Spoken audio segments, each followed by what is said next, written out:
Gotta fix the layout as usual.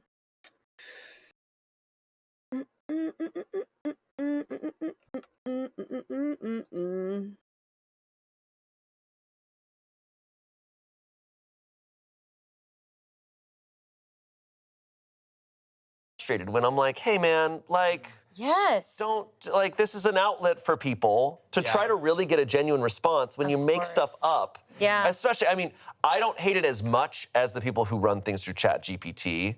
I'm like, come on, like, at least make it up yourself. Yeah. Like, good God. Like, no, but you're so right. There's been a handful of times where, like, certain stories actually stick with me. I take them home with me, and I'm like, yeah, I heard this crazy story, and this happened, and like, gosh, I really feel for this person. Yeah. And it's like, you're actually toying with people's feelings if what you're writing is just gibberish that you've made up. And it sounds like this is really dysfunctional to their personal life and their relationship and her job. Yeah. So there's problems on several layers. And I think he is right to look at these stories and go, hey, the content of these is disturbing. Yeah. Where is this coming from? You're doing this for fun?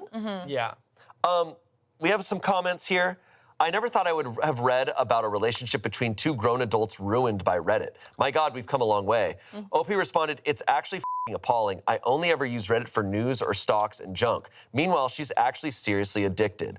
Someone responded to that saying, if she's that addicted, she's going to find this if it gains traction. How do you feel about that? OP says, I hope she does. I hope it's a wake-up call. She brushes it off whenever I try to make conversation about it. One of those stories I mentioned is already locked and deleted, so it's a start. Someone said, or is this the wife and a new wave of stories? Oh my God. The plot thickens. So Liz, the wife, found this post and commented, but it's been deleted. OP responded to it, though, saying, go to bed. He is my hero. Go to bed. Update. Oh, yeah. Oh, they're divorced. Hi, guys. Long story short, we're getting marriage counseling and therapy. As far as I know, she hasn't made any new accounts and hasn't posted any other stories on here other than her last one. Her boss came to me and commented after her third day post-Reddit fight and commented on her work ethic, stating that she has improved. Not remarkably improved, but it's a good start. I did get Liz's permission to make this update as I want to be as fair as possible, but just know that she said herself that every one of your comments gave her a brutally fair reality check. I tried telling her what some of y'all told me in that if she wants to write horror, go do it in one of the horror story subreddits, but that the R off my chest one wasn't a good spot for that. Anyways, we're slowly getting better and I'm spending more time with her. I've also come to realize that I haven't been a perfect partner to her, and I've started packing her lunch as well as buying her flowers every day after work. I've realized how much I truly love this woman and I do not ever want to push her away or lose her. So yeah, thanks to everyone for their support. Also, making an edit here, please do not harass anyone posting any stories on the pretense or feeling that they might be Liz. She has given me zero reasons to not trust her, as she's had less phone usage time both at work and at home, and it's also discrediting other people who are experiencing in real life events and venting to Reddit about them. I know I am to blame for part of that, and I deeply apologize to anyone who has been falsely labeled as Liz. My coworker just showed me that the post I made did in fact get made into a few TikToks. Oh, the irony. Oh, Well, that seems boy. like a happy ending. Yeah, I mean, hey, I'm glad. I hope it was a wake-up call for her. But it, you know what it makes me think of is like how many people like this there are on the internet.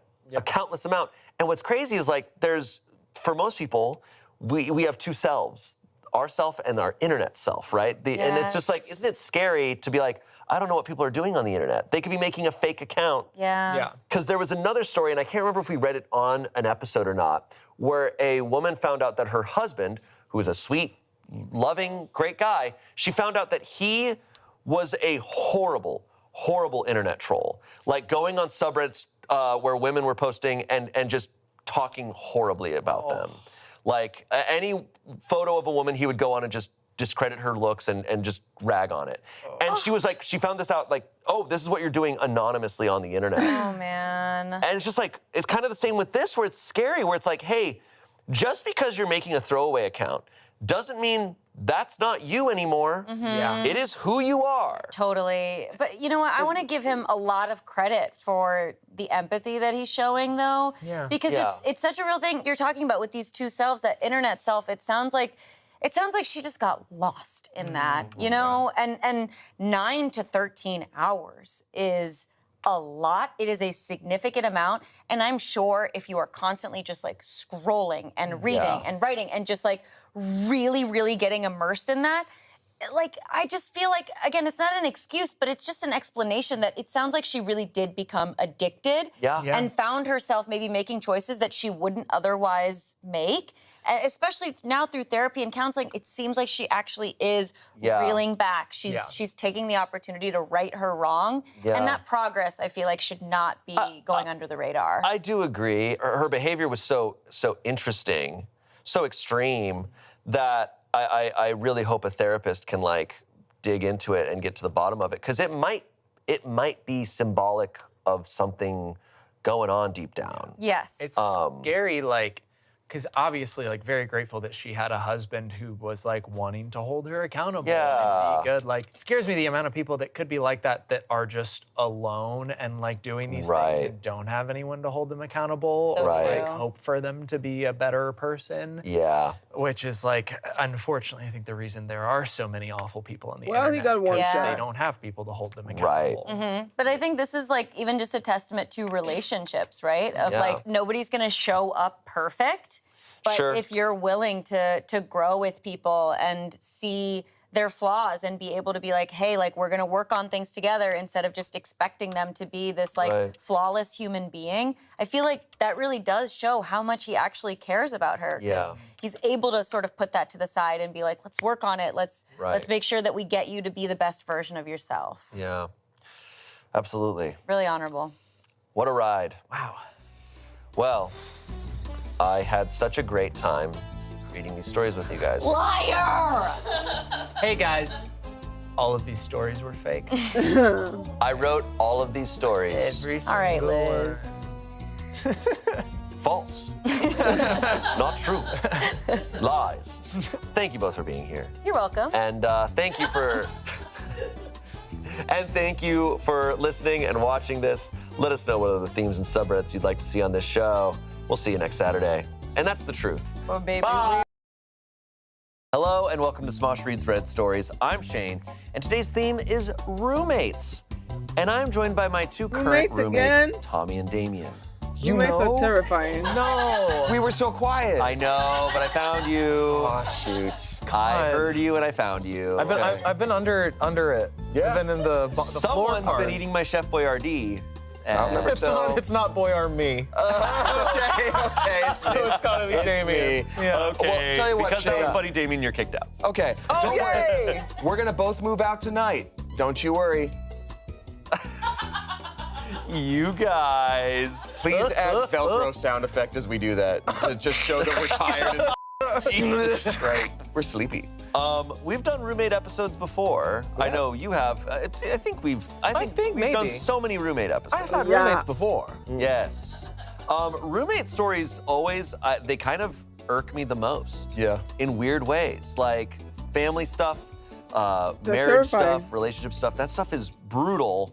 But roommates, it really pisses me off on a level. There's I'm an like, inherent law to roommates. Okay. There's Yeah. it's like basic human respect, the signing of the we're sharing a common space. There feels like a very black and white code to roommates. Of course, there's always Yeah. room for nuance.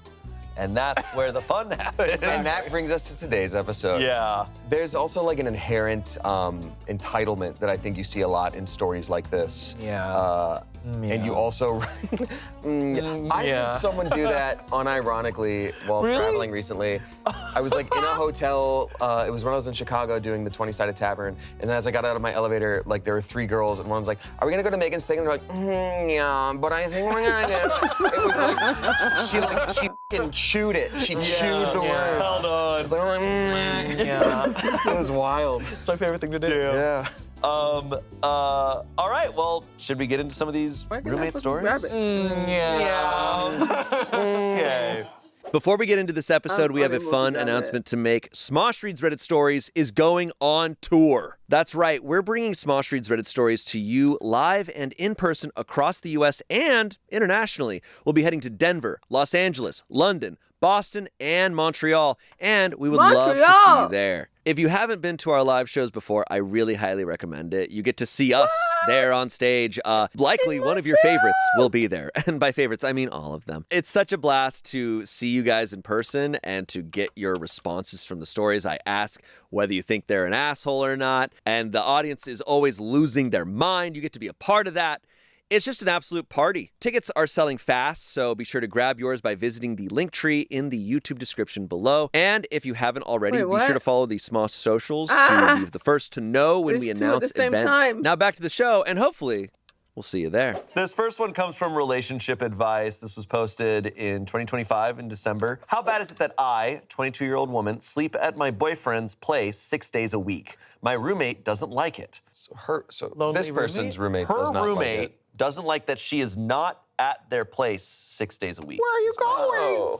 Yeah, I'm like, as a roommate, that's awesome. That's heaven. Yeah, right? Yeah. Like, great, I don't have a roommate. You have a 2-bedroom apartment now. Yeah. Okay, let's see. My boyfriend and I have been dating for a little over a year. I graduated college back in May and now have a full-time job at my old university. My boyfriend is a senior at the same school. He lives on campus in an apartment, and I live about a 10-minute drive from campus in an apartment with one roommate, a friend from college, a 23-year-old woman. My boyfriend and I only really started sleeping over this past summer because he has sleeping issues, and it took him a while to get comfortable sharing a bed with someone and getting a good night's sleep. Over the summer and at the beginning of the fall, we would sleep over probably once or twice a week at most. But over the course of this semester, it's become more and more frequent. In the last month or so, it's turned into sleeping at his place more days than I sleep at my own, sometimes as many as 6 days a week. And honestly, I love this arrangement. I love falling asleep and waking up next to him. His apartment is on campus, so I get to walk to work in the morning if it's a weekday instead of commuting, even though my apartment is a very short commute. And it means we spend more time together in general. But is this bad? Is it unhealthy for either of us to be sleeping over this often? Would it be the same or different if we split time between sleeping over at my place and sleeping at his? The thing is, my place is always sweltering hot, and he has a more comfortable mattress, and again, he's on campus, so it's very close to classes for him, and work for me on weekdays to be at his place. He also has roommates who we regularly hang out with or play games with on a whim, which is nice. My roommate isn't really around often enough to do that. I can tell my roommate is both disappointed and a little judgmental of the fact that I'm over at my boyfriend's so often. I think she wishes we could see each other more, but the thing is, we still schedule time to hang out as friends at least once every couple weeks. She just doesn't get to see me as often as a roommate, as I guess she wishes she would when we moved in together in September. I don't understand the roommate. That's someone who lives alone. If I had a roommate and the roommate was never there, I'd be like, this is the greatest. Like, you literally have the whole apartment to yourself. Shut the fuck up. It's like, oh no, my steak is too buttery. My steak is too juicy. My lobster is too buttery. People be complaining about things that should never be complained about. Or maybe that roommate is just an extrovert. If that person is an extrovert, I have no cure for that. I can't relate. But as an introvert who lives alone, that sounds like heaven to me. Oh. Thank you for the follow, Spruce Juice. Spruce Juice. Howdy, GG. Bye. And while she's entitled to feel however she feels about it, is she right? Is this weird? Or if not weird, concerning or unhealthy? If you can't tell, this is my first serious relationship, so I'm having trouble figuring this situation out. I still pay rent and utilities on time, do my share of cleaning and chores when I'm at the apartment, usually in the afternoons or evenings on weekdays. How can something that makes me so happy be this confusing? Ladies, is it weird to love your fella? Yeah, right? It's like Spencer's right here. Yeah. I think this is tough, like, because it sounds like they're roommates, but they're also close friends. Yeah. And it's like, because obviously as roommates, you have no... ZNDBXD, thank you for the raid, it's appreciated. I'm just currently playing Warframe while reacting to Reddit stories right now. social obligation No. to your roommates. This Thank you, sounds like a Jonathan. friend who's missing her friend. And they're at college. They're college roommates, Right. which is a little bit of a different beast because it's probably like, and you're Well, the OP graduated, and they said it's a friend Yeah, I from graduated. college. So assuming they're the same year, maybe No, they're both it's- they're both freshly they're graduated. freshly so- graduated, but they're friends. And they decided to live together after graduating. Got it. I think I can understand. She's not in the wrong. OP can do what she wants, Yeah, right? sure. But I think I understand that the roommate is like, this is fresh out of college. You're like entering Oh, life hi. with this person, and suddenly now you're kind of living alone in a way, and that's got to be scary. I think they're just, but they're not handling it well in how they're communicating. Exactly. that. When I first moved out to LA, we had a bunch of comedy friends in Orlando. Hi, Orlando improv people. No. We all moved out here like one by one, and there was like Easy. 3 or 4 of us out here. And I drove across the country knowing that I would be living with them because there was like a room opening in their like thing. And I got there and we did not hang out because everyone was experiencing their first or second year in a new city and, you know, doing whatever. And so I was this roommate for maybe like a week, being like, wait, I moved out here for my friends and they're all gone. Oh no. And then eventually I'm like, wait, now I'm lost in the craziness of the, you know, it's like you eventually go like, oh crap, yeah, actually me too. But I can relate to like, it's not about the roommates at all. I think this friend just misses her friend. Yeah, they had different expectations of what they wanted out of a roommate situation. It's, you know, there's always that stuff where it's like, well, I could live with Natalie or I could live with Jennifer, but like, okay, we're gonna live together because we're best friends. And if Jennifer's gone the whole time, you're like, well, shit, I could have lived with Natalie. But Yeah, for sure. And also, if they did freshly graduate college at the same time, you know, there's the roommate that's stuck at home is missing that social aspect, whereas, you know, the OP gets to be like, yeah, they're living on campus and I play video games with the roommates and it's like I never left.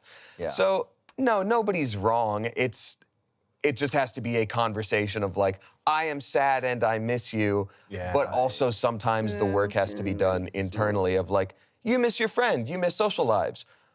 Well, you gotta go find Time it. to You gotta go find looking. it. Time to go looking. Gotta do it. Yeah. Hop on FaceTime with a friend while you clean and then go to a social thing. Comments.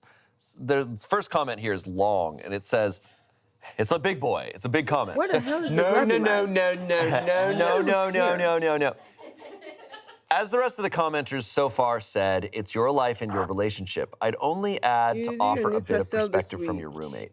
From your post, I assume that you knew each other before and you and your roommate also have a relationship. Just because it isn't romantic doesn't mean that there aren't emotions involved. She likely misses you and had a certain expectation of living with a roommate during college years, and these expectations aren't realistic now. That can either be just her inner fantasy script not being met and bugging her on a self-image aspirational level, or she could legitimately be hurting emotionally because she's your friend and she misses you. There's people who completely disappear into relationships, and that can veritably suck for the rest of their friends. I don't know if that's the case, but that might be how she sees it either way. My advice would be to talk to her on that emotional basis. Is she hurt? Does she understand that your choice of living your relationship how you want to doesn't mean you don't like her? Would an evening activity once a week at your place make her happier? Or is another roommate better for her expectations of cohabitation? That is, of course, if you care to salvage the relationship with your roommate. Either way, spending time with your boyfriend and sleeping over is not weird. OP said yes, she and I were already friends prior to living together. I think you hit the nail on the head, and I've been feeling like maybe we should have a heart-to-heart about this so I can make sure she's getting what she needs from me as a friend. I make sure we have plans together, just us, at least every few weeks, but she might be wanting more than that. Thanks for the kind advice. Someone else said, it's not your roommate's business. If your boyfriend has roommates, that you should be worried about and think about contributing to that place in food/utilities. Someone said, has she actually verbalized that she thinks your relationship is unhealthy, or are you just projecting what you think she'd say about it? Sounds to me like she just misses her friend and doesn't know how to say it. Not that she necessarily has issues with the relationship itself. I do think that other comment brings up something interesting. She's at her boyfriend 6 days a week. She's their roommate. That's to be a degree. It's That's like, what I thought this post was going to be about. Yeah, they're like like, a flip. but my roommate's sad. I'm like, wait, huh? Yeah. Because I've been in that situation where I've had to have the conversation of like, hey, your partner has been here almost every day. Every single day for the last month. And she basically lives here now, and I didn't want that I should be able to have, if you are gone from the apartment, I should be able to know that I'm like, oh, no one's here. I'm like, oh, why are you here without boyfriend? That's weird. Like, it's, you know. And your car is in our driveway too. Like, Oh, can you move it so I can get to work, please? So now we have now we have 6 cars in our driveway. Fun. Oh, I forgot about that. Yeah. I was just speaking in hypotheticals. That did happen. That did 100% happen to us. Yes, it happened to me more than once. Fun. Yeah. Oh, Yeah. good. It's a lot of people and a lot of cars. It was a lot of people in one place. It sure was. Okay, mini update. Okay. Good news, thanks to lots of helpful advice here and the feelings I was having about the situation already, I talked to my roommate about it. She said she doesn't actually mind at all and said to stay wherever I like, but also seemed happy with the idea of us scheduling time together more often. Thanks to those who offered kind and genuine thoughts and advice. Wait, sorry, so is that a confirmation of the... There's a Vahuna Prime trailer. Oh. So Vahuna Prime is coming.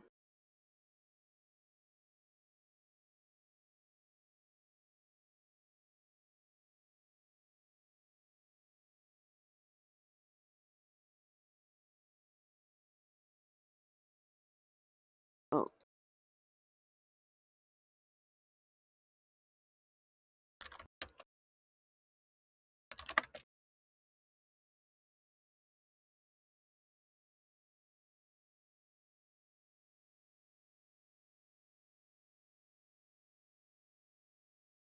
April 8th. Huh.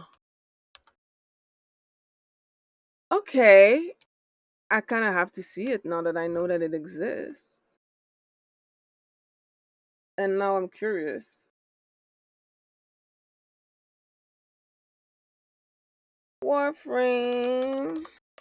Vahuna. Oh, it just came out.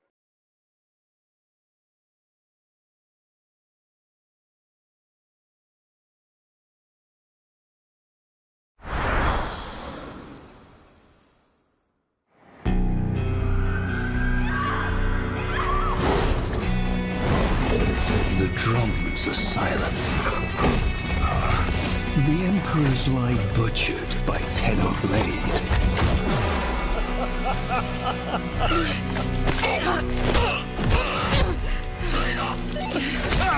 Ooh, violent. Yesterday, we lay languid on our couches of gold. Today, that gold festoons the ingrate hordes.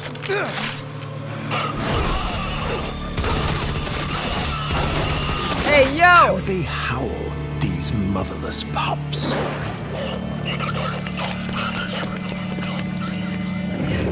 The gods are dying. Our twilight has come. In the hour of the rising wolf.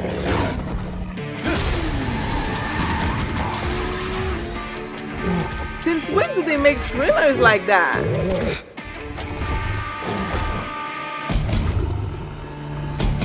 Fetch!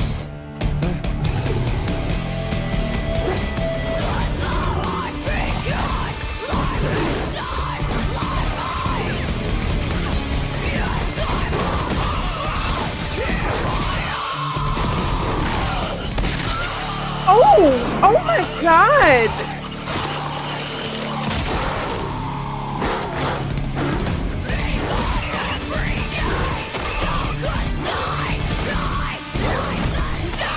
Violent!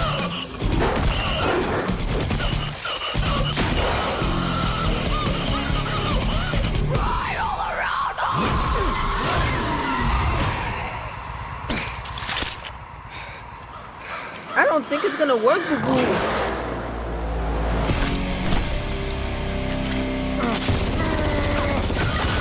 Yeah, you're gonna keep your own people. Stupid.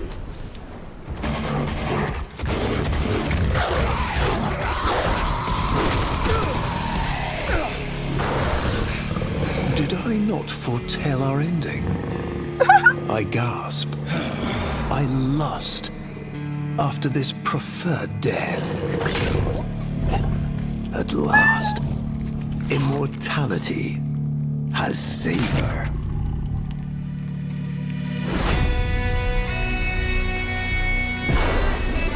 And I ponder, beast.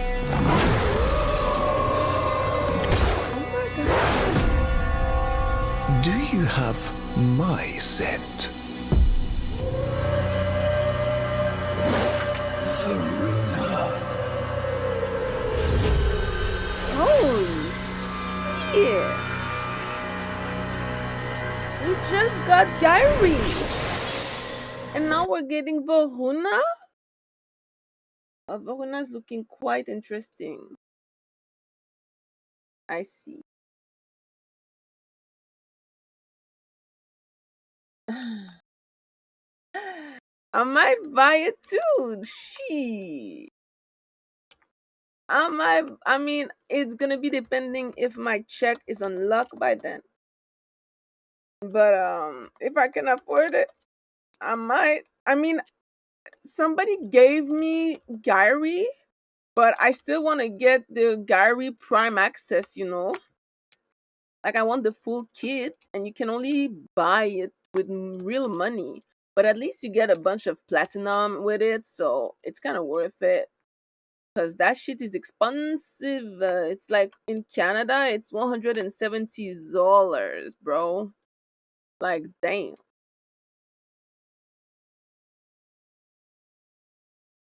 I have the money to buy Prime Access, but I'm absolutely gonna be there farming her on day one. Not everybody has the money for Prime Access.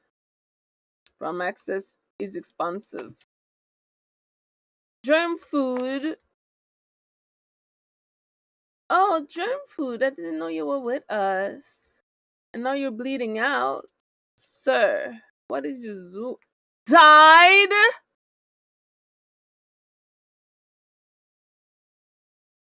Germ food. How did you die? Come on, bro.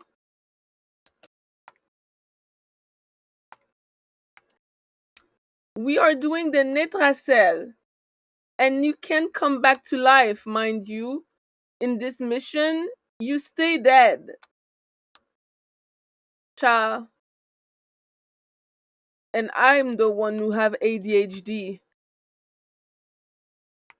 Mm-mm-mm-mm-mm. This ain't gonna work, bro. This ain't gonna work. Is that what's his name?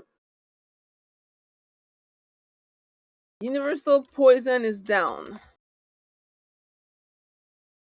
Bum, ba-dum. Bum, bum, ba-dum. Bum, bum, ba-dum. You're high?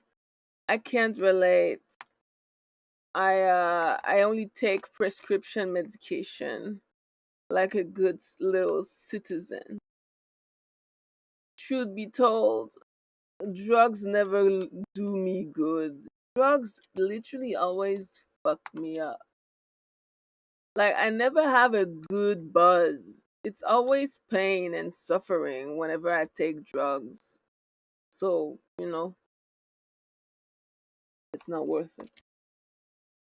I hate Fully Hunt.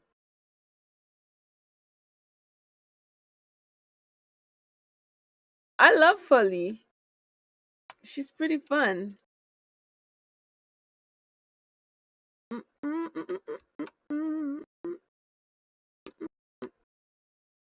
Also, I low-key forgot how to do the Netracell.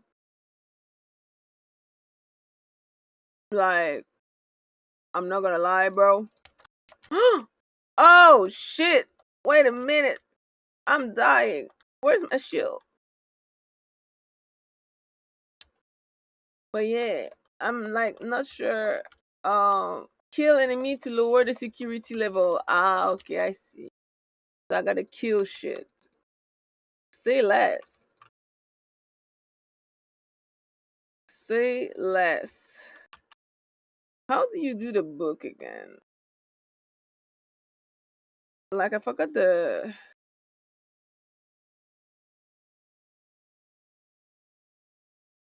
Yeah, that there it is. And now I can use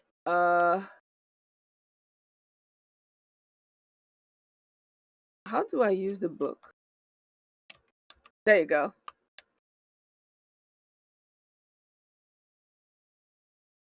Here comes Dante Inferno. I like Dante. I played it when it came out. Fully, Jesus Christ, how many fucking bullshit like this do we have to fucking fight? Woo! Mes amis.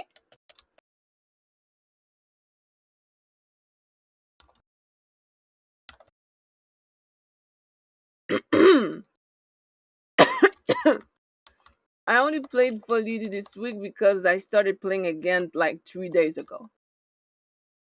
So, but I'm having fun with her so far. It's great.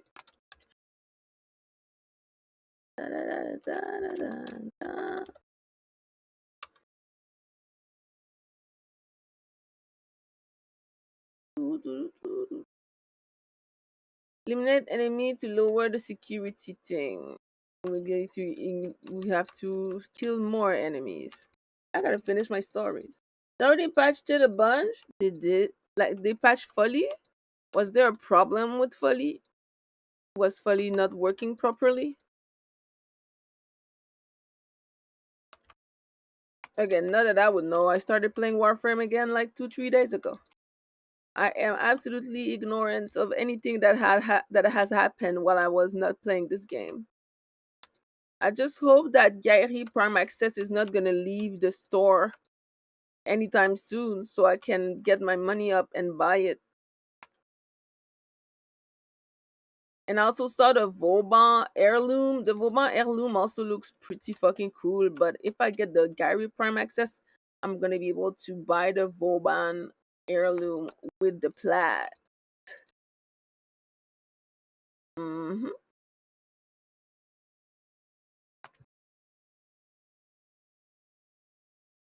Oh, wait, what the fuck? That's a fucking glass. I farmed Fully and got one of those holofoil mods. I don't have a holofoil mods. What is a holofoil mods?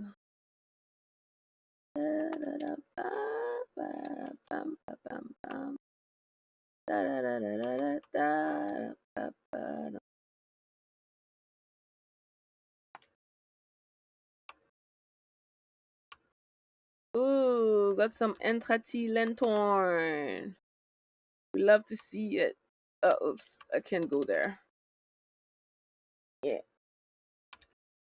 I didn't yeah. I did I did Folly's mission once. Oh, am I supposed to take that? And then someone gave her to me. So I basically didn't have to do shit. So that's pretty much how it happened. But it was great. It was actually, no, I did not understand what the fuck was going on, but it was still, you know, interesting, I guess. I'm coming! Ah! Didn't do anything other than that, though. Where was I in my story? You're welcome, Space Cat.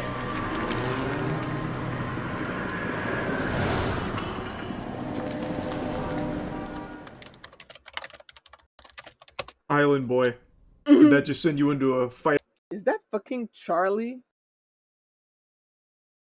Last comment where they're like, "Are you just projecting, or have you talked to her?" It's like, okay, I'll talk to her. Okay, actually, she doesn't mind at all. This post, Actually, nothing wrong. happened. Actually, nothing's wrong at all. My roommate's mad at me. I think maybe. Hey guys, turns out she's not. Can I say? Can I say A though? good I 15 think that minutes is spent. that is Lloyd. she. Yeah. Damn. Thank you, thank you.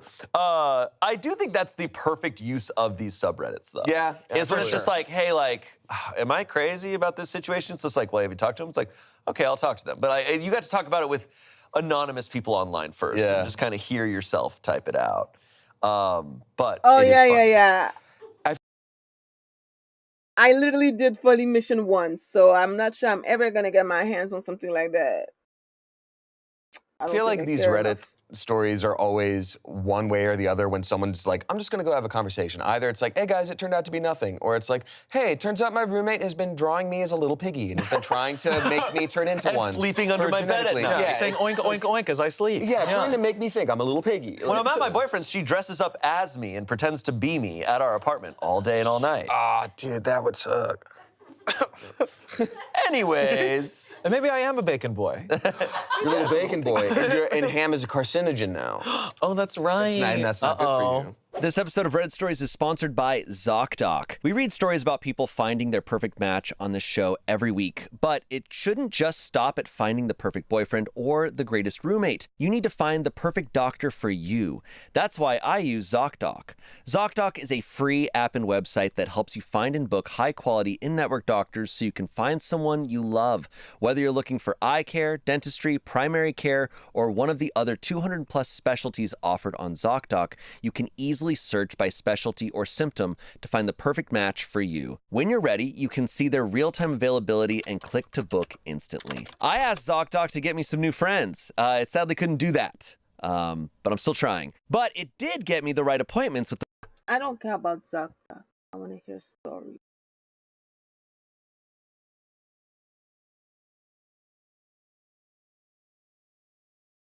I'm able to look during the event without getting sick of it. I don't know if you would be able to see it, but I'm gonna link it.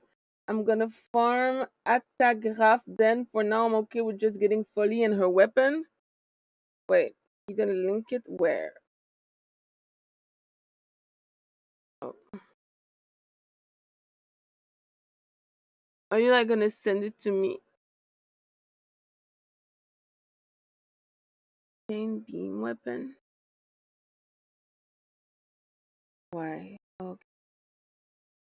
Also, why can't I see? Yeah. Oh, there you go. That's why I was like, what? Where the fuck are the one that are ranked? Now I can. Nah, yeah, give me a better idea. I don't want to. Need to see.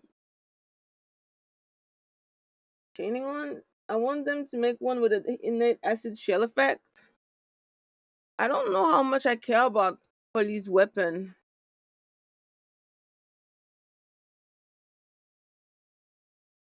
Acarius Prime. Do I have an Acarius?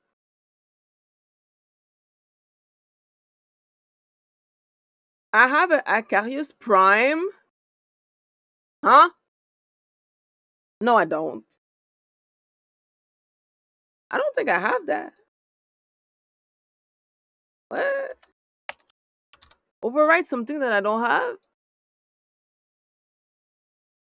Since when do I have an Acarius Prime? Anyway. I don't know what's happening, but apparently I have an Acarius Prime.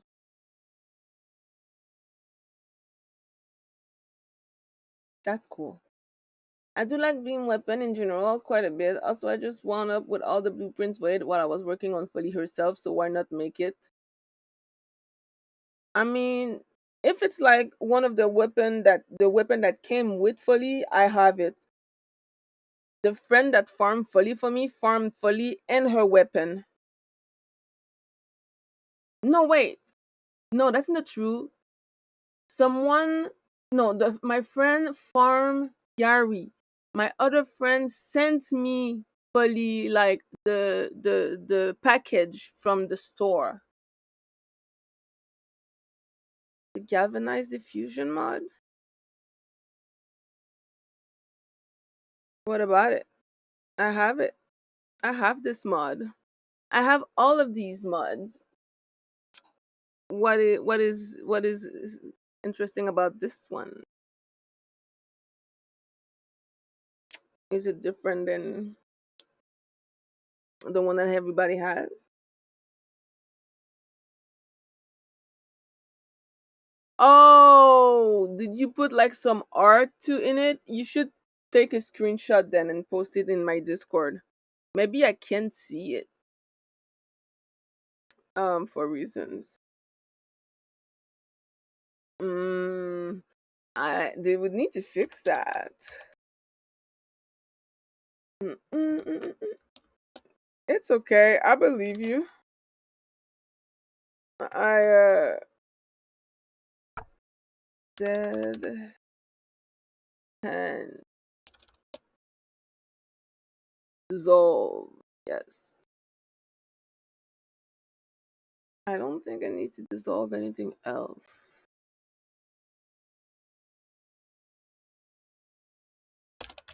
Okay. Oh, yes, I can dissolve this one.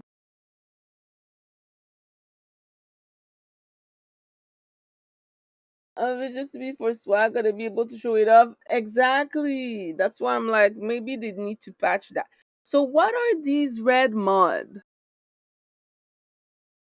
Are they new? There's like so many mods that I don't even know exist or care about.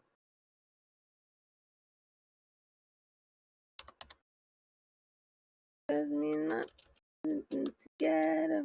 Maybe up in my all up in my river. But yeah, just post it in my Discord. I'll be able to see, and I shall tell you if it's pretty or not. Although it probably is. I like art. I like art a lot. Yeah, what's up? Yeah, no, we're not moving on. Just We're not moving on from curses. Wait, Real one second. quick. As I was walking in to do this, I caught Angela on the way out, and you know she was asking. Caught her. She was on the run. I caught her, and so finally, so she's still out there. No, I asked her. I was like, "How many times should I say?" And they were roommates in this episode. Like, what would be the funny amount? And she said 69. So if we could just take some time in between stories, if we need a break, where I could just say it under my breath 69 times. Okay. And just do Well, it. you don't have to say it in sequence. Not if we can help it. And they were roommates, and they were roommates, and they were roommates, and they were roommates, and they were roommates, and they were roommates. And they were roommates. All right, that was about 12. 100. Yeah. We're done. Okay. Thank you. Solid. Hey, Shane, story number 2. Okay. Hit it. I'm a jukebox now. Your next story comes. Am I the asshole? Our next story comes from Am I the Asshole? Yes. This was posted back in August of 2020. Bad year. I mean, COVID. Yeah. Yeah. Yeah. Am I the COVID. asshole for moving out mid-lease and stranding my roommate with full rent after his girlfriend keeps accusing me of being creepy? Oh. This could go one of two ways. Yeah, we're going full force in one of the directions here. Yeah. So I've been living with my current roommate for 2 years now. I'm actually subletting and I'm on my second year, which is month to month. But we've had an unofficial verbal agreement that I'd stay until the end of the year. I mean, it's a pandemic. I didn't think I'd move either. Anyways, his girlfriend moved in at the beginning of this year. It's been a lot. She's obviously had some trauma in the past. I didn't dig, but I believe she was the victim of a home robbery a few years back. Damn. Well, when she first moved in, my roommate had some ground rules for me so his girlfriend would feel more comfortable. She obviously wasn't thrilled about having another roommate. He said I couldn't talk to her, like strike up a convo, if he wasn't there because she doesn't want to have to talk to me if she didn't have to. He also said it would be best if we tried to not use the same facilities at the same time. Like if she's cooking in the kitchen, I should wait until she leaves before I grab food, etc. Like, yes, it's strange, but I figured it's his place, so whatever. I'm not trying to befriend her either. Things got worse in recent months because we've all been working from home. It's really hard to avoid someone 24/7. So obviously, I've slipped up more. One time I came home from Costco and offered her a spare bottle of coconut water I couldn't fit in the fridge. Big mistake. My roommate had to have a talk with me that night about how I should know she would never drink my drinks, and it's weird for me to even offer. The most recent one was that's when she was watching some Game of trauma. Thrones in our living room. I just absentmindedly watched a bit standing behind the couch. I laughed at a scene which startled her when she looked up and saw me standing behind her. I got another earful from my roommate about how I needed to stop creeping on her now that I'm home all the Bruh. time. Long story short, my friend just had a place open up that's cheap and I'm gonna move. I told my roommate and he's pissed because of our unofficial agreement and now how he's probably gonna pay full rent for a while. Well- I feel bad because yeah, I did say I wasn't gonna move, but I'm also pretty sick of both him and his girlfriend. However, I feel kind of guilty because I agreed to their weird rules before all this started back when I thought it'd be okay. See, this is why I live alone. What the? I could never be me. That's way too many rules, bitch. Like, can somebody live? Like, I think the girlfriend needs therapy. Most importantly, she definitely needs therapy because that's some serious trauma. I'm not sure she was robbed. She was most likely heavily assaulted, which left some lasting, lifelong trauma that she needs to heal. Because all these rules are not viable. You cannot live in a place with all of these rules. It's absolutely fucking insane. Jesus. We sent it. Oh, you sent it. Are you saying like on Discord?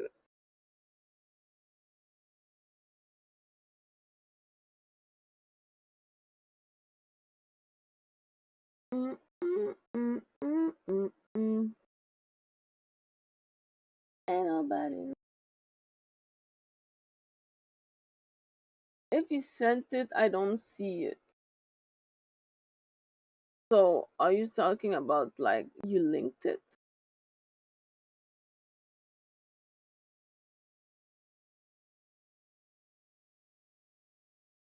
I don't see it. I just see the same thing that you sent me earlier in the Warframe chat.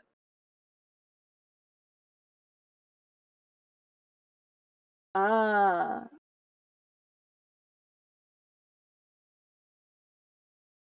damn. I'm not gonna lie, broski. I forgot that motherfucking chat even existed because it should be in the Warframe section. But it's alright. It's not that hidden. It's not that important. I'm gonna move it here. Okay.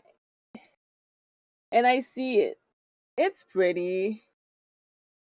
I mean, it's a new way to pimp your Warframe life. I dig it. I'm not gonna farm for it because that's a pain in the ass. But I like the visual. It looks really fucking cool. Oh my God. Look, that's some very serious trauma. Like for her to be showing that level of discomfort just talking to a person. Yes. That's I mean, that's real. For some people that's real and that's really sad. He's not equipped to deal with that level of care. Right. And it So- falls into the category of people putting their, it's like, oh, I'm setting up my boundaries in your space. Yeah. And it's just like, Yeah, no, it's like- you can't do that, man. Like, this is, I pay rent. I have access to the It is kitchen. a You don't shared get to make a space. new rule Yeah. that I don't. And then also be mad if I move out because the rules have completely changed. Like, this, I also think like this is one of those situations where sometimes people are just gonna be mad at you.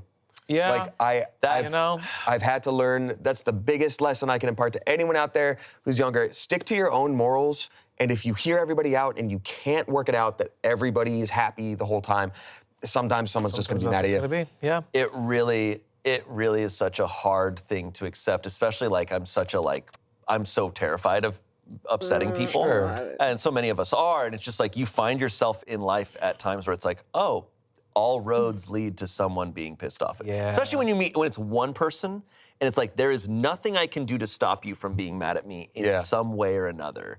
And that's Because in their mind, you're the asshole that is continuously triggering their very traumatized girlfriend. Yeah. And it's like, okay, well, I guess that also might be true, but I'm just trying to live the.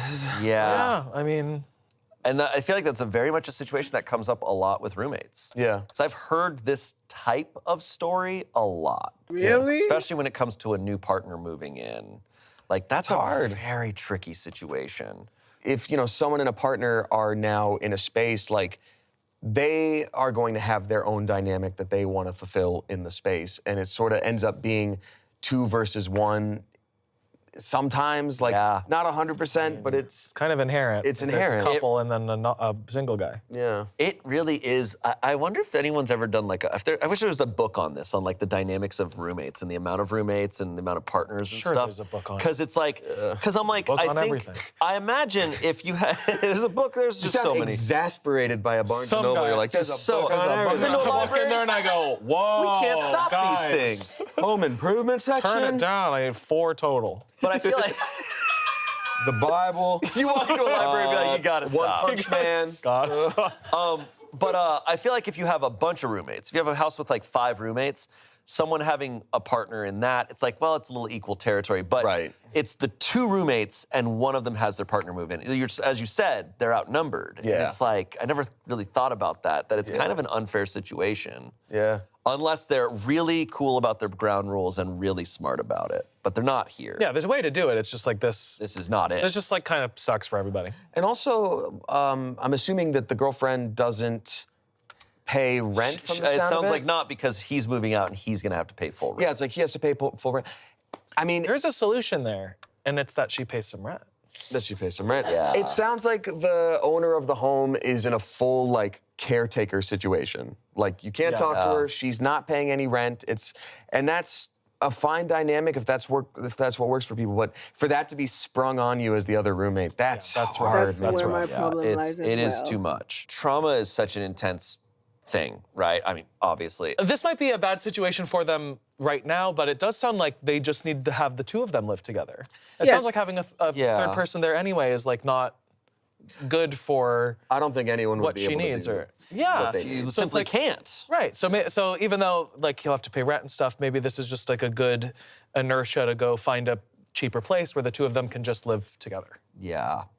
I think in the process of this roommate being so considerate and caring for his partner who's gone through something, he's being extremely inconsiderate of his roommate and everybody. He's not thinking about anybody else in this equation, right? Exactly. My hope is also that, I know they said it's pandemic time, but if he gleaned that it's been a few years since a home invasion situation, I don't know if this person's been to therapy or not, but Clearly not. if you're at a point where like this level of interaction is still really hard for you, I'm like, I don't know if like a new living situation is the best thing for her right now anyway. Like she needs some assistance. She needs some therapy or from the little that I know from the books that I've read, like it doesn't go away. Yeah. It's like your body's been hit with something, but treatments for it are like astounding and amazing. Like there's a lot of great stuff.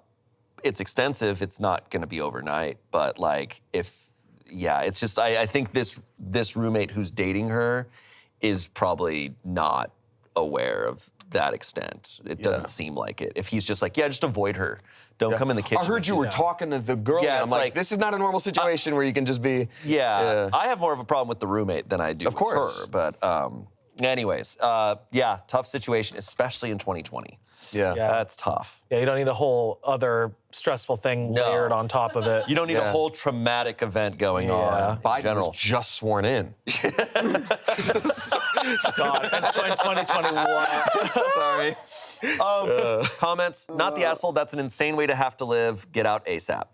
Someone said, not the asshole, if you leave, there are still 2 people in the flat. Why is the girlfriend not paying rent? Besides that, these were ridiculous rules. If she can't get over her past trauma, it's not your responsibility to cope with her to the point you can't offer coconut water. It must be hard for her, but she is the asshole. I mean, the roommate's the asshole, but it's like it's. She OP is said, not the honestly, in asshole. hindsight, I should have left as soon as she moved in. At the time, though, I didn't think it was a huge deal. It's a big place, and I wasn't trying to be buddies with them either. But it just got weirder and more degrading. My roommate was pretty chill most of the time, but his girlfriend would almost always make a U-turn whenever she saw me and him in the same space. And if she walked into a room and I was already there, she'd make a face and leave without saying anything. My breaking point was definitely being told I was creeping when I couldn't care less what they did. Someone else said, I wonder if your roommate told his girlfriend that you wouldn't be living there much longer. Like, that's the only way this makes any sense. OP said, there was 100% some behind-the-scenes drama over me. I suspect my roommate promised his girlfriend I was moving out, then changed his mind because of rent or whatever. They fought a lot in the first few weeks, and I could tell she was pissed at him. Then again, she never paid any rent, so I don't know. She didn't seem like someone who wanted a third person living there. But conversely, my roommate also really wanted me there. So lots of tension. I stayed longer than necessary, but rent was particularly cheap there, and the location was great.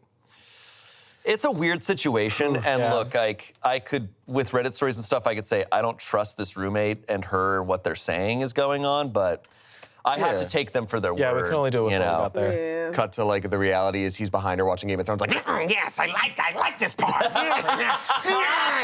Like, your head looks like I could do something with it. Here, have my harmless coconut water.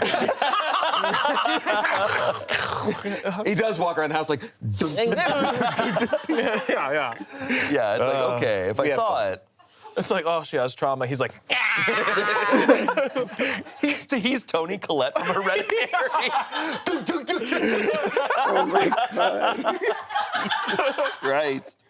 Oh my those are God. maracas. That was traumatizing. Ruckus. Someone needs to make that edit. Okay. Oh my God.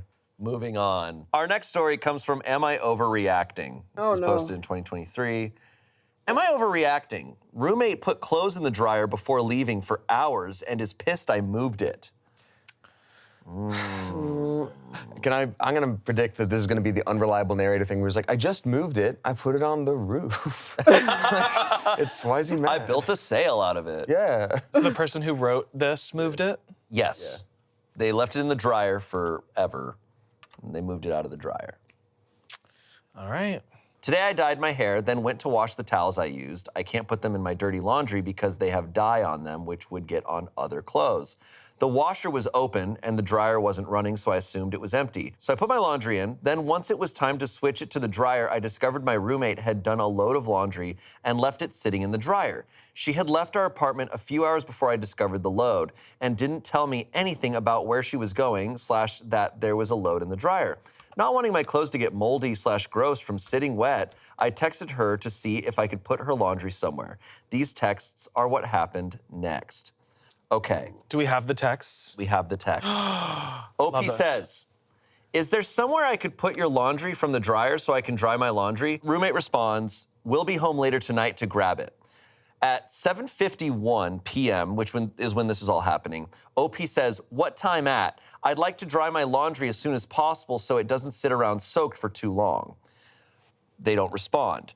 An hour later, at 8:40 p.m., OP says, I put your things in a clean blankie so that I can dry my laundry before it gets yucky, smiley face. Roommate responds, what? Please don't touch my clothes. Crying, laughing emoji.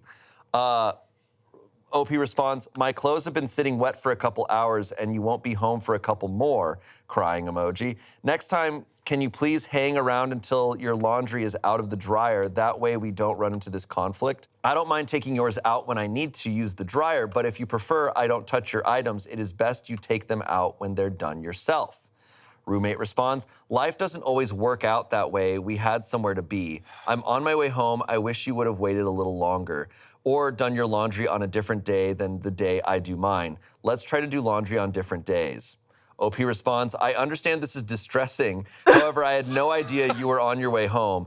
I tried to see when you'd be back in case it was soon and I could wait for you to take it out yourself, but without a time frame, I couldn't wait around for the rest of the night. This laundry was dirty from dyeing my hair, so it needed to be done immediately. I don't think separate days for laundry is necessary. I think it's more important to have open communication about what's going on. I get that life gets in the way, but I wish you would have let me know what happened and when you would be back. Roommate responds, don't ever touch my stuff without my permission. You had no right to do that, period. I get not wanting others to touch your things, but in a circumstance where there's a shared item being used, sometimes it's necessary. Roommate responds, it is never necessary. This is something I will not budge on. You cannot ever touch my stuff. So what counts as your stuff?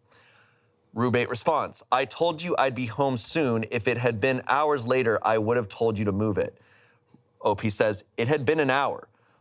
Roommate says, my clothes. Don't touch my clothes. OP says, and you've been gone almost all day. Roommate responds, I left at 5?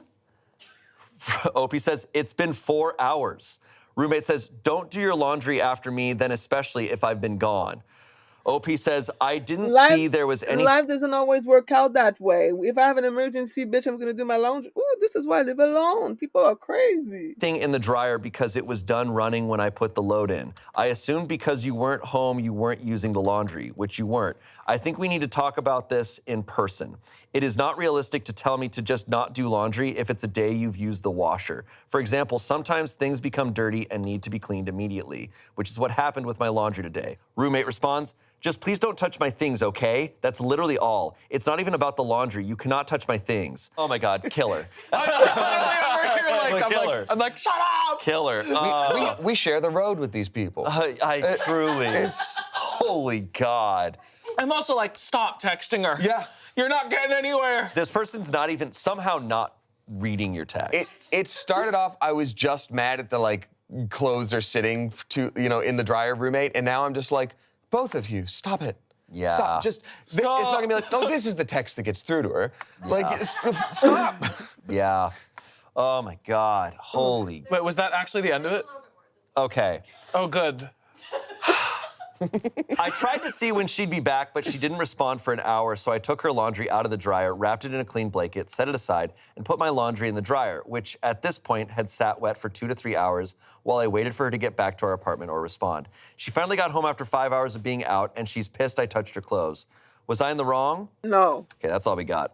No, Jesus Christ. No. These are like such common roommates. Really? I know. Just Again, the worst people. bitch, I've been living by myself since I'm like 18. I had roommates once or twice, and I hated every single time. I love living by myself. I can do whatever the fuck I want when I want to because I want to and because I can. Living with people, having to deal with this kind of bullshit, that could never be me. I don't have this kind of patience. That's crazy.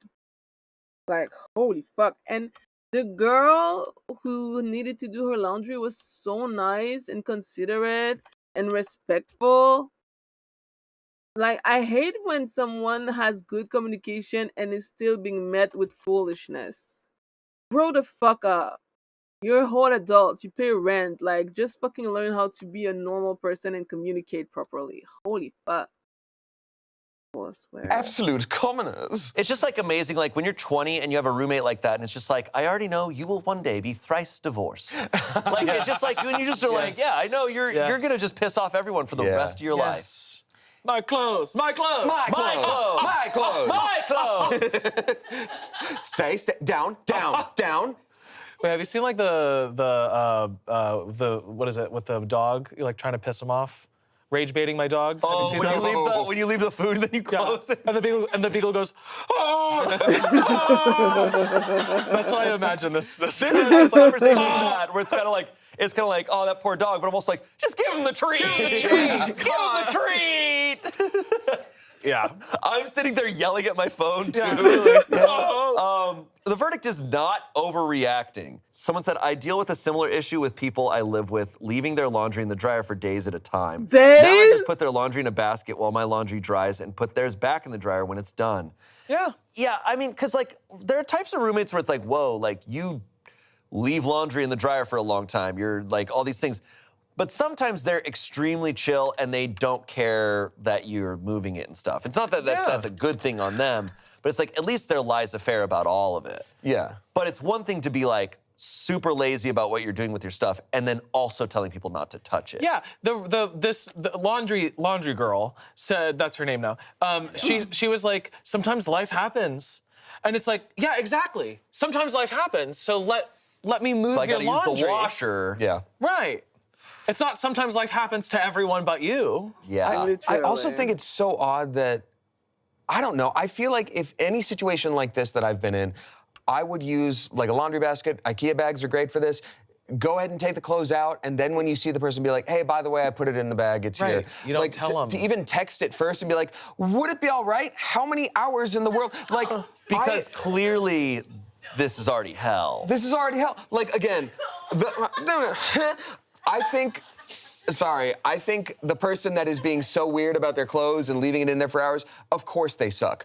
But I'm also getting I'm getting a bad vibe from this original roommate where it's like, well, you see, the different thing is 6 p.m. I'm like, I know you're trying your best, Yes. but you also seem like someone that can't let something go without it being like, does everyone approve here? Like, I think both people in their own way kind of suck. Probably because I have been and used to be roommate one, where I'm like, no, I have to over-explain so that everything will be fine Right. now. It's like, no, sometimes you just have to be like, they're gonna be crazy about that and they're my roommate, so I'm gonna have to learn how to deal with this crazy thing that's not my fault and it's not fair, but like. It's very funny, the word distressing, when we're talking about dried laundry being moved to the top of the dryer, I'm just like, I know man, this is distressing to you. there's a lot of distressing things in the Yeah. world, and that is not laundry one is of not them. one of Like, That is a good question to bring up. Like that specific line of, I know this is distressing to you. That's either passive aggressive as shit or like just a weird way. Like that's one of those lines where I'm like, I don't think this is an AI story, but you're on thin ice, mister. yeah. Where it's like, oh, well, I it was mean, these are distressing all to my these are roommate. text messages that were. I got the text. These are real text messages. So either they wrote these out as fan fiction, or That would be this is crazy. a real conversation. Can I ask This a feels question very real to me. of you, Shane? Yeah. I followed everything just fine, and you did a great job. No, you didn't do voices. What voice is what I do? I don't know, pick them. Yeah. So I know this is distressing. That's good. We have. You did you kind of did a HNNY. Yeah. Can I get a? See, I also think they have an in-unit laundry. Yeah, good for and I'm them. like, hey, hell yeah. Good for you. Because, you know, most apartments in LA, you have a shared big laundry room. Yep. And it's like, what would you do? Do you move someone's laundry if it's a stranger?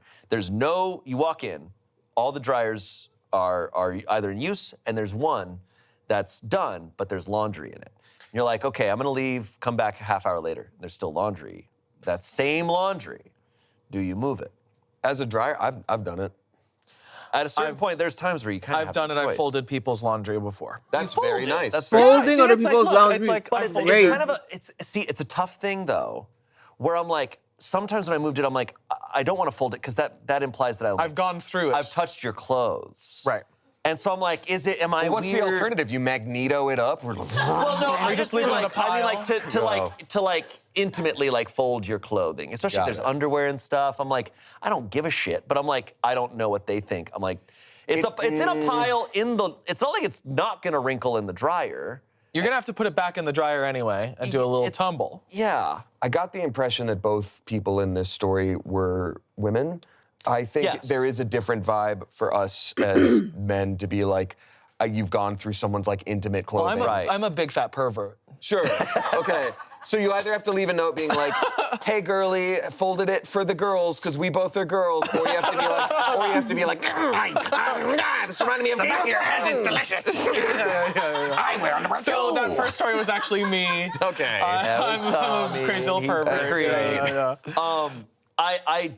I would desperately Cuba never want to Siphon, touch there you someone else's go. clothes. No. But like you're put in a bind sometimes. Yeah. But I'm also of the opinion of like, hey man, be there when your clothes are done. If it's a stranger, it's like after a half hour, an hour, that is now your fault that you didn't get back to them in time. If it's two people living in the same unit and they have in-unit laundry and have to have a weird set of rules for it, it's just sometimes how it's like, being the age I am now, looking back at roommate me, I wish I would have understood that sometimes things aren't gonna be correct. Yeah. Like, yes, that roommate should clean up those crumbs, and they never do it. But they've never done it once for a year, and if you bring it up again, they didn't do it. And it's not fair, but maybe you have to wipe those crumbs, and then you can get to continue your day, and the other roommate just sucks. Right. Like, Yep. yeah. You have to get It's a weird- expectations. Yeah. It's a weird, like, pick your battles situation sometimes. What's tough with this story is that you know, though, that this roommate would not follow the same rules that she's applying to her roommate. No, they've And even you said deal with that. that so much with roommates, where it's like, Oh, yeah. you don't touch my clothes, but I can touch your clothes. Yeah. It's like, holy shit. Yeah. I'm making myself mad thinking about it. It is frustrating. A couple other comments. I would say the same thing. Life doesn't always work the way you want either. You knew you were leaving and chose to leave the clothes in the dryer.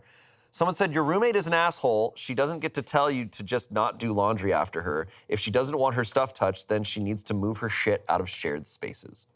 I Pretty agree with much. that. Yep. Fully agree with that. All right, our next story. Oh, no update? We haven't had a single update. We haven't. We Well, there have better small be ones. one, or I'm rioting. Yeah. Shit. Let's do it. Quickly, write one. Make something up. Our next story comes from Am I the Asshole? Am I the asshole for not letting my coworker stay at my place even though I have the space? Oh. Oh, no. So I, a 23-year-old no. woman, live alone in a small 2-bedroom house. No. One room is mine, the other one is basically my everything room. It's my office, my closet, storage. Sometimes I just lay on the floor in there and stare at the ceiling when life sucks, LOL. Nice. Okay, damn. Nice. It is not a guest room. I've lived with horrible roommates before, so I worked really hard to be able to afford my own place, and I love having my space. It's literally my safe little bubble. Anyways, one of my coworkers, a 25-year-old woman, got into a huge fight with her roommates, and they kicked her out. She was venting at work, and I felt bad and was like, that sucks, oh my God, and even sent her a few places to look at. I was trying to be helpful without inviting chaos into my life, you know?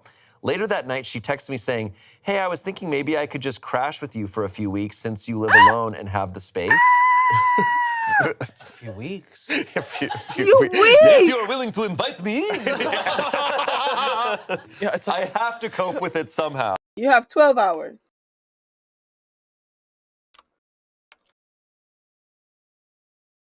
No, but seriously, that would be my boundaries.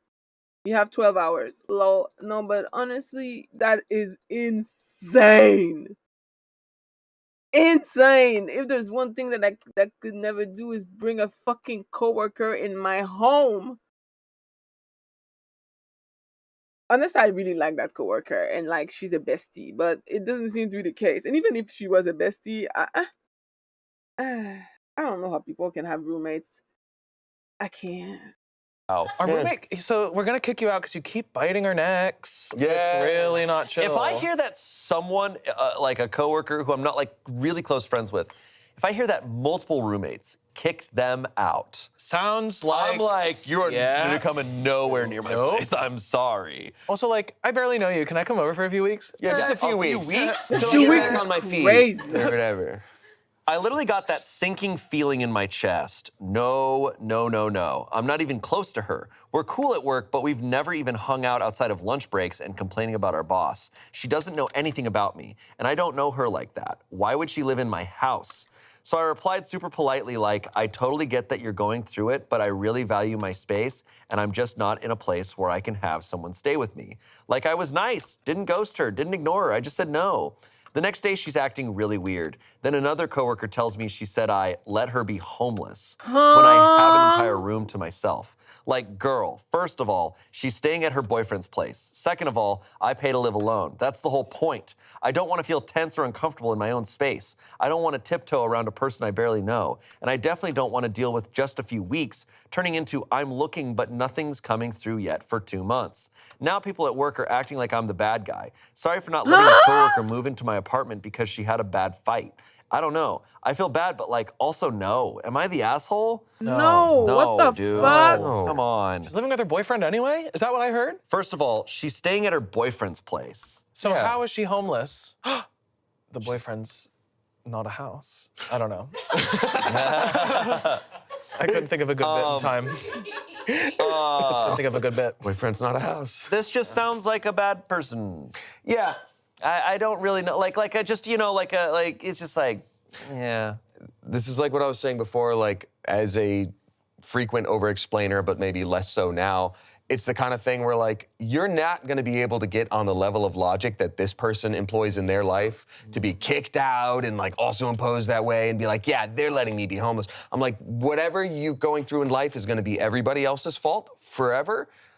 Good luck. Like, they might hate you forever. Good luck. Like, Hey, that's oh fine. well.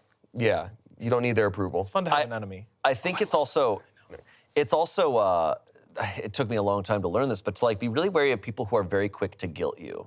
Yes. And it's just like, if that's their first move, it's like, oh, so this was all manipulation. Like someone who's genuinely, truly asking is not going to jump to the quick, like, what's the thing that will make you feel guiltiest that I can say? And she jumped to like, she's telling people like, yeah, she let me be homeless when she has a place to stay. It's like, whoa, holy crap. It's also like, oh, the coworkers are mad that I didn't. It's like, and you take her. You got a bathroom, sleep in the tub. What? Yeah. It's called a cold, hard bed. Yeah. Yeah. This just sounds like a manipulative person. It's very And manipulative. it sounds like that's probably what got her kicked out of her other situation. Yeah, I was thinking. Yeah. We have some comments here. Not the asshole. I don't understand why a coworker would feel entitled to your home. That's truly bizarre. insane. Her life is not your responsibility. I mean, I could maybe get it if you were super close and good long-term friends with a deep connection, but a casual coworker? OP said, literally just a casual coworker. I don't get it. Anyone makes that comment again to you, OP, you say, I'll let coworker know that you're volunteering your space to them. So kind of you. OP says, aye, Captain. Someone says, not the asshole. You don't need to find out firsthand why her roommates and boyfriend don't want to live with her either. OP said, I'm definitely understanding it now, seeing the reaction after saying no. I am a homebody and really enjoy my personal space, given the fact I work 2 jobs and my home is my only carefree space. Guys, we have a 2-sentence update, but it is an update. Werewolf? Okay, actually, sorry. 3 sentences, but the first sentence is kind of all you need. What do you think this update says? Bought some garlic, threw it at her, puff of smoke. Okay. Is that how that works? They go, But I think it's gonna be boyfriend kicked her out and she's staying with my boss, or something like messy. I like that. I'm sticking with the bit. Okay. She went to jail. We did it! She found a place! She found a place! Yeah, and probably a roommate too. Oh, she's got a roommate. She's probably got a roommate. Oh, no. Oh, Lord. Joking aside, the American prison system does desperately need reform, and we're aware of that. Yeah, we know. We know. Oh, yeah, Comments, yeah, we know. yeah, we know. We know. She went to jail. Don't know what happened, but I feel horrible to say I laughed. Well, solves that issue. That's wild. Wow, damn. Yeah, well. It Holy is shit. what it Hey, and now is. there's a job opening too? Jesus. I wonder what their job was, because when Wait, they I said coworker, researched it? my brain always goes like, oh, office building. And the more they talk about it, I'm like, imagine an email always job. picture the most stereotypical, like, Yeah. 90s office severance building. ass, like. Yeah. But I'm like, no, I wonder if they're like, I don't know. I wonder if they work in food service and they're like, this is the messy gossip portion of working in the kitchen. It could be. Like- Waiters could be a vibe. Yeah, I don't know. Interesting. No, they do princess parties, and this one was Belle. Oh my God. That's a good one. I don't know. That's a good one. My God. All right. Our next story. Relationship advice from March 29th of 2020. Doomsday. A lot of people needed advice then. Time. Yeah. So I'm spending a lot of time with someone that it turns out I hate. Yeah. Went for a tire change, found a tracker under my car, placed by my roommate. How do I go about this? I'm a 25-year-old, oh boy. I'm a 25-year-old female, and my roommate is a 34-year-old male. Run away. Yeah, now. To where? She's being tracked. No. Girl. I moved to a new town last year, only knew one person, stayed with her for a bit until I found a house to rent, but I needed a roommate. She introduced me to a guy she worked with who also needed a roommate because he just got a divorce. I met him first, didn't get weird wonder vibes, why. seemed nice enough. About 6 months ago, he made the suggestion to be friends with benefits, and I made the stupid mistake of agreeing. We both did not. There's the. That's awesome. There's the once an episode Emily gasp that you missed. We both did not want a relationship. Everything was fine until he started getting weird and staying up until I got home, questioning me about where I'd been and who I was around. I then ended the hooking up, told him I didn't think it was like that. He got mad. Everything was fine for a bit until yesterday. I live in a pretty rural area where most businesses are small and family owned. Since not a lot of people are getting out, I decided to go ahead and get some new tires and support a mechanic shop I go to, since I doubt they're getting regular business at the moment. I'm there waiting when the guy comes over and tells me he wants to show me something. I'm like, okay. We go over to my car and he bends down and points under the car at a black box. He asks me if I know what that is and tells me it's a GPS. It took me a second to understand the implications of a GPS being under my car. I was like, so someone put it there? It's clear I have no idea why it's there, and he got actually concerned and told me if I didn't know, I needed to find out. Oh my I feel so God. creeped out because I have no friends here. The friend I knew moved away. I only know some people at work, but we're not friends, and it's been hard to meet people. There's no other way a GPS would be on my car unless my roommate put it there. Now I'm freaked out in a way I've never been before, and I can't move out. I'm scared to ask him about it. I have no one to stay with, no family here. What do I do? Do I just ask him about it outright? I left the GPS there because I don't want him to know I know at the moment. What should I do? I'm like, maybe don't ask out about it. Yeah. Because you're putting yourself in danger. That is actually when she said like, oh, terrifying. he got angry when I said that, I'm scary, like, that's scary, bad. This is like the worst situation you can be in at the start of the pandemic. Yeah. Like, this has gotta be. I was about to say, this is the pilot I was of a thinking about, scary show. Oh, we broke up right when the pandemic happened. It's like, that's not so bad compared to this shit. This is. That's crazy. Oh my God, this is terrifying. Comments, honestly, don't say a word, take it to the cops. Yeah. Someone said, I wonder what would happen if you took it to the cops. I wonder if they can have a way to discover where it reports to. Someone said, that is really creepy. Start planning your exit, document everything. Yeah, I mean, that's... Unfortunately, with the cop of it all, it's like you they do. Can't really yeah, trust you're the like, cops oh, to I'm do getting creeped anything. out by this thing, and they just go, well, we can arrest him once he kills you. Yeah, you pretty know, it's much. like Call us if you're murdered. right. It's like, I'm really questioning, like, it's not okay that she's in this situation, not her fault at all, but I am questioning the logistics of this situation because it's like she lives in a rural area, she doesn't know anyone, she doesn't have any family there, and so like maybe she moved for a job, but the job is such that she would need to still have a roommate, and she's like, I can't move. And I'm like, what? How did you get here? What's going on? I know. I don't know. It's a sad situation. I'm It's like, damn, awful. you have, I'm just you have curious. no network. Yeah. Like, that's got to be horrifying. Update. okay, Update. he's in jail good. now. And he met the most beautiful woman. So last night, I decided to subtly pack my things and plan on making the drive at some point today back to my hometown. He works during the day, but I work from home because my office is closed until at least this summer. I realized I could probably fit all of my stuff in my car, and since my lease ends in May anyway, so I'm just moving out. The only furniture that's mine, and not the landlord's or his, is my bed, and it's old, so I think I'm just going to leave it here. I went down to the police station early this morning and had them remove it. I don't think there's much they can do besides document it. They asked me some questions, and I said I didn't know, but I know no one here and thought it might be my roommate. They said it looked like a cheap one from Amazon or eBay, and they'll check it out. Honestly, I may just end up staying home. I miss being in a familiar place where I know basically everyone in town, and I miss my friends. Working from home for a few months might give me enough time to switch jobs. Update number 2. Okay, love that first update. And I also just want to say good for her because there's so many moments where it's like, oh, but I can't because my bed is like, it's so hard to make that choice, but prioritizing your safety. Oh, yeah. That's the way to go. job. Ditch everything. Good Get out of job. there. Yeah. Like, update number 2. All settled in now, ended up asking him about it via phone. He admitted to it, got freaked out when I said I gave it to the police, said he was concerned for my safety when I would go places by myself after work. Okay. Yeah, okay. We got into a scuffle about it. He finally snapped and said that he knew I was seeing someone when I was hooking up with him. I wasn't. So yeah, my first experience with crazy and hopefully my last. Okay. And we trust our instincts. Yeah. You know? Yeah. Good job. Yes. I'm so glad she got out of that because clearly, Oh, God. boy. The anger issues there are like, Yeah. Oh. Wonder why I got a divorce. I don't know.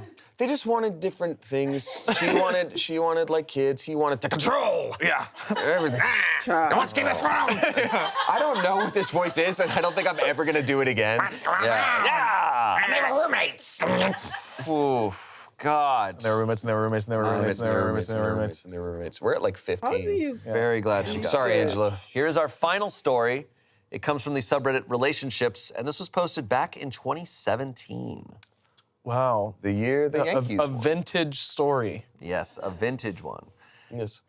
I've, a 25-year-old woman, returned from a month-long trip, and my roommate, a 22-year-old woman, has moved all her things into my room and has been living there with no intention of switching back. What? Well, you snooze, you lose. No. My roommate, a hermit crab. That's Ah, you're a bot. Go away. actually so funny.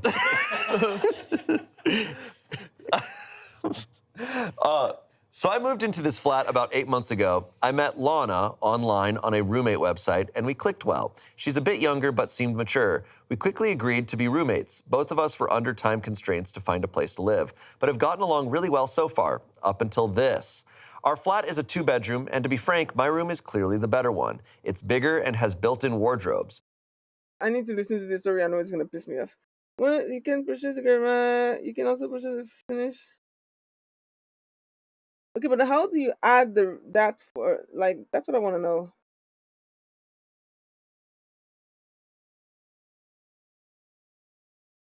Because I don't mind building it, but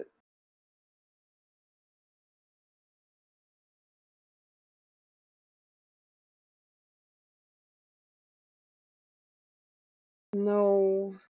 Okay, how to add Gravimag to Dojo?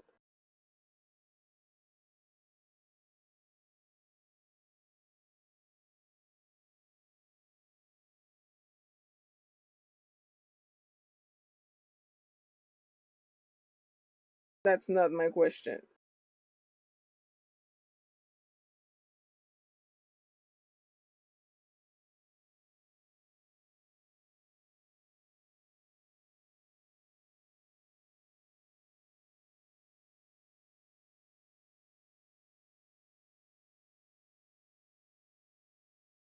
Really? Okay, how to do research then? The fuck? Warframe. How to do research for the dojo.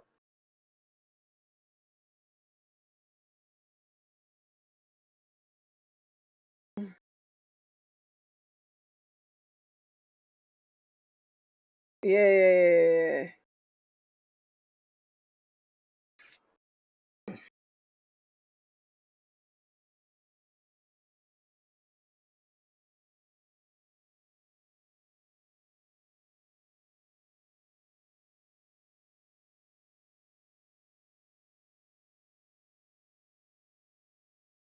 Okay, wait, so let's see if this works.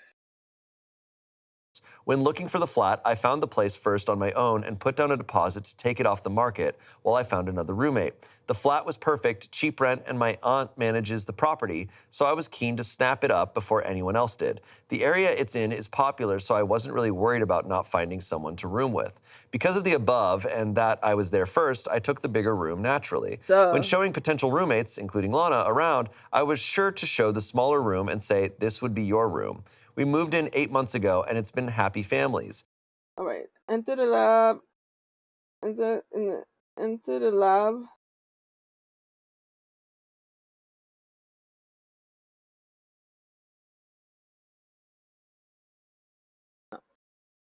Uh.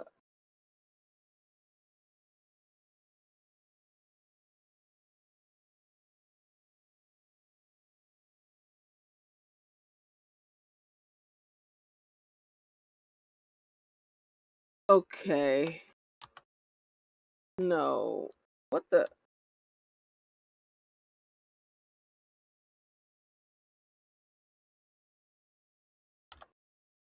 Oh, it's there. The fuck? Why wasn't it there earlier, bitch? I already own a Gravimag blueprint. I own 2. Oh, that's probably why it did not appear. Okay.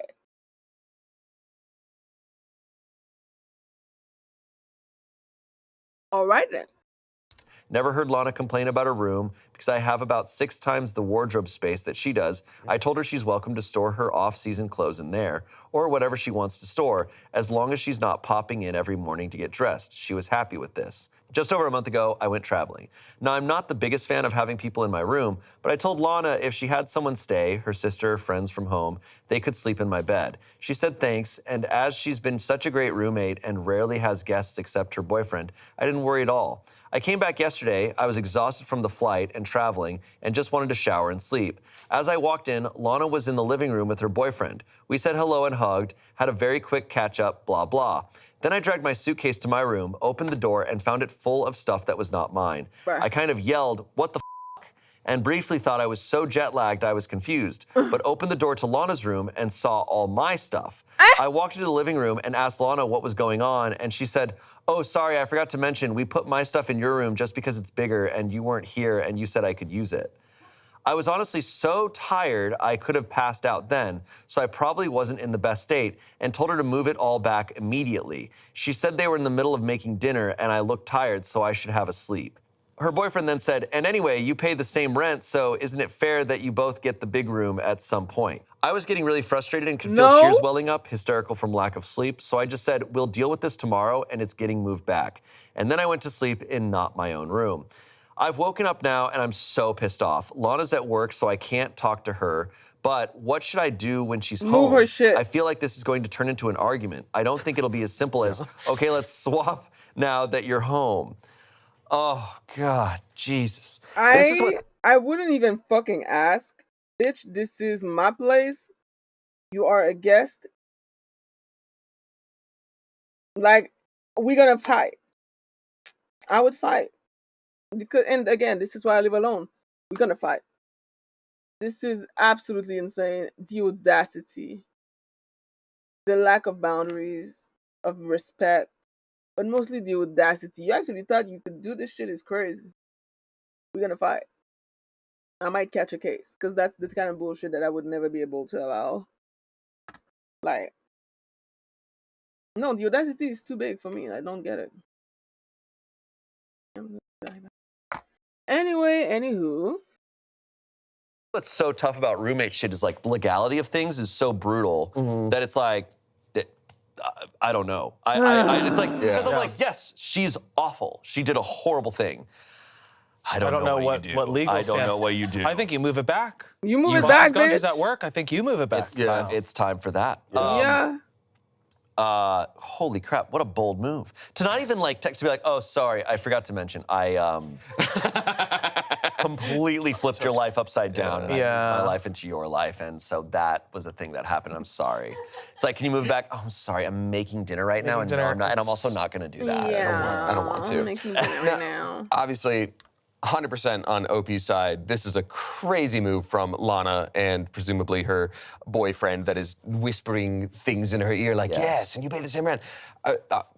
It is a little rough that they pay the same rent. Definitely, but that's rough to agree to as well. To agree to. Yeah, you agreed to it. Yes. To agree, but that's, yes. I would definitely, when moving into a place, if they're like, "You get this smaller bedroom and here's the price," I'd be like, "You have the bigger one." Yeah, like, can we swap? Can I guess take 100 off and you add 100? Is there any way? I would just not take that. agree. Or I would try to negotiate I wouldn't there. It's kind of disrespect. It doesn't excuse anything. There's no way that this is okay. I am still just like, yeah, you move it back. Also, OP, Yeah. but yeah.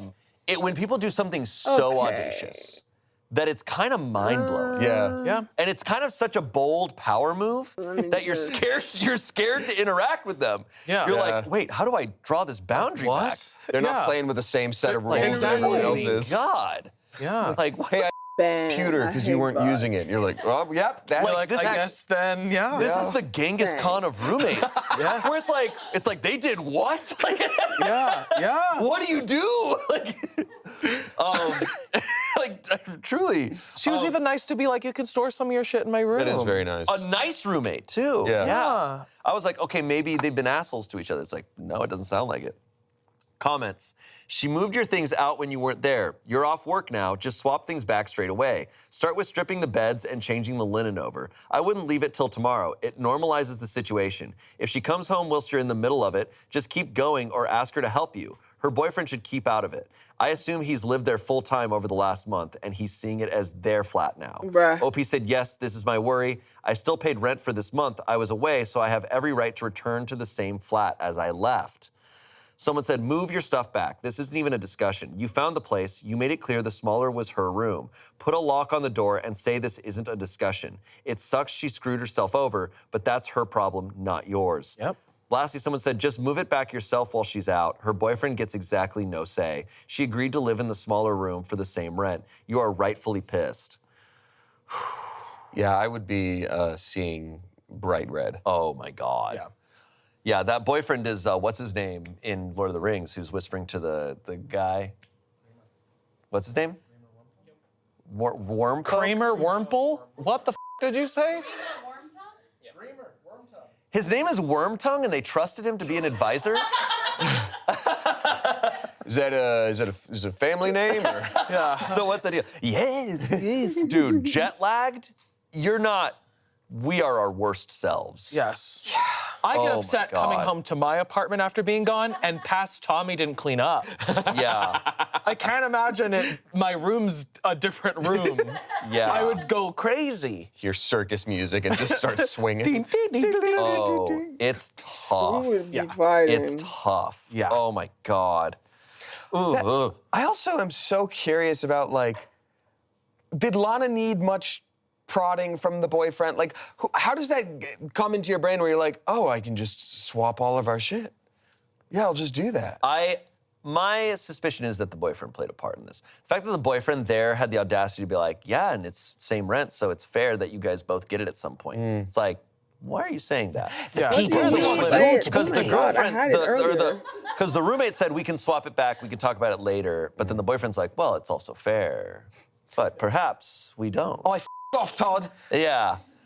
They're in the UK, right? I think they are. They're talking about a flat. Talking about a flat. Yeah, yeah. Yeah. Update. Yes. Jail. And she's in jail now.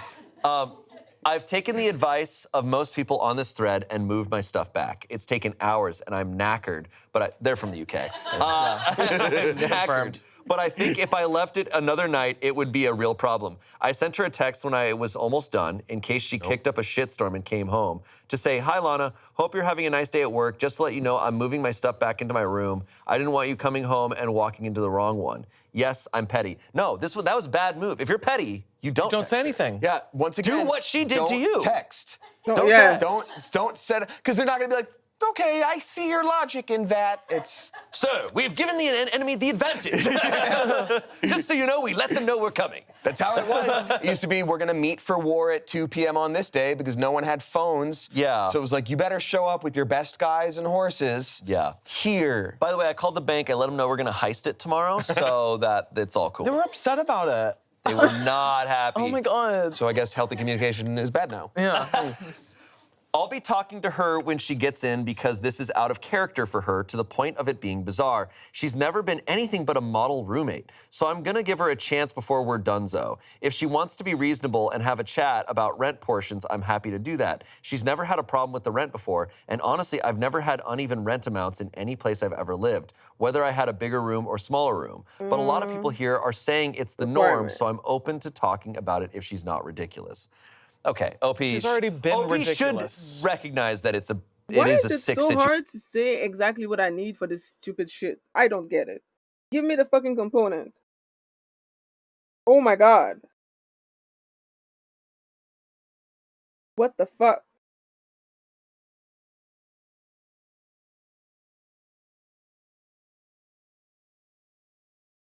Like, I, fuck.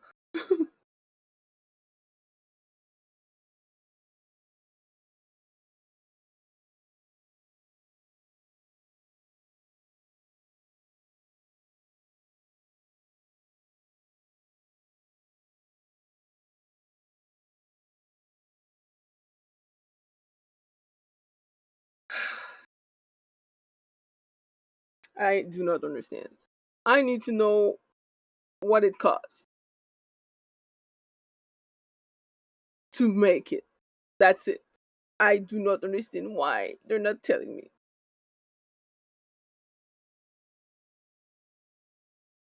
Blueprint requiring Giromag system.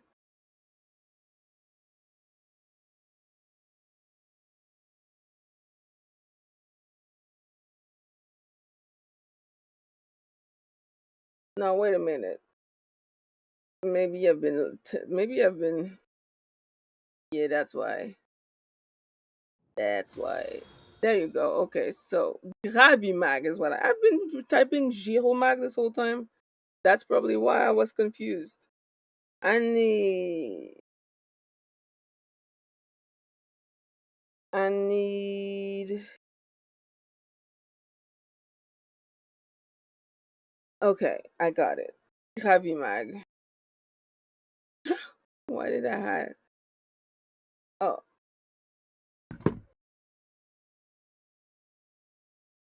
What's another?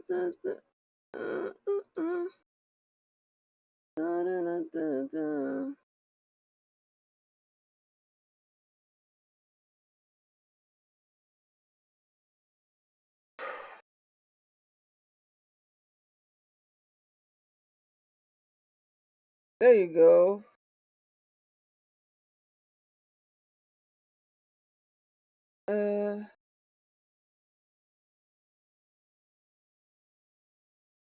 There you go. So I need 10 Giromag. Oh, that took 10 years. So 10 Giromag.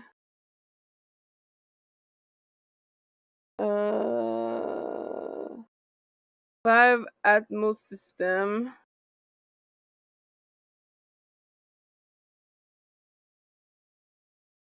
2 repeller. I got enough repeller. Sheesh, that shit is expensive, honey. Like, damn, bitch.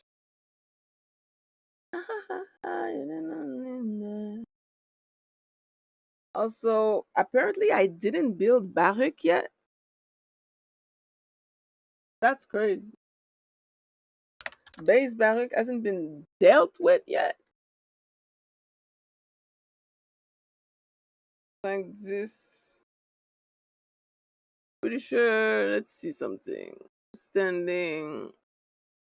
Yeah, I already gave the maximum amount of standing. For today, at least. So I'm gonna buy.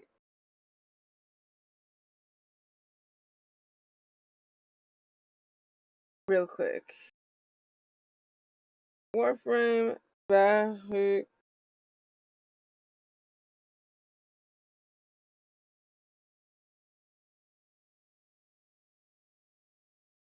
Not a build, just Baruch. I need to. Is there like? Can I research him? How do you acquisition? Can be purchased from Little Duck. The main blueprint require blah blah blah blah blah blah. Upon completing the Duviri paradox. Oh, the circuit. Yeah. Okay, so I can buy the blueprint. No, I can't. Alright. Okay. What can I make?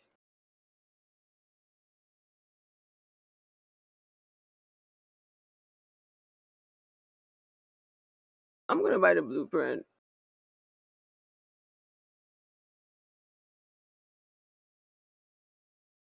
Bitch, that's kind of expands. Oh, wait, this glyph is kind of nice. Wait, that's not a glyph. What is that? That looks so cool. My only issue is that this is for base Barret.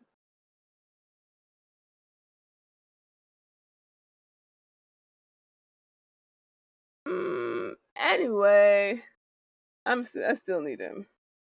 Situation to be paying the same rent Yeah. for. To split evenly and you have more square footage is that's not normal. It's a lot of, and again, it doesn't excuse anything. That's the B plot that we don't That's the care B about. plot. But she's like, And yeah, she's my down to talk aunt- about it, so. Yeah. She's saying, okay, I'm open to talk about it. Okay, update number 2. So as you know, I texted Lana to tell her I moved my stuff back. She didn't reply to me, fine, whatever. But she didn't kick off, so I figured we were okay. You figured you were okay. You figured She didn't that? kick off. She didn't kick off. What's that mean? We're gonna have a chat. Like throwing a hissy fit, I think. Or Our UK fans are like, all right, stop it. just kick off, like crash like, out. shut up. Please shut up. I told my aunt what had happened, who was as baffled as all of you, and I told her it was probably all sorted, just keeping her in the loop. I also told my boyfriend, who works about 5 minutes down the road. He offered to come round in case Lana's boyfriend came round, but I told him not to because then we're ganging up on Lana. He insisted on going for a coffee with his mate a couple roads away in case we needed backup, which is a bit ridiculous, but very cute of him. So I did get myself a glass of wine while waiting for Lana. I think we're all sorted and everything's fine, but I did get myself a glass of wine and waited by the front door. The situation has changed, Lana. Lana walks in, there's a gun on the bedside table. She's like, yeah, so Have a Welcome seat. in, Lana. I have a long cigarette and a glass of wine. Pitch black, just the cigarette in the darkness. Sit down. So I did get myself a glass of wine while waiting for Lana, not because I was nervous, I just like wine, and she came home. I was sat in the living room and gave her a very cold hi when she walked in. She sort of froze, bag in hand, and her eyes darted between me and my, not her, our bedroom door. She blurted, "Did you do it?" And I said, "What, move the rooms back?" "Yeah, of course." This starts to feel like a story. Like Her a eyes went novel. all wide and she dropped her bag and ran into the bathroom. Her lipstick red. I knew then that my life would be different. It's a noir. It's so noir right now. Her eyes went all wide and she dropped her bag and ran into the bathroom. I could hear her talking on the phone, so I was like, yippee, I guess Tom's coming round fun. I heard the door unlock and I was about to go full Hulk on how psycho she is when she came out of the door and stood between our bedrooms. Their doors are adjacent and she just stared between them both, breathing heavily. It was really odd.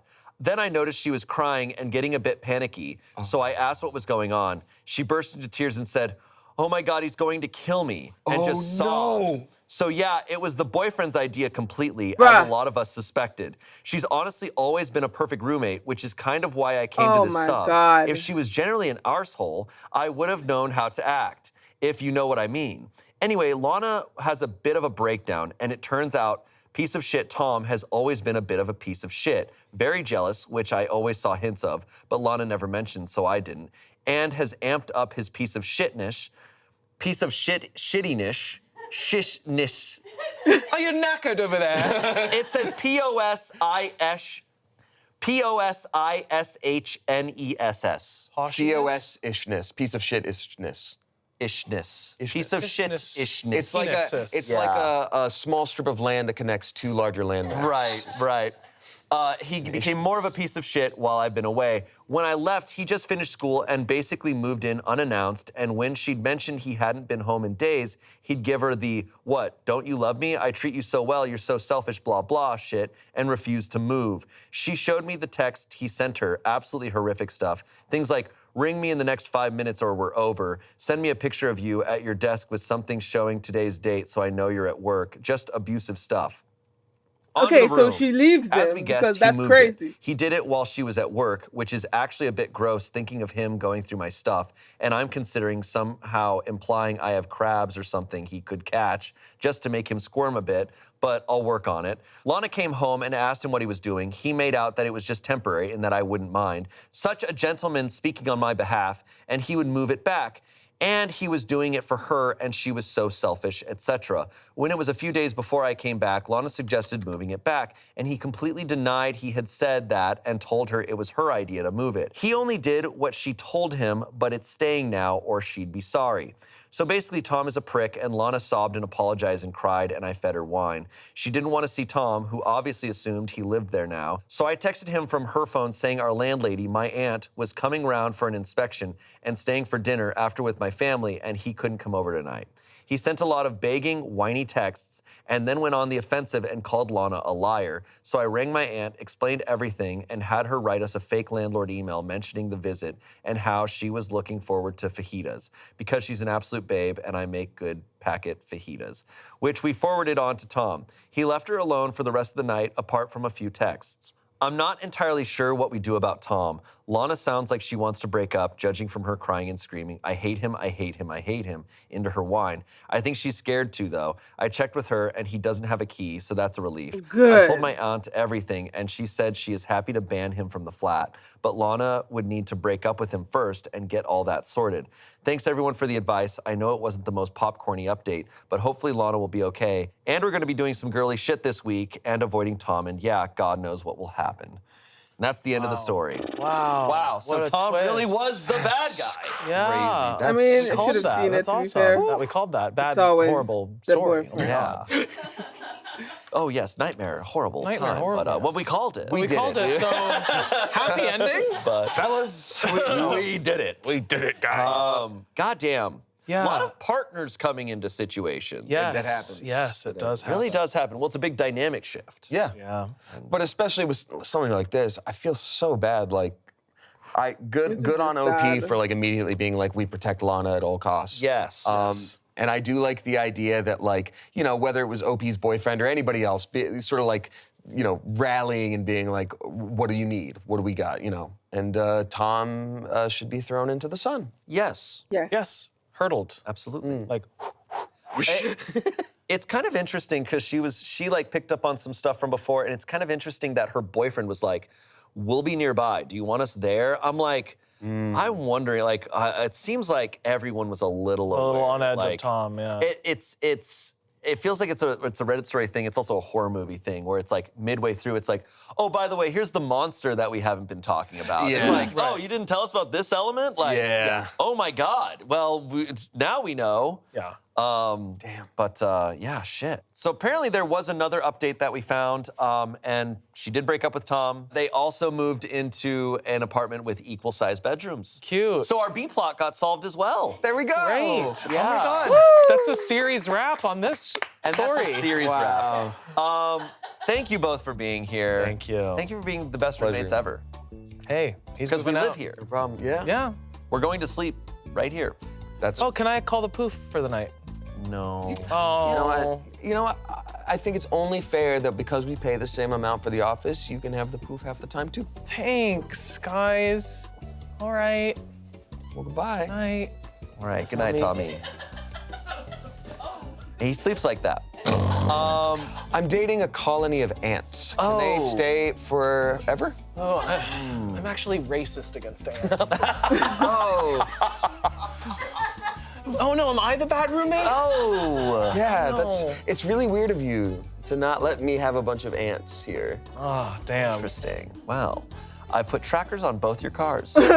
Oh, that's fine. Okay. That's fine, it's stolen anyway. Thank you all for watching. This has been a wild ride, as always, and we'll see you next Saturday. Bye. Hello and welcome to Smosh Reads Reddit Stories. I'm Shane, and today's theme is, I mean, it's our 150th episode. Oh, so wow. I guess that's a little bit of the theme is hell yeah. But also, it's March, and in honor of the Ides of March, sorry, both Amanda and Angela are mocking me right now, and it's really hard to do this intro while they are quietly mocking me. Just smiling. So this is going to be largely revenge themed today because of the Ides of March. Angela, can you tell us more about the Ides of March? George Clooney. George Clooney's in a movie. It's It's a Julius Caesar thing. Yes. It's Shakespeare. Yes. I only know like kind of the I text. also like Shakespeare. I know, but Angela really knows Shakespeare. Thank you, Shane. Angela went to Oxford. I also like Shakespeare. Hey, we're gonna get to you. You're gonna get your chance. No. Angela, have your time. And you should have it. I yield my Have it. time to Amanda. Okay, great. So, Julius Amanda, Caesar. We're out of time. Anyways, I'm joined by Amanda and Angela today, who both are getting their revenge on everyone. We had a realization today that we think we spent too much fundamental time as kids with our uncles. Yes. Yes, because there's some ladies. Crazy No, wait, statement. hold on. Not what you guys are thinking. No, nobody We're said saying, anything. like a lot of little girls will hang out with their moms or their older sister. Yeah, and they'll be like, I oh, think we cutesies. hung out with older men. Yeah. No, you're not. You're actually not explaining this well. You're actually not. You're saying because of all the characters you guys play. Are you saying that you act more like old men than... She's not explaining it well, but here's the deal. We're not your typical girls, girl, okay? Yeah, that's what we were saying. We've been hanging out with older guy, funny, ha ha ha. We were like, are we humor. girly girls? And we were like, no. Guys who scratch their balls with sweatpants. That is your personality. And thank you. Yeah, it really is your And we personality. watch like horseback riding. You both have the personalities that you hang out and smoke cigars. And we tell our nieces and nephews to go pour us a beer and bring it back. And we're like, it's good. Truly, whenever you both play men in any of our sketches or shows, it's wild to see. You become the most toxic human beings. And that's because we're healing from toxicity, Shane. That's because I'm speaking to the culture. Yes, we're healing inside so we become toxic men. It's for us to It's just heal. crazy. Whenever we slap a mustache on one of you, the energy just skyrockets. Yeah. You're like, ah! I literally can't play like a grounded, nice, kind guy. I have not been able to play a nice guy in a long time. It's like Jim Carrey's The Mask. You put that shit on. What is wrong with us? I think talking about nice men leads us right into Reddit. Yeah. So today's theme is revenge. Revenge-themed stories. I saw a kick-ass production of Julius Caesar in the round. Sick! In Oregon when I was 16. Blew my mind. Female, Julius. Our first story comes from Petty Revenge. This was posted only a week ago as of recording this. I've been mailing my toenail clippings to my childhood bully once a month for 11 years. No return address, no note. Throw up is coming up. Crazy. Oh my God. That actually is really fucking gross. Yeah, But that's a awesome. lot. That. Like, actually, yeah. Yeah, Actually, when I You think know about what? That's awesome. I didn't know you could send stuff with no return address. Oh yeah. Kind What? of a Don't good get thing any to learn. ideas. wait, Don't get any ideas. doesn't the post office go, no? You know, Yeah. something that I've wanted to do for a long time is, this just kind of makes me think about it, is, you know how they sell those really fancy like letter writing sets with like the wax seal and the like Yeah, I love quill? those. I've thought about like buying some really nice stationery, like a really old school parchment paper, writing like, and it's so one of my friends would get this gorgeous letter in cursive on the front, like entitled to them, and they'd open up this, they'd break the wax seal, they'd open up this beautiful scroll, and in it just in cursive it just says bitch, Fuck you. and that's it. They're just like fuck you, and that's it. All that effort for that. I You know, love it. Shane Top wrote me a letter. Oh, yeah. wax seal of a butt. Oh, bitch. I draw a butt. Yeah. Like, I sent you a nude. A drawn butt. This sounds disgusting. Yes, all right, let's get into this story. Yeah. So this is weird, and I've never told anyone, but here we go. When I was in middle school, there was this kid, Marcus, who made my life miserable. Like, not just regular bullying, he was creative about it. One time, he convinced half our grade that I shit myself at a sleepover that I wasn't even at. Another time, he found out I had a crush on this girl, Emily, and he asked her out specifically to tell me about it in detail. Just cruel stuff constantly for like 3 years. Wow. Anyway, fast forward to 2014, I'm in college, haven't thought about Marcus in a while. I'm scrolling Facebook and I see his mom posted something about a garage sale and her address was right there in the post. I screenshot it. Don't know why, just did. So that night, I'm clipping my toenails watching TV and I look at the little pile and I look at my phone with the screenshot and I just thought, I put them in an envelope, no note, no return address, mailed it the next day. Felt stupid immediately after. Figured that was it. Got it out of my system, whatever. But then a month later, I'm clipping my toenails again and I just did it again. That was 11 years ago. I have not missed a single month. I've mailed them from different cities when I'm traveling for work. I don't even think about it that much anymore. It's just part of my routine now. First of the month, rent and toenails. The thing is, I have no idea if he even opens them, or if he throws them away immediately, or if his wife opens the mail and has been hiding it from him for years. I genuinely have no idea, and honestly, I don't really care. Like, I'm not doing this for a reaction. I think I just like knowing that somewhere out there, these envelopes exist. I looked him up recently, and he's got a wife and kids now. Nice house, seems happy. Good for him, I guess. I found his new address when they moved a few years ago. Took like 10 minutes. Sometimes I wonder if I should stop. I have a decent job and a wife too, normal life stuff. And also, once a month, I mail my toenails to a man who was mean to me when we were 12. Anyway, yeah, that's it. Felt like typing it out finally. Okay. This is definitely, like, regardless of how we feel about this, this is really a good story about why you should just never bully people. Crazy. Yeah. Because you just don't I think that he should replace the toenails with just a picture of him. No more toenails, and just start sending pictures of him so that. Well, then he reveals his identity. Yeah. Then the guy could come after him. Yeah. Then he could start getting envelopes with toenails. What I would do. What would you do that? You want to level this revenge up a little bit more? Okay. Send one with a check for $1,000. What? Not a check. Sorry. Send like $500 in one. Get So it that- eating so out that of your sometimes hand. he's He's excited to open them. I gotta open some of these, but then the next one you send more toenails. Get in his motherfucking head. Shit. Yeah. Sometimes they're good. And he's like, what is this? Is this revenge? Is this good? Is this person happy? Sometimes it's a coupon. it's like, wait. Psychological thriller And then right sometimes here. it's a bag of shit. Yeah, sometimes it's a poop. The envelope is just wet and squishy, and he's like, I wonder if this That's is crazy. cash. Sometimes it's a gift card. What is this? Or sometimes Open it's it, babe. Open it. He's like, but it's soft and stinky. Open it. There could be cash in there. Sometimes you put a kid in it. Sometimes you put a Burke Williams spa gift card. What? That would be This a is Chili's, nice. a Chili's gift card. Yeah, being in one of but them. there's poop at the top. There's still toenails. There's poop at the. We're moving away from that. I'm no. laughing at there's toenails, but there's also cash. Okay, here's my question. So it becomes like Fear Factor. It's like for it's like, $100. no. It's like Cash. deal or no deal. My question is this harassment? Kind of. I think it does. I think he could get in trouble. My answer is yes, it is. That's harassment, yes. correct? I think it is. But it was on the school grounds as well. Here's my deal. yes, he was but that was harassed 12 years ago when they were kids. He was harassed for 3 years by this bully. That's awful.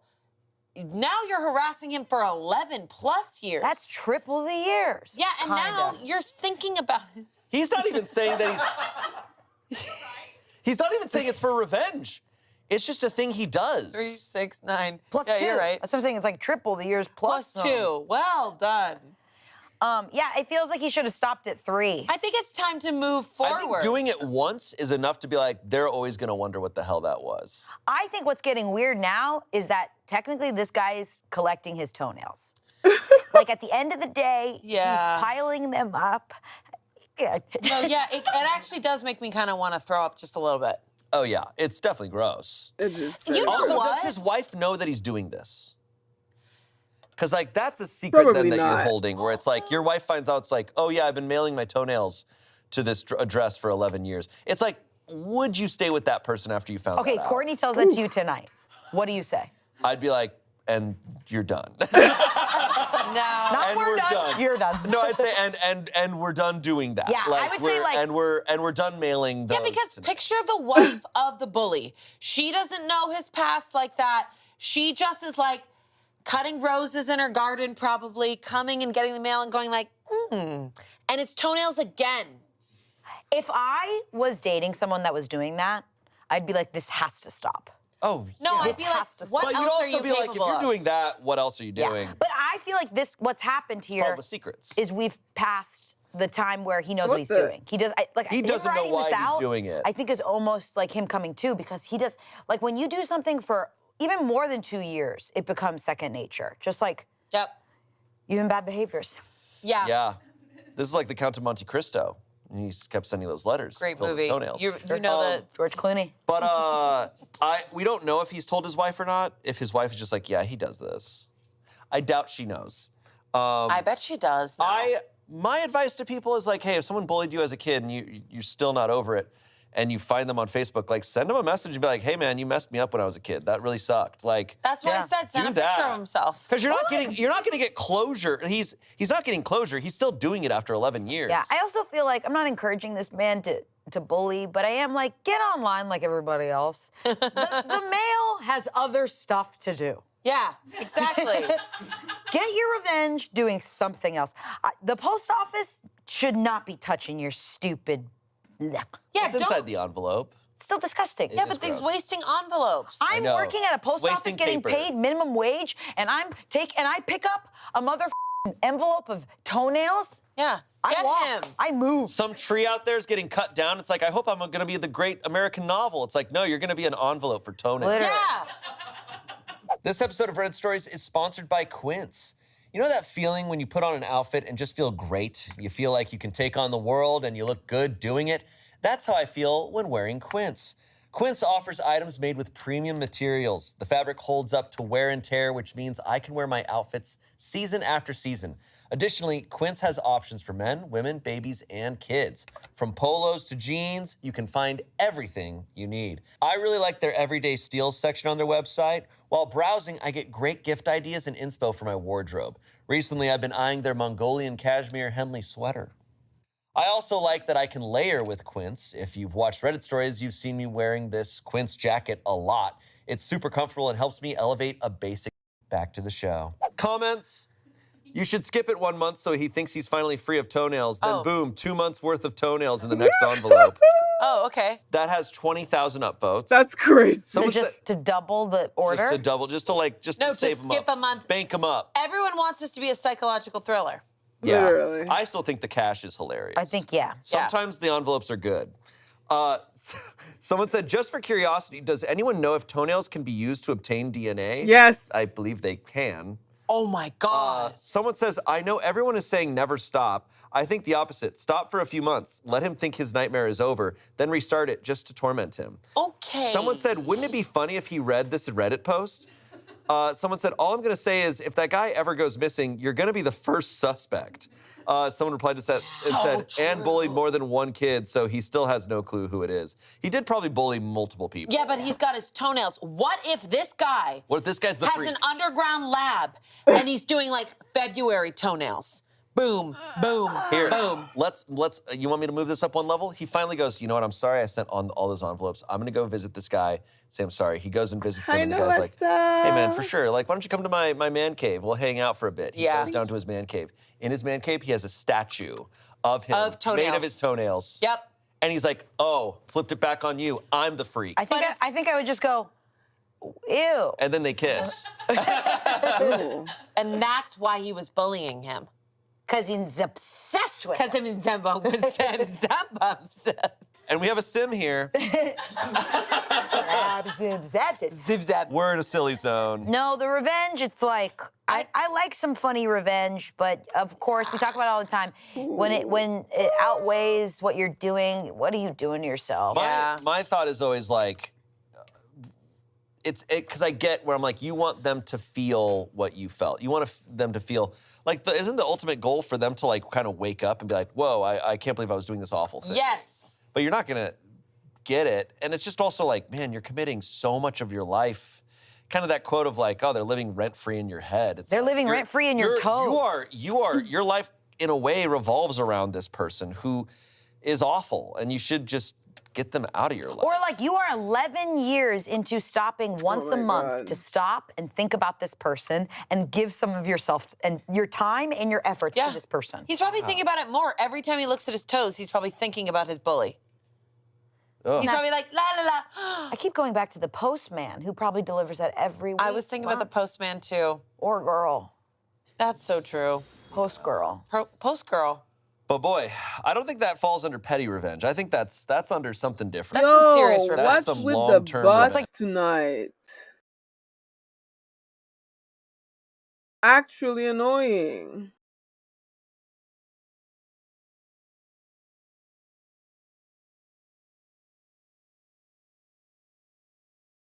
Jeez. Take a shower revenge. Yeah. I don't like that That feels a little bit like torture, just like a little bit. Yeah. All right, our next revenge story. This comes from Petty Revenge. Seems to be a problem with the wash. Seams is spelled S-E-A-M-S. Oh, clothes. Clothing seam. Clothing seam. Years ago, I worked with a woman who had a picture-perfect family. Mom, dad, 3 beautiful boys, very involved in family activities. Well, until dad hit a midlife crisis and pulled the plug on the marriage. As things played out, she ended up losing the house to him, and the boys stayed in the house so they could continue in their school. It was heartbreaking to watch. Of course, because it was a midlife crisis, he moved in with someone who was a lot younger, but had zero idea of how to do anything around the house. Ex-hubby wasn't used to doing anything, and my coworker was upset that her boys weren't being cared for. One day, she was at the house and decided to show the boys how to change their linen and run the washer and dryer so they could do their own clothes. She saw a mound of dirty clothes in the laundry room and decided to get some petty revenge. She used the scissors in the laundry room to cut exactly 1 stitch in the side seam or under the arm of a few of girlfriend's shirts and sweaters. She snipped a single stitch at the elastic of underwear, single stitch in bra bands. Then, when the boys arrived with their laundry, she showed them how to separate clothes and include everyone's dirty clothes in the loads. Weeks later, the boys mentioned how the girlfriend was upset because her clothes seemed to be getting damaged in the wash. She did that a few more times over the course of the 6 months. Why the girlfriend and not the husband? That's dumb. She's taking her revenge on the wrong person. Like, that's actually so trash. Like, the husband is the problem, not the girlfriend. Girlfriend lived there. Petty as hell. Wait a second. So the only people who suffered were her sons. No, the only person who suffered was the girlfriend. But she blamed the sons because they were the ones doing the laundry. This definitely falls under, hey, the husband was the piece of shit. Literally. But you're getting mad at the girlfriend. You're torturing the girlfriend for what the guy, the guy is the shitty one. And get the revenge on him. And therefore involving She's your not even sons. messing up the dad's clothes. She's messing up the girlfriend's clothes. Yeah. What? And a stitch in a... You're hitting the wrong target, mate. Yeah, the target, mate. Mate, to the left, to the left. And her underwear, what, is falling off? Well? Well?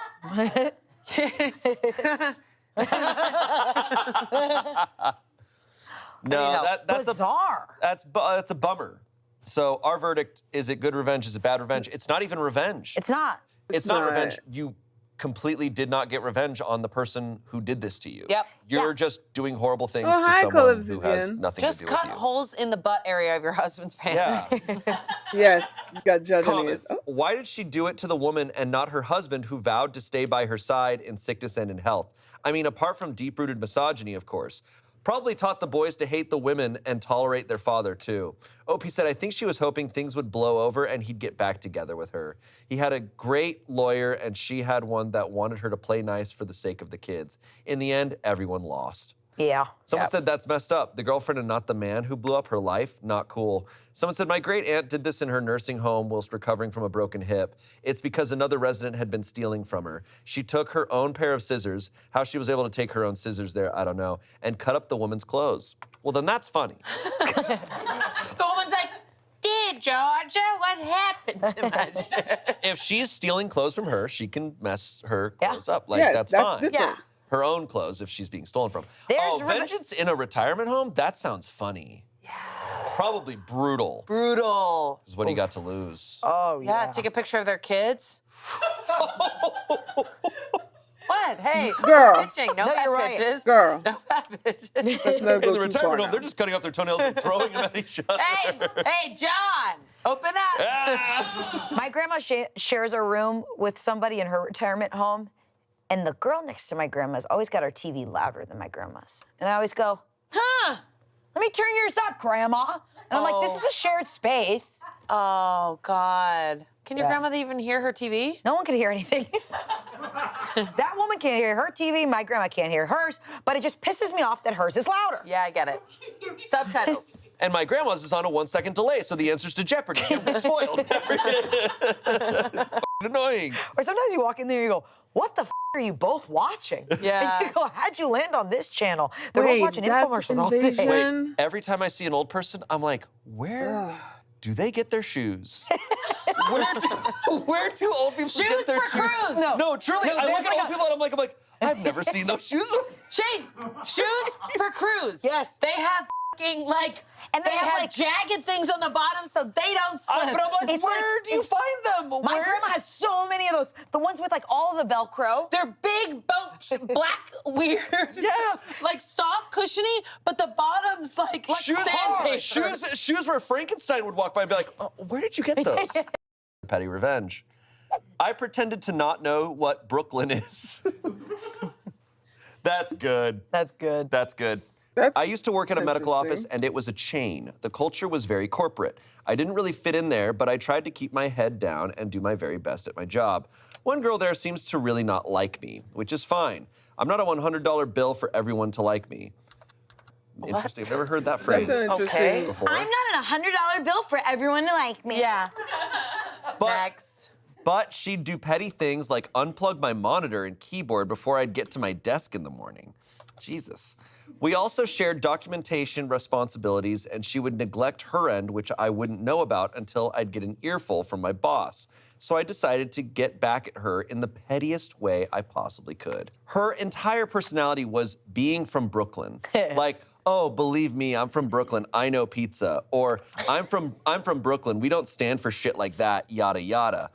One day, I was castigated for something she did, and I got really mad. So for the rest of the day, I pretended to not know what Brooklyn is. I'd ask like, oh, is that some town in Ohio? Oh, it's in New York? Is it like upstate? One of the 5 boroughs? Everyone knows there's only 4 boroughs in New York. That's Manhattan, Queens, Bronx, and Staten Island. I did not know. To know Staten Island but not know Brooklyn is really funny. Very funny. When she showed me Brooklyn on the internet, I just said, that's not real. Brooklyn is an internet hoax. She got so incredibly frustrated, she started crashing out. The best part is, what's she gonna tell HR? I'm bullying her by pretending not to know what Brooklyn is? This was a long time ago, but I figured it was a good place to share. That's good revenge. I think she could go a little bit further. If she's unplugging your monitor, you can kick her a little. Key her car. I mean, not Have kick you her, ever but, had you know. someone, when you're sitting down, pull the chair out from behind you? Okay, I'm not friends with the 3 Stooges, so. Well, when you're a tall girl, it happens to you in 6th grade. Jesus. It f***ing And you sucks. fell all the way to 7th grade. I literally fell. It took me like many minutes to fall. Anyways. Wait, that's crazy. It did happen to me once in a Star Kid show. Someone pulled the chair and I hit the ground. It was really Petty, funny. very, No, on but accident. It's really some petty revenge are okay. Some are, you might need therapy. Some are, I'm calling the police. But this is like, nobody's getting technically armed. Being annoyed, yeah, but you know, it's not like some serious health issues. You'd be alright. funny. Yeah, send me a clip. There's nothing worse than falling. Your legs go up. Yeah. It's the worst. But anyway, I think I like this revenge because the person wanting the revenge is making them look stupid. Yes. Like, it gets really scary when you're like, I want harm on another person to feel better. Yes. But you're so like, to be like, I'm gonna look like a clown in front of them, make them freak out. Okay, revenge that I do love, and I'm not a big revenge person. Revenge that I do love is when someone is doing an action and it's like hurting you. Yeah. Is to find a way to make that action hurt them is the best. Now, that's not the case here. Yeah. But it's like, oh, this person keeps taking my parking spot, and finding a way to be like, so I put spikes on my parking spot, and they parked on it, and they, like, that's a bad example, but you know what I mean? It's like, hey. I think you do like revenge. No. I was saying in movies and stuff, when it's just like the action that you're doing is finally going to have consequences for you. Yes. Like finding a way. That's like a well-written version of revenge. I don't know a good example of it, but that's the best. I just think it's so funny that someone's just like, oh yeah, in Brooklyn, like things are hard. Oh, in Brooklyn we wouldn't do it. It's like, wait, hold on. I've never heard of Brooklyn. I know. Like that is so funny to me because it's just gonna get someone really, really mad. What? It's really funny. It doesn't fix her problem though.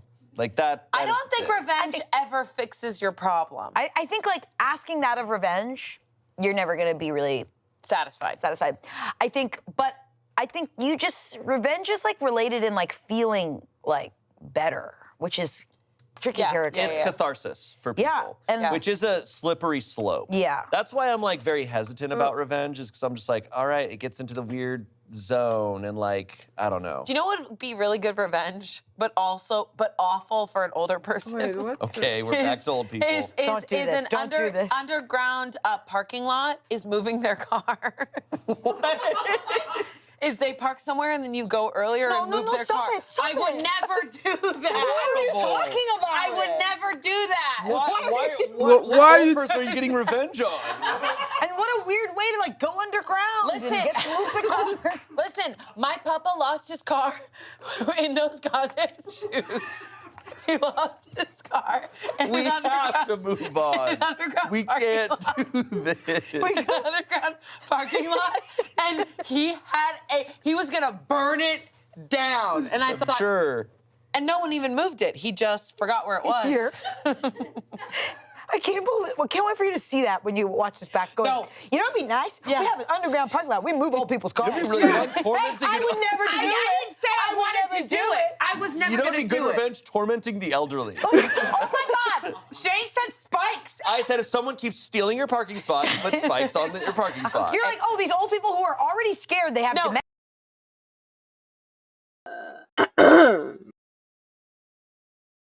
I hate bots. I actually don't understand why I have so many bots tonight. But y'all are annoying as fuck. I'm literally banning all of you. Fuck off. Dementia. Fucking them up and making them feel like they have dementia. Hey, I didn't. I was never gonna do that. But you still said Am I the asshole for ruining my brother's proposal and refusing to clear his name until he gives me half the money for my wedding? Whoa, okay. no, I think the revenge one. is a little leveled up here. Ooh, that sounds juicy. Throwaway account. I, a 35-year-old man, admit to being a spiteful person when pushed, but I want to know if I'm truly the asshole when I gave multiple and explicit warnings as to deter my vengeance. I have a younger brother, Todd, who's 29, who had a complicated birth and had to stay a month in the ICU, and because of that, my parents have always doted on him and almost denied him nothing, even if it was to the detriment of my sister Abby, who's 32, and I. My brother drinks in on the attention and has on more than one occasion made himself the center of attention at either my sister's, or a cousin's special event. Because of this, Abby and I have a strained relationship with Todd and our parents. Unfortunately, Todd met and fell in love with Lucy, who's 24, who announced her own pregnancy at the baby shower my mom held for Abby. When I proposed to my wife, Michelle, who's 30, I just wanted to elope, but she really wanted her family to be there, so I invited my family out of obligation. While out, my best man, Jim, who's 35, noticed a receipt from a jewelry store slipped out of Todd's pocket. Jim confronted Todd about this, which led to an argument. Jim told me everything, and I told Todd that he was no longer to be a groomsman because I knew he was going to propose at my wedding. Todd cried to our parents, and which led to a blowout. In my parents' eyes, since Todd never admitted that he was going to propose to Lucy at my wedding, I was unfairly judging him. I refused and brought up Todd's past behavior. My parents couldn't refute this and got Todd to agree to not try anything at my wedding. This wasn't enough to convince me to let him be a groomsman, but I warned him that if, as a guest, he'd try anything, I would make him regret it.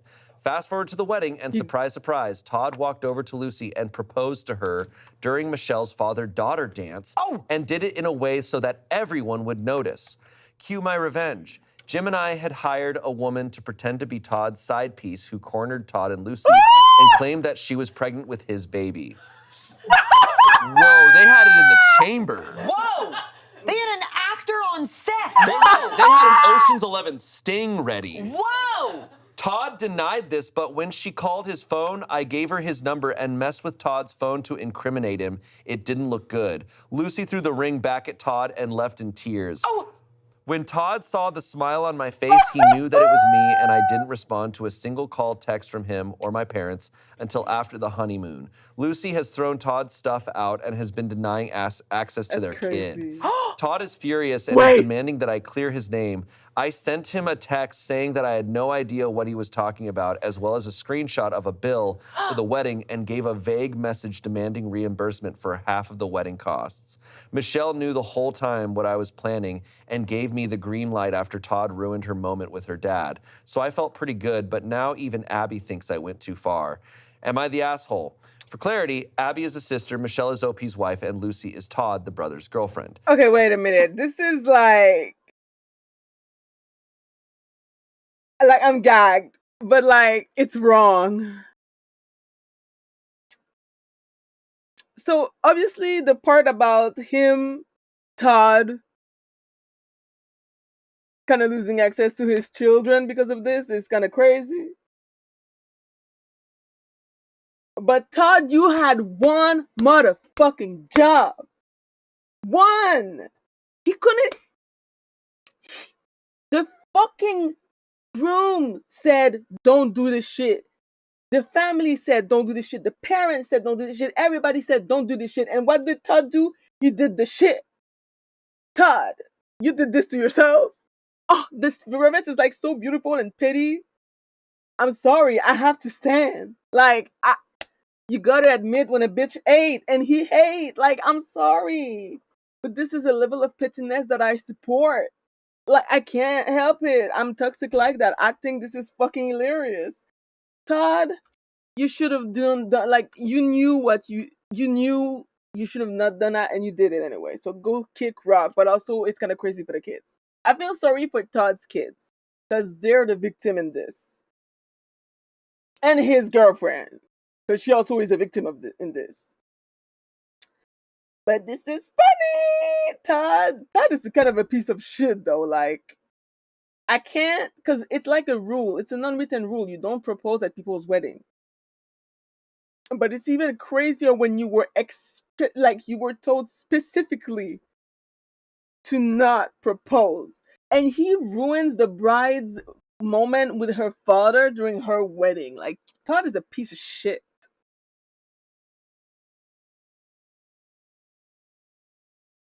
I feel bad for the girlfriend. I feel bad for the kids, but I do not feel bad for Todd. Todd can suck a dick, a whole bag of it. I'm sorry. I gotta stand. Beautiful.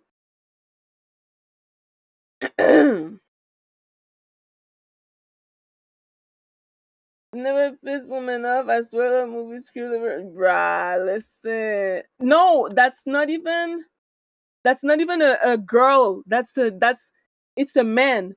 The man did this. Not it's not like a sister. It's a man, I think, from what I've understood. Like, Todd clearly is used to do stupid shit and never like having to deal with the consequences of his action. But Todd went too far. Todd went too far. And now Todd looks like a goddamn fool. Congratulations, Todd. You played yourself, bitch.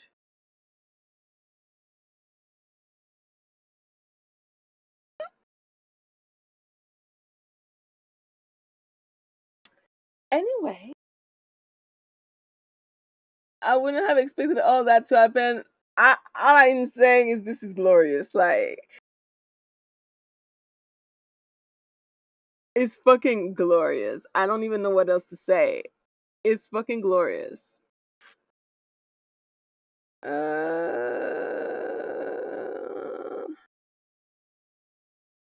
don't know which one is that one. I'm gonna do this one.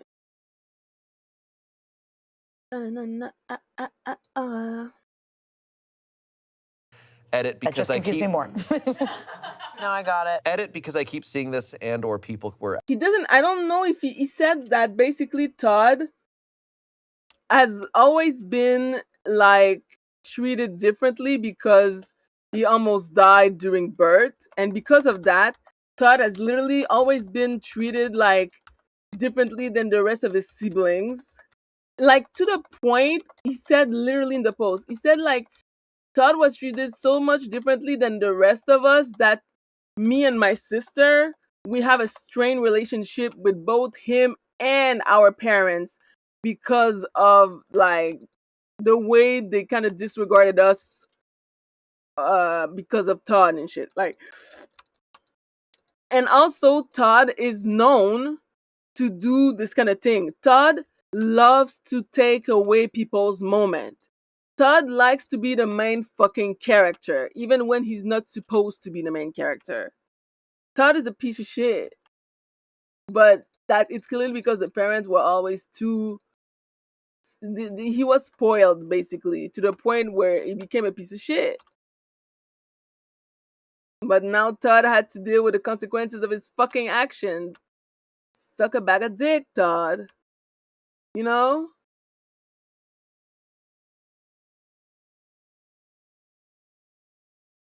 Yes, like there was favoritism. There's also resentment. You know, there's resentment. But also, again, I feel like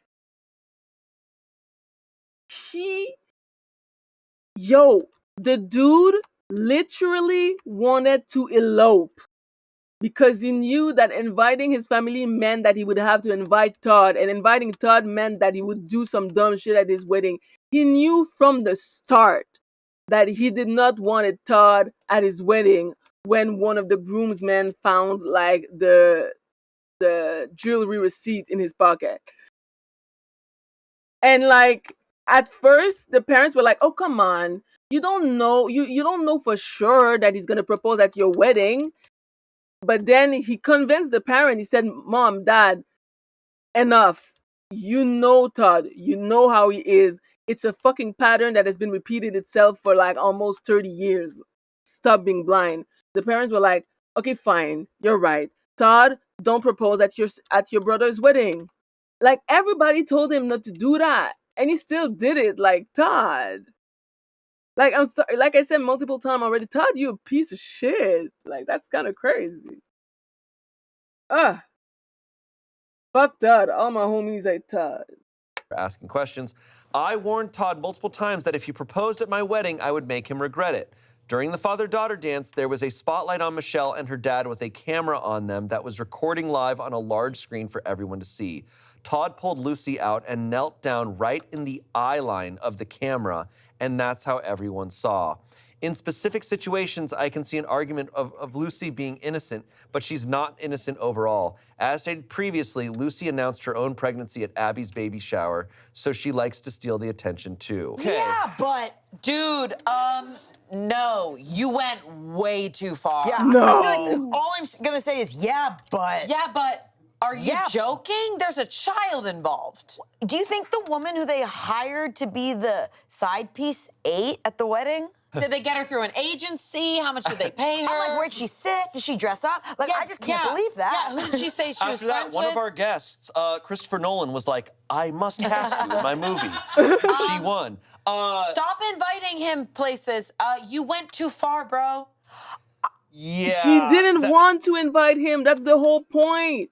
He literally did not want Todd at his wedding, but because his family, it would have created family drama to like invite everybody but Todd, which is why he ended up having to invite Todd, even though he did not want Todd to be there. So at this point, bitch, I'm sorry, but fuck Todd. It's like, wow, that was more creative than I was assuming. I thought the revenge was like, we're gonna make him pay for the wedding, or like, that's very extreme and intense. Here's the can thing. lead to a lot of bad shit. That definitely, to me, because there's a lot of stories we read where it's like, I cut this person out of my life, and I'm like, this sounds grounds for that.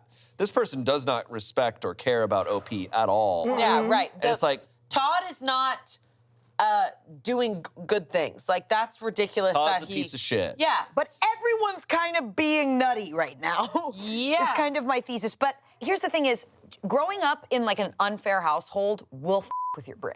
You know what I mean? Like it will, like I can like try to put myself in this person's position and be like, honestly, Cole, that's also my philosophy, because again, like I live alone. I don't like to deal with people's bullshit. You know what's crazy? I feel like if I ever get married, hi Nagato, I would 100% be a bridezilla. It's not a good thing, but bitch, you're supposed to only get married once. I really don't plan like on getting married, so let alone being married multiple times. If I ever actually get married, and again, I don't think it's ever gonna happen, I'm gonna be a fucking bridezilla. Everything I say goes. And if I don't want to see someone at my wedding, bitch, that person is not coming. And that's not negotiable. I do not give a fuck. Like, let's say my husband has a family member who's, I don't know, a known racist. Or, now, you know what? Let's say, I don't know, my husband has some family members who are MAGA or whatever, you know, Trump supporter. Bitch, you're not invited.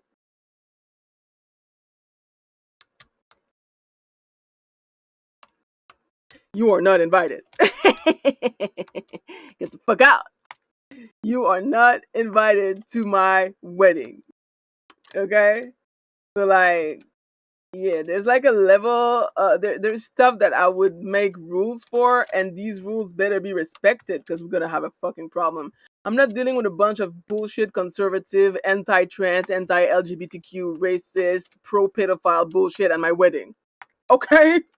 Pro-ICE, nah, bitch. My wedding is supposed to be a place where it's a safe space to have fun. Okay? I'm not dealing with a bunch of retards who are gonna fucking call ICE if they see a brown person. So, that would be the kind of rules that I would make. Biggest climax of my life, you're gonna still take attention from me and see how that drives a person mad, but this is driving them mad. You know what I mean? It's like, I have been so upset when I am not treated fairly that it makes me like want to do crazy things, but that doesn't mean you should, you know? Yeah. Right. Like, and his whole wedding, all he's thinking about, like, during the father-daughter, it's like, oh, I can't wait for my thing to go. It's like, dude, you're not even focusing on your own wedding. Yeah, but also, yeah, can't wait to make Todd even more pissed. Yeah. Yeah, because you're like, it sounds like a movie. Mistress. Yeah, exactly. To stage an affair it's just a lot. Like, that's have next a glass of level, champagne. Or 5. Here's the other thing is, like, something tells me that, I don't know, because I feel like the girlfriend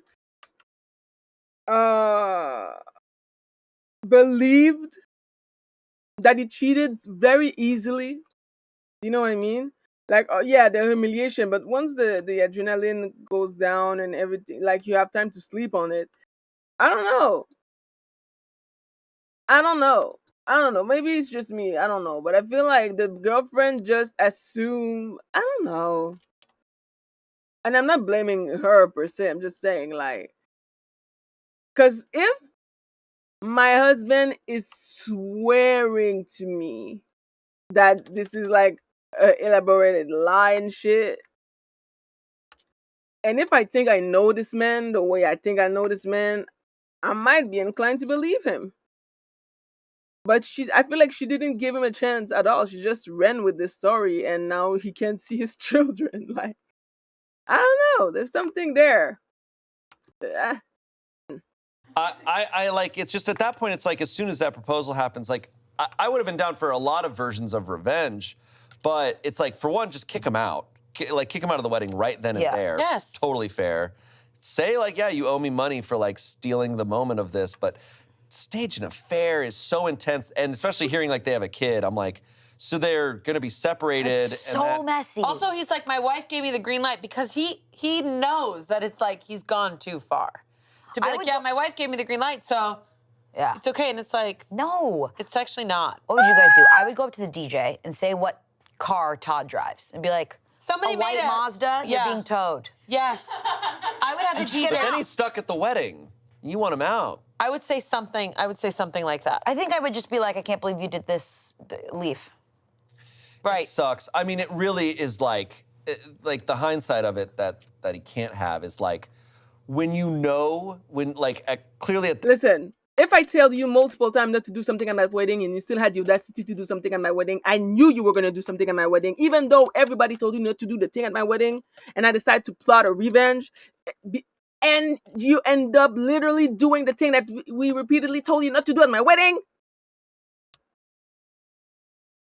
You fucking asked for it, bitch. You fucking asked for it. Some people play too much.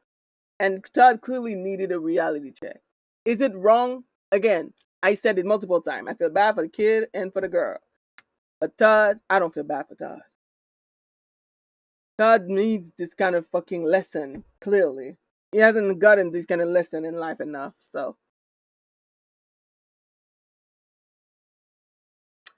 Eventually, something's gotta give, and it's some, like, these siblings have been dealing with this bullshit for like 30 years. Enough. They are way better than me. I would have lost my shit at 15. They waited until they were in their adult. That's a lot of resentment building up for all this time.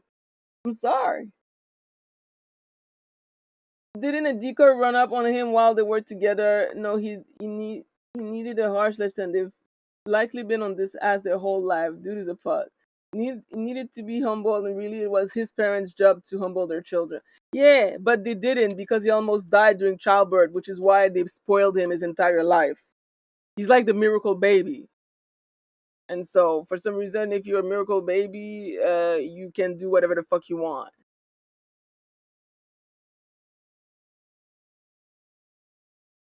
So, bitch.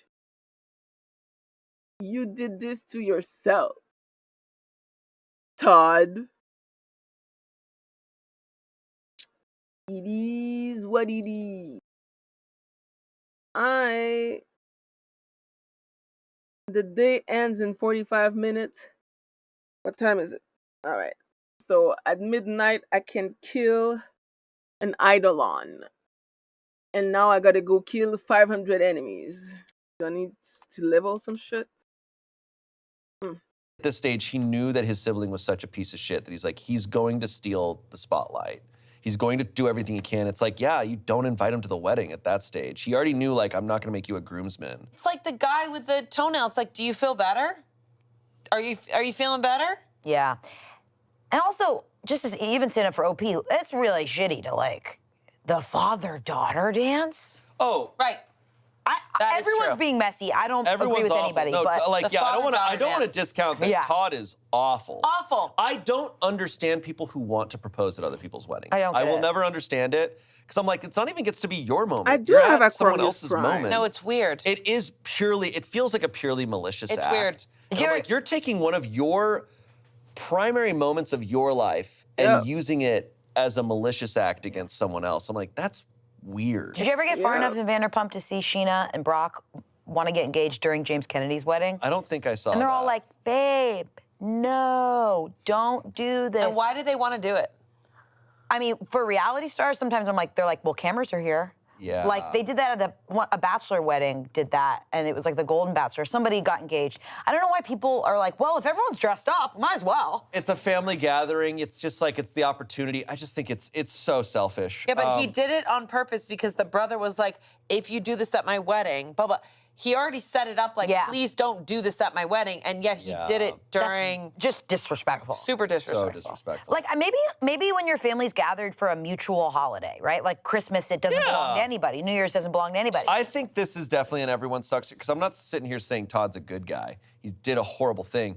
It's just the revenge, I feel like, I don't think the revenge was accurate in that, like, I think this was too different of revenge. If Todd slept with OP's ex-wife or something, or like if there was like an infidelity type of thing, it's like, okay, you're getting infidelity revenge. But it's like, this was a sidestep. You're lying. Like, maybe if Todd did have a side piece and you invited the side piece, maybe. Yeah, if you found out Todd was cheating on his wife, sure, but it can be also dangerous, is my take with that stuff. I also feel like if there's kids involved, revenge, you can't do that. Like, revenge, kids shouldn't be involved in your revenge, in adult revenge. Agreed. So the verdict on Reddit was kind of a perfect blend of asshole, not the asshole, and everyone sucks here. It's very split. Comments, are you an asshole? Yes. Is your brother a bigger asshole who totally deserved what he got? Also yes. You're also my type of petty. I applaud you, good sir. 5,000 upvotes. Someone else said, everyone sucks here. Yes, Todd and Lucy had a comeuppance in coming. In fact, it was long overdue. But where you overstepped was imploding their relationship, which includes a perfectly innocent child. That child deserves a home with both parents, as horribly self-involved as they are. You need to call Lucy right now and come clean. Then let her and Todd figure it out. And for the sake of everyone around you, go no contact with Todd and Lucy for at least a while. This relationship just got nuked from orbit from all sides. It's time to let it die so that it doesn't explode at some poor cousin's event. I think there's a lot of stories like this when we're reading stories that are like, because when I'm reading them, it's a hypothetical that we're reading, and we're not living it. I think the internet can be like, yeah, this fucking rocks. Because it's just like, it's not reality. Yeah, I think but when you're in things, you're like, oh shit, this hits different. These are people. Yeah, the one that was like, I applaud you. It's a funny term of to say you're applauding, because it's like, it's a good movie. I think and it's good entertainment, but that's somebody's life. Like, I don't applaud that because it just makes me, Working in this field where we're on the internet so much and we see how people talk about real things that we do from an internet side, there's two versions of everyone nowadays. And there's the internet version and the real life version. And the way we talk about things on the internet is so desensitized. We're desensitized across the board, even when it comes to things that we don't think about. And I think this is one where it's like, this hits harder than we're realizing. I applaud you, and it's also like, the thing that I like hold a little bit is like, oh, you're a bad person, so I can do whatever I want to you. It's like, things are still bad. Lying is still bad. Even if you're doing it to a bad person. Like, be strategic and smart with what you're doing. Yeah, I mean, catharsis can lead people down a dark road. Especially when you grow up. That's why it's like, it's other territory when it's like from birth. Yeah. Like, my brother will find parking faster than me, and I'm like, that's so not fair! And it's because I'm like, it's like my younger self is coming out, right? And I'm like, Angela, let it go. You found parking. That's so unfair. Just smash into his car. You always do this. Okay. Our next story. This comes from Petty Revenge. The Office White Elephant gift exchange should not be mandatory. I hate White Elephant office gift exchanges. Every year, our team joins/competes with 2 other groups on our floor. Participation isn't mandatory, but there's a distinct message of everyone is expected to be a part of this team-building exercise. The combined group is large enough so anyone can add a gift anonymously. For the past few years, I have been secretly sabotaging the exchange in the hopes we'll switch to Secret Santa so I can opt out. My petty revenge, every year I contribute a nice gift, obviously from me, along with 1 or 2 anonymously given bad gifts. Every year I get a little bolder and go a little farther. Here's what I've contributed for the past few years. 2021, I put a potato inside an iPhone box and shrink wrapped it. 2022. Sick, dude! Nice! 2022, a Bible from a used bookstore, a toy American flag, and a red MAGA hat I found in a parking lot. The next day, HR sent an office-wide email about politics in the workplace. Oh, that's funny. That's actually really funny. 2023, toy handcuffs, a cheap eye mask, and a cat toy I modified to look like a riding crop. The next day, HR sent another office-wide email. This is funny. 2024, a bottle of Robitussin, a bottle of Night Train. Night Train is a cheap, super strong wine, and a copy of the National Enquirer. Our White Elephant exchange is next week. I'm thinking about giving a carton of cigarettes and a set of fake eyelashes. Okay, edit. What's that one about? He's like, and that I just found from my wife's bag. Yeah, hey. Edit, yes, I wasn't expecting this to be so popular. I'm glad to know I'm not alone in my hatred for team building exercises and White Elephant exchanges, especially when they're not mandatory, but you can't decline to participate. I found my people, thank you. I love that shit. I think that's really funny. And I also feel like we used to do it with my aunts and uncles, and it would be like a fight. It was intense. Like that. I'm number 2, so 2 steals. 2 steals, and it's just like, oh great, I got this gift, and then it's your aunt who's just like, do you not like I do you not like that?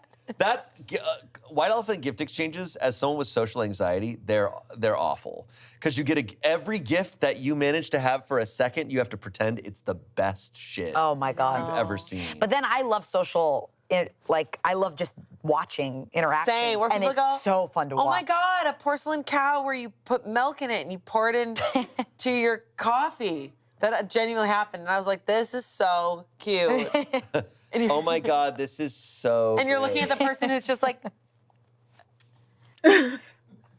I don't know who put that in Your there. uncle and I found this at Hobby Lobby and we love them. Yeah.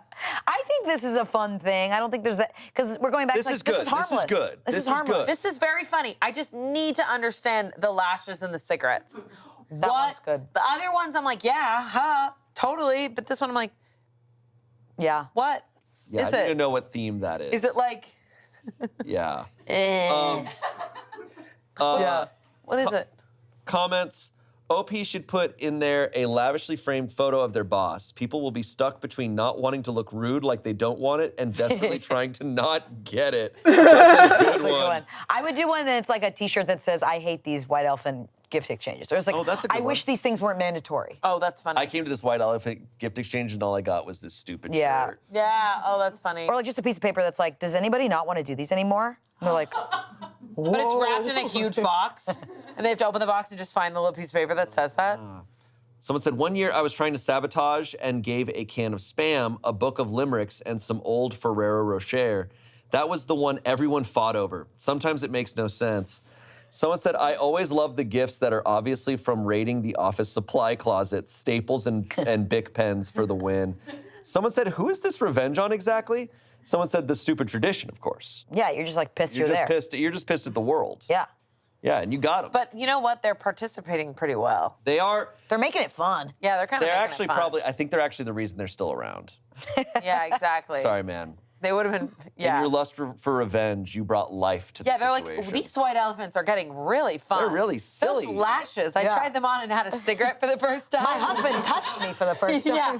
Honey, Look what I got at the White Elephant. cigarette. My two favorite things, potatoes and cigarettes. You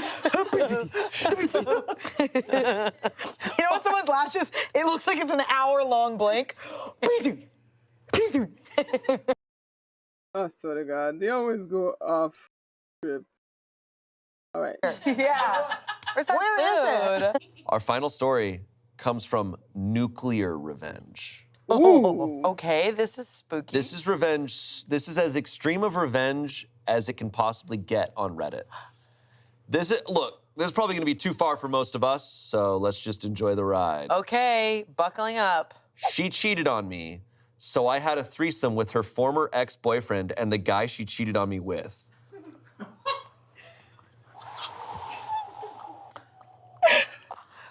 Beaches get.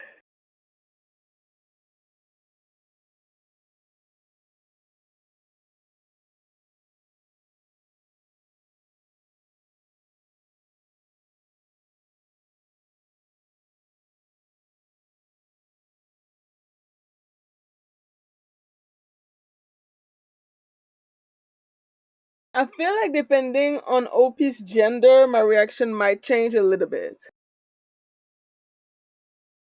And it shouldn't. So I probably need to unpack that. Money. Yeah. Whoa. Wait. She cheated on me, so I fucked every person possible.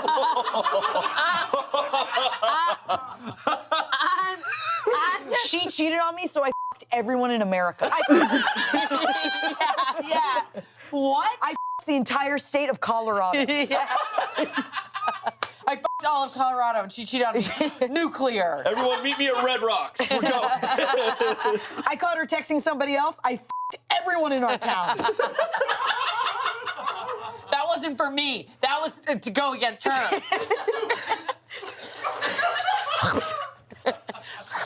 That's what you did for revenge? Revenge. Yeah. Yeah. Clip ends there. Okay. Oh my God. All right. To clear up any confusion that might come up, you have to know that I am a bisexual man. This would have been so much funnier if he did. I was gonna say, I'm am fully straight, but I love revenge. But I stuck with these two guys to get after her. I'm a straight man who took two at once. Fuck her. I'm as straight as can be, and I had two dicks.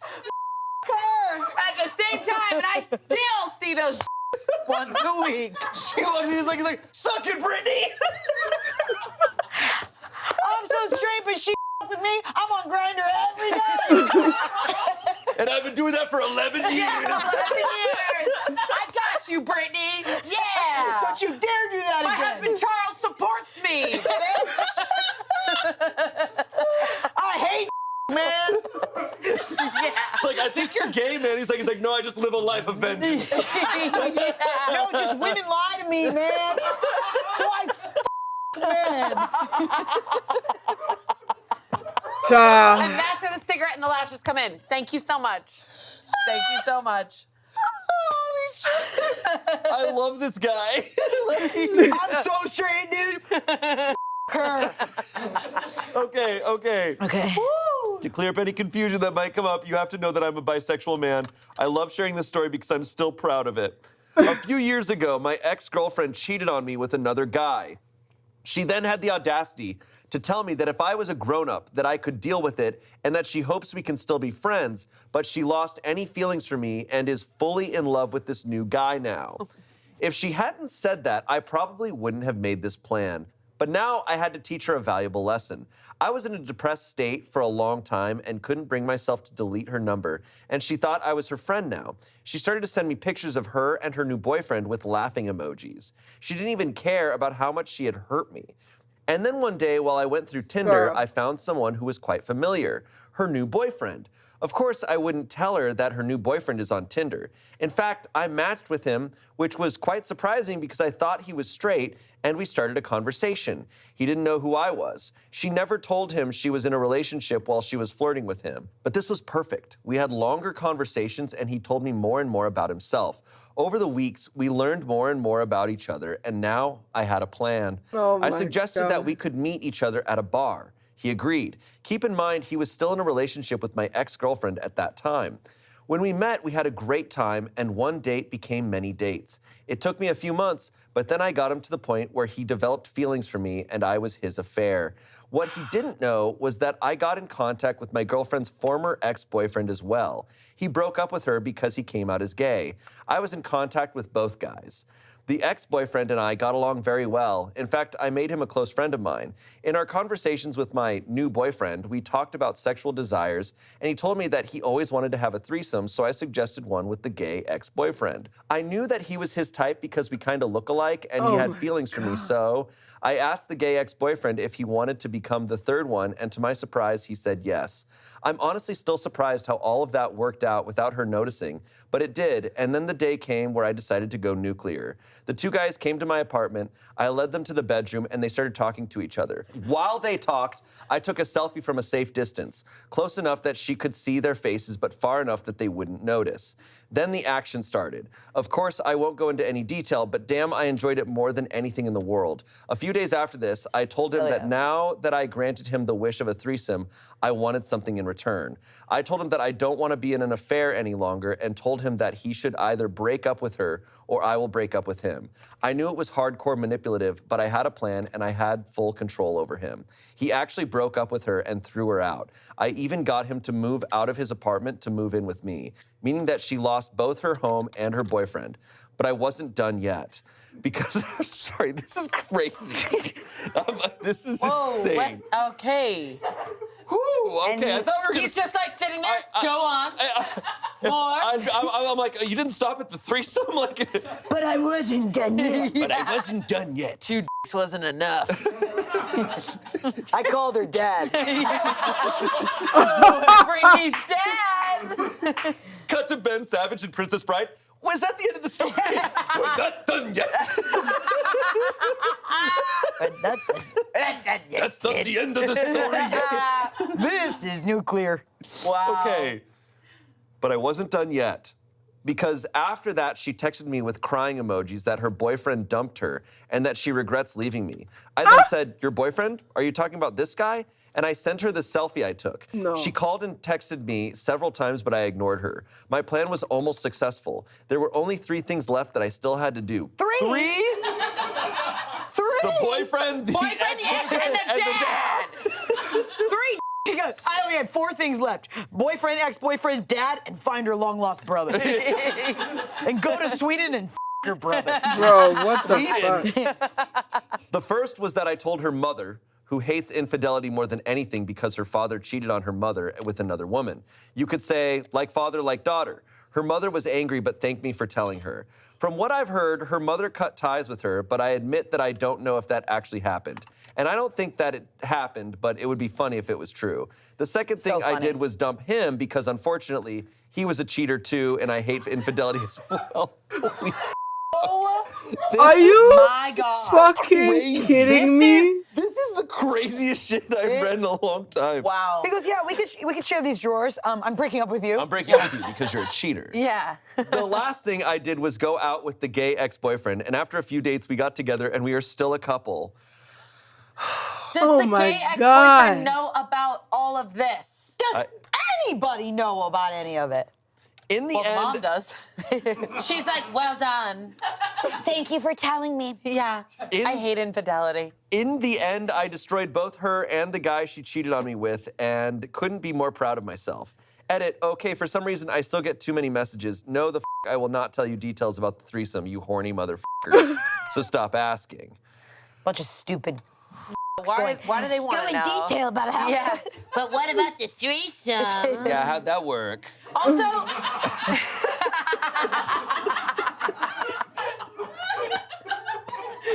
yeah, how did that work? Yeah, how'd that work out? Yeah. Can we get an update on how that worked? How'd that work? How did that work? How did that work? Take your pancakes out. We're learning how that worked. Also, what's a safe distance picture? That's what I want to know. I know. I think that to me is the shittiest thing. He's I was under like, the bed. I was like, hey, you took photos of people without their consent. So up. It's Yeah. fucked up. There's so much up shit There's here. so much up shit here. Oh, to be like- oh, this is fucked up. This is very fucked up. God. But you know what's more I wonder if that ex-boyfriend knows about all this. What's more up? Where do they get those shoes? Where the hell? Shoes for cruise, guys. I said this. Yeah, are the comments rejoicing this person? Yeah, rejoicing. I think That's a church term. cue previous conversation. I think they are, because I think we're reading this and watching this like a movie. Yeah.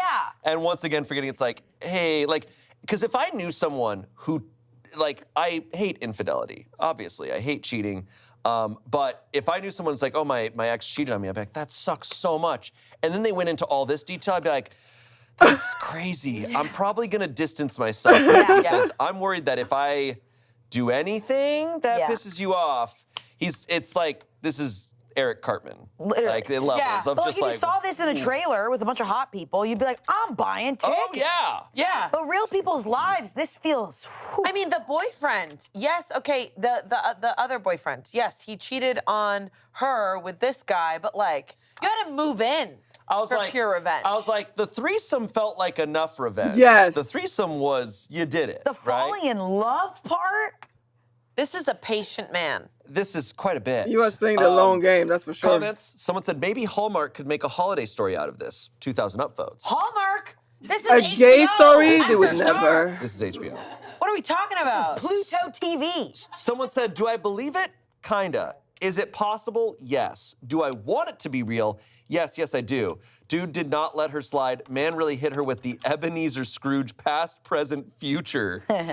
OP said, to be fair, you are not the first one who thought that. I told this story to some of my friends, and one of them also didn't believe it at first until I showed him the selfie. Someone said, man, I feel bad for your man, LOL. I'd be devastated to learn that someone was only with me to get back at someone, even if it was just initially. I sure hope you told him this truth. If not, you genuinely don't deserve him. Big yikes. Someone said, Jesus Christ, save some for the rest of us, my guy. 3 million upvotes. 3 million.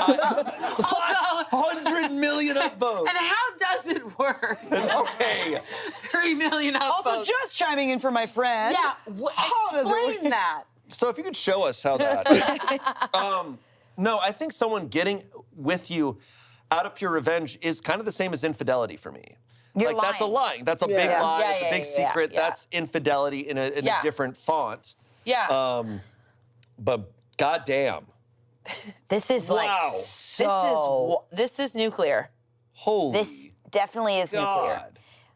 Like, yeah, she's oh my God. I just want to know what the mom's like has a list and she's like, well, vengeance has been done on my daughter. Like, what was the, I hate infidelity. It's like, a lot of other stuff is happening here. Is the mom gonna be like, and who else did you Yeah. You did what? Honey, there's someone on the phone for you. Wait a second. OP must be very hot because every guy he talks Picture? to is like, oh, Right? oh yeah, you, dude. Yeah, picture. Yeah. Like the ex-boyfriend had to probably know him, and Maybe then this like is a case of like hot people shouldn't be trusted. probably not. Because Yeah. my God. Yeah. Yeah. Yeah. Yes. Yes, indeed. hot people shouldn't be trusted. Yes, and that's the lesson of I'm today's kidding. Reddit No, stories.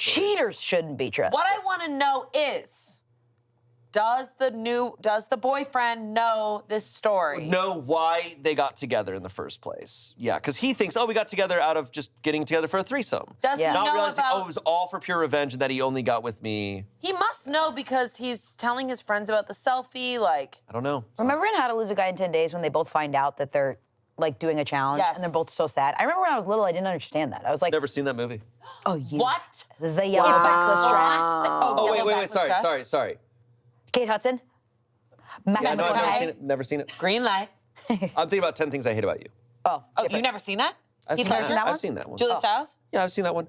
It's Taming of the Shrew. But I remember watching a movie where two people were trying to get together for a goal that wasn't getting together. Yeah. And then they fall in love and they were so, How was a guy in 10 days, spoiler alert, they're so sad because they fall in love. And that's where I'm like, it's so f***ed up to not be honest with someone when you are dating them and be like, hey, you're here to play a bigger role in something much larger. Then you're questioning it. Did you really want to be with me for me, or were you like... That's the problem. Like, that's why I hate secrecy and lies and stuff, because I'm like, man, trust is hard to rebuild. Very hard. Like, it's very hard to rebuild. But, you know, if someone cheats on you, just have a threesome with everyone they've ever met. Oh, yeah. The town. Okay, my version of this that I think is harmless is I get everybody on a group text. What And we go What? like, guys, Guys, can't believe we're all here. You're saying with your Yeah. partner and the person I they're had cheating. everybody. I had her, I had him. You I had did all. that? No, I'm just trying to do a version of That's this a that's good funny. one. Yeah, and send a bunch of weird emojis. Yeah. And don't say anything. Yeah, Yeah. got him. Yeah, Done. nice. Well, Right. damn, this was insane. Thank you both for joining me for all this revenge. I laughed so That hard. was This really was good. one of the funniest episodes I've ever been. I can't believe. For the most part, I'm straight. That part is so funny. It's because she cheated on me. Truly, I can't thank you both enough for like what you bring to this show. Like, You too, buddy. You're so funny. Thank you. I feel like I just hang out and read. I love these stories because I just visually picture them in my head, and I just love playing around. I'm like, well, what if? Or like picturing them. Yeah, and I just like. It's also there's so many people that are also laughing with us that you guys don't see. There's like cam ops going, oh. Wait, they're doing what? They're going, oh. Eric does that every time. The camera, I'm did that like, look what the bad? heck? Yeah, Did that look it bad? did look bad. They're like, Brittany, what? Oh!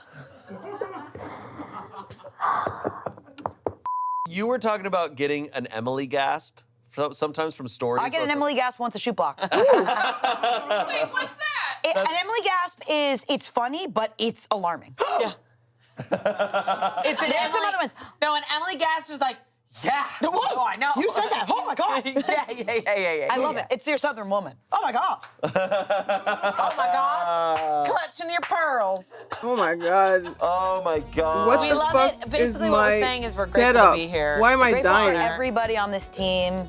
Yeah, we love it. Happy 150th. Happy 100. Yeah. It's happy 150, guys. It's time to plug Shane back into the wall. Yeah. No, seriously. I'll see you on episode 200. Thank you both for being here, and thank you all for watching. And we'll see you next Saturday. Bye. Bye.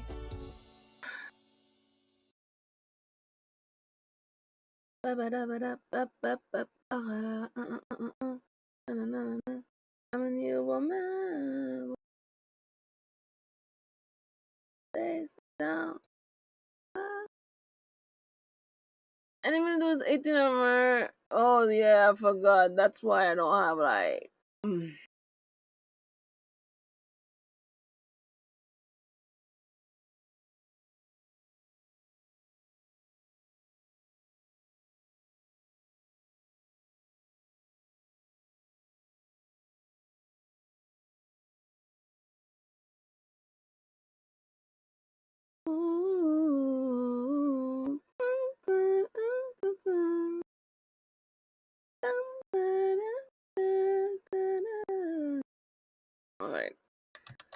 concentrate. Oh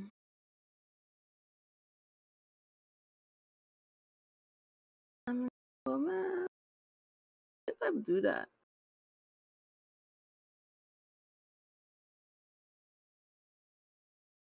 Thank you. And the allocation. Bum, ba-dum, bum. Is that it?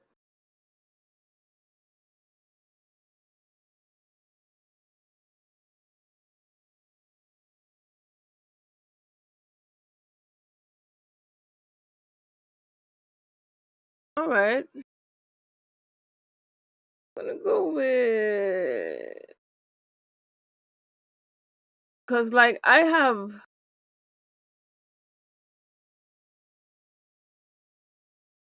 Oh. Fuck. Okay, it works. But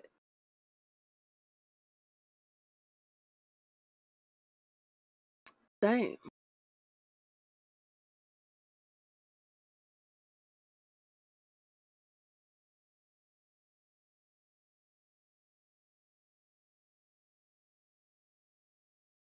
Energy.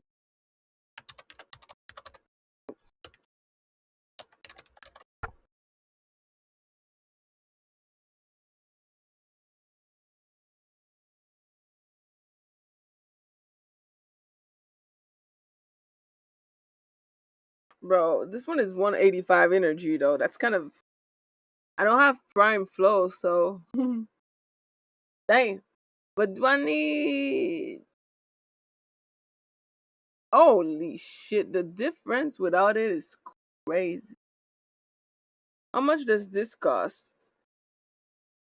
Yeah, it drains a lot of energy, huh? Because my efficiency is at, but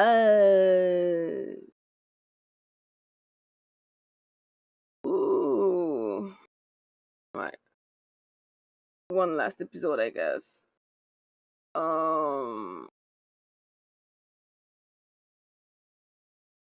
Hello and welcome to Smosh Reads Reddit Stories. I'm Shane, and today's episode is a classic Am I the Asshole episode. However, we have a very special guest joining us here today. We have Jacksepticeye on the couch. Wow, that was so cool to watch you do that. Yeah, and we also have Trevor, who wore the same outfit as me. Well, actually, I had it on first. And also, my collar's popped, so it's like basically we're not. He's wearing your top of my jeans. I watched you put it on. That's not even true. You can't prove that. I was there. Thanks for being here. Thank you. I'm so excited. Woo! So cool. Yeah! Let's judge some people. For people watching, today we've been filming tons of videos. You've been in everything. Yes. You filmed a Try Not to Laugh. You filmed some games videos. We did Jackbox, yeah. And now you're here. First Reddit story, first Try Not to Laugh. Yeah. Whoa. This is big for me. This is my third video with Sean today. Dude. Insane. You guys are like. We're getting married I think we should kiss, yeah. That's how you definitely get the Smosh EGOT. Am I the asshole for thinking Trevor should kiss me today? And you've watched plenty of clips from this show, right? Yes. Yeah. I think a lot of these are very, I was so happy when you read Poop Knife. That's yeah, like finally got that one. Are you much of a Redditor? Oh God. Answer carefully. It's like, do I say no or do I say yes and be cringe? It's damned if you do, damned if you don't. I go on Reddit for like gaming stuff. Sure. So it's like gaming news and whatever, and sense. stuff always ends up there first. Yeah. And like leaks and whatever. So I'm on there a lot more than I think I would like to be. Okay. Trevor, thoughts? What do you think?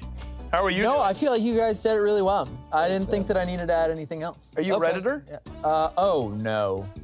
Oh God. No. And I don't even mean it. I don't go on Reddit. If I do, it's because I'm trying to look something up and figure something out. It's always like a medical question or something. Honestly, I think that's probably how I'm on Reddit most as well. Yeah. Am I dying? Reddit. Yeah, or something like a game. I'm like, how do I do this thing? But no, I don't like scroll on Reddit. I'm not lurking any subreddits or anything. That's true. I don't have a subreddit I go to. Same. What's your Reddit rap like?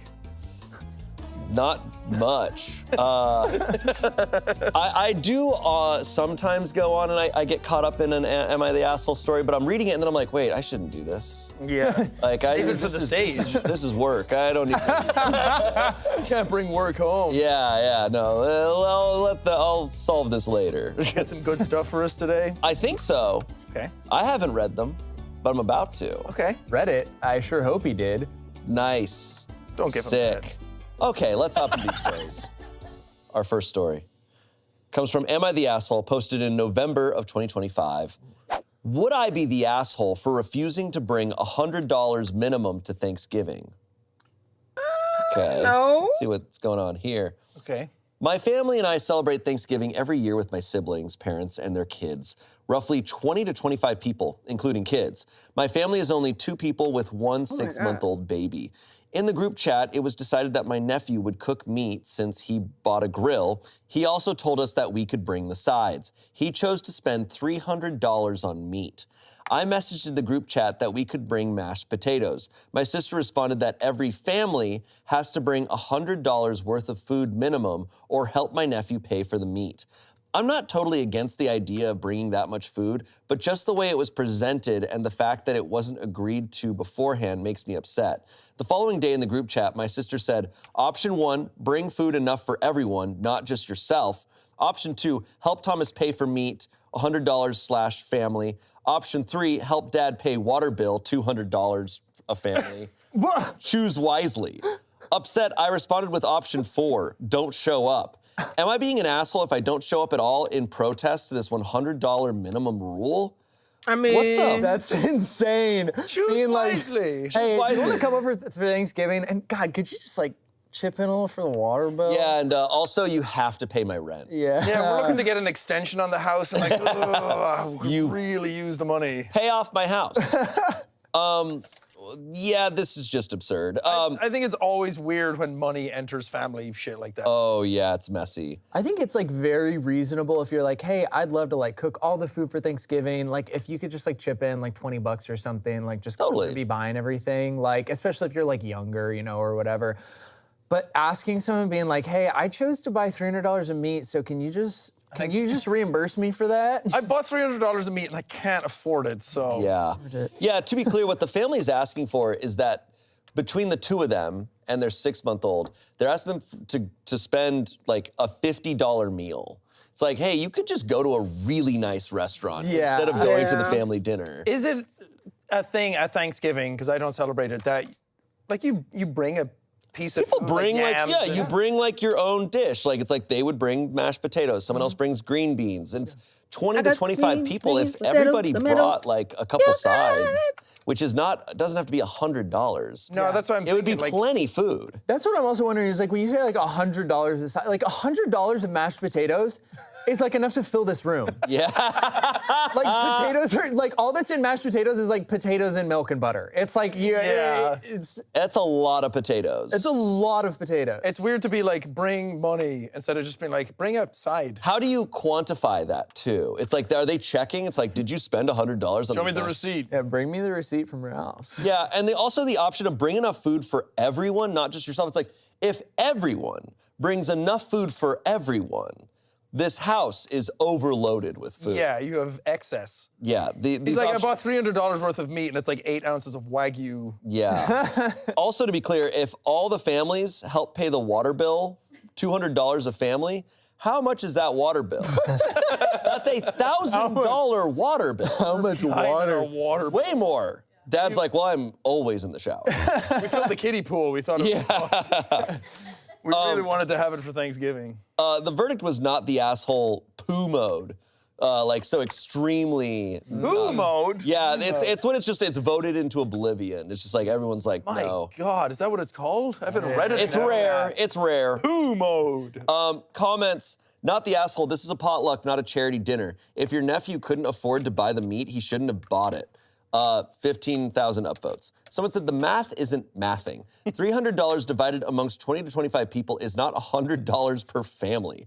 Someone said, the math isn't mathing and just basic communication isn't communicating. This whole situation is a complete zoo. Someone said, how did the water bill become part of the discussion, I'm wondering? Does son live with the sister and is it her running this Thanksgiving grift rather than saying, we can't afford to pay our bills? Someone said, don't forget petty option number 5, buy $100 worth of mashed potato ingredients and show up with 50 pounds of mashed potatoes.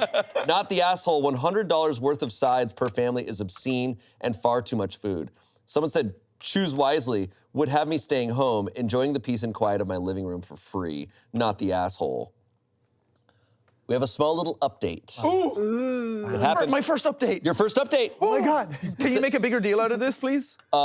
It's just such a small one. Do you want me to make a big deal out of it though? If you could. Okay. All right.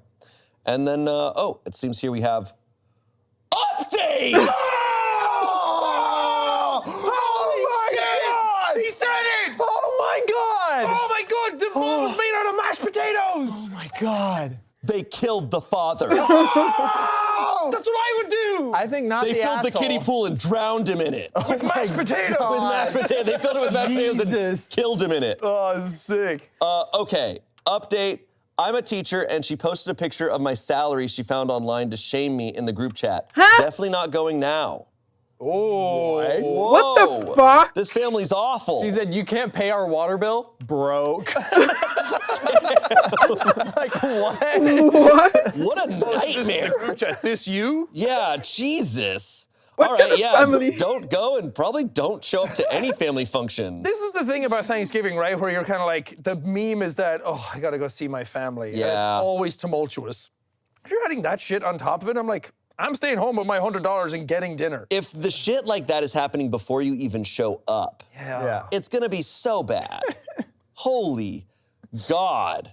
There's no Thanksgiving equivalent. No, even Spencer was messaging me and he was like, got time off. He's like, what do you guys do during Thanksgiving? And I'm like, it's Thursday. Yeah. Like, it's literally just another day. We have nothing. But I guess still, I think it's the same for Christmas.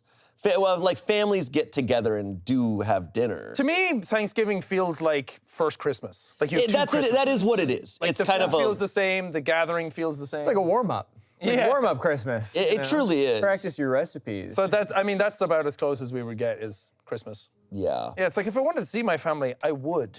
I'm not going. Yeah. Don't need another excuse to avoid you. This episode of Reddit Stories is sponsored by ZocDoc. Is there a doctor in the house? All right, our next story. This comes from Am I the Asshole? This is posted November 2025. Am I the asshole for expressing my surprise that my fiance didn't know who Muhammad Ali was?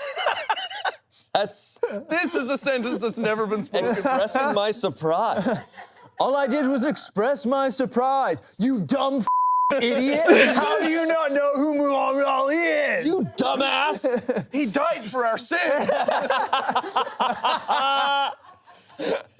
God. Hi. The other day, my fiance and I were watching baseball, and the infographic and commentary were showing some stats of Babe Ruth. So I told her, she doesn't really watch that much baseball, that Babe Ruth was like the Muhammad Ali of baseball. She asked me who Muhammad Ali was, and I said, you know, Muhammad Ali. She was still confused, and I realized she didn't know who Muhammad Ali was. So I said, how do you not know who Muhammad Ali is? And I told her about him. I noticed she was quiet afterwards, so I asked if she was good, and she said she was hurt at the way I had been surprised at her not knowing who Muhammad Ali was. If I have to keep saying that phrase, I said he wasn't just a boxer. He was a cultural icon, so it just took me by surprise that she didn't know who he was. Then yesterday, she came across something on her Instagram and was showing it to me. It was about Timothée Chalamet and Kylie Jenner. She asked me what I thought about her, and I said I actually don't know a lot about her. I know of her, but not why she's famous. She then feigned surprise and was like, you don't know who Kylie Jenner is? I realized she was- Girl, what we are not gonna do today is compare the Muhammad Ali avec Kylie motherfucking Jenner. Can we be serious? Like, this is crazy. This is crazy. The audacity is killing me. What do you mean? Holy shit. This is so stupid. Was still hurt over the Muhammad Ali thing, so I didn't say anything. I didn't point out that it wasn't really the same thing. Kylie Jenner wasn't an icon the way Muhammad Ali was, and I had heard of her anyway, but she seems still to be hurt by what I said. Was I the asshole? Edit, going to put some of my replies here. A lot of people are asking about our ages. I'm 29, she's 27. And as for how I reacted in the moment, so when the infographic popped up, I said, Babe Ruth is like the Muhammad Ali of baseball. She said, who's Muhammad Ali? I honestly thought maybe she knew multiple important Muhammad Alis, so I said, you know, Muhammad Ali. And she still didn't recognize him and again said, Muhammad Ali who? And then I just said, in a regular tone, how do you not know who Muhammad Ali is? She said, why would I know of some Muhammad Ali? And then I was stunned for a couple seconds. Maybe that showed on my face, and then I went over who he was.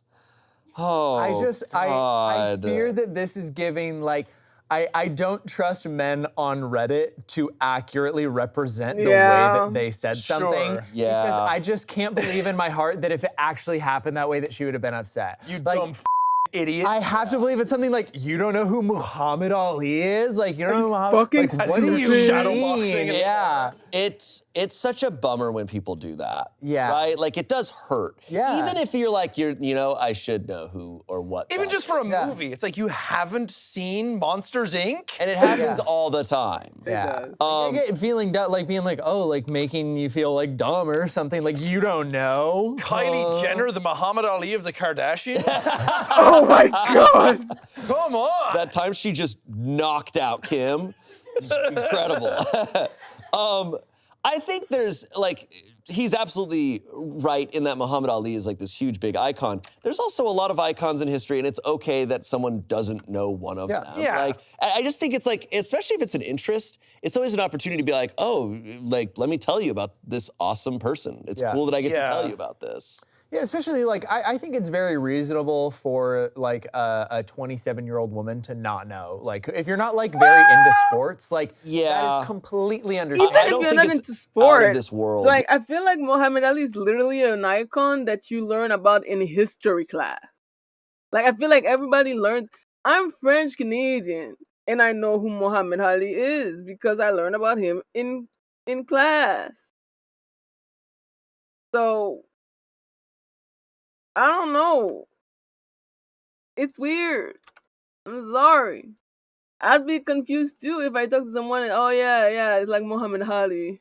No, you know what? I would have the same reaction if, like, I say, oh yeah, she's like the Beyonce of XYZ. And who's Beyonce? I would probably be like, oh, girl. So yeah, no,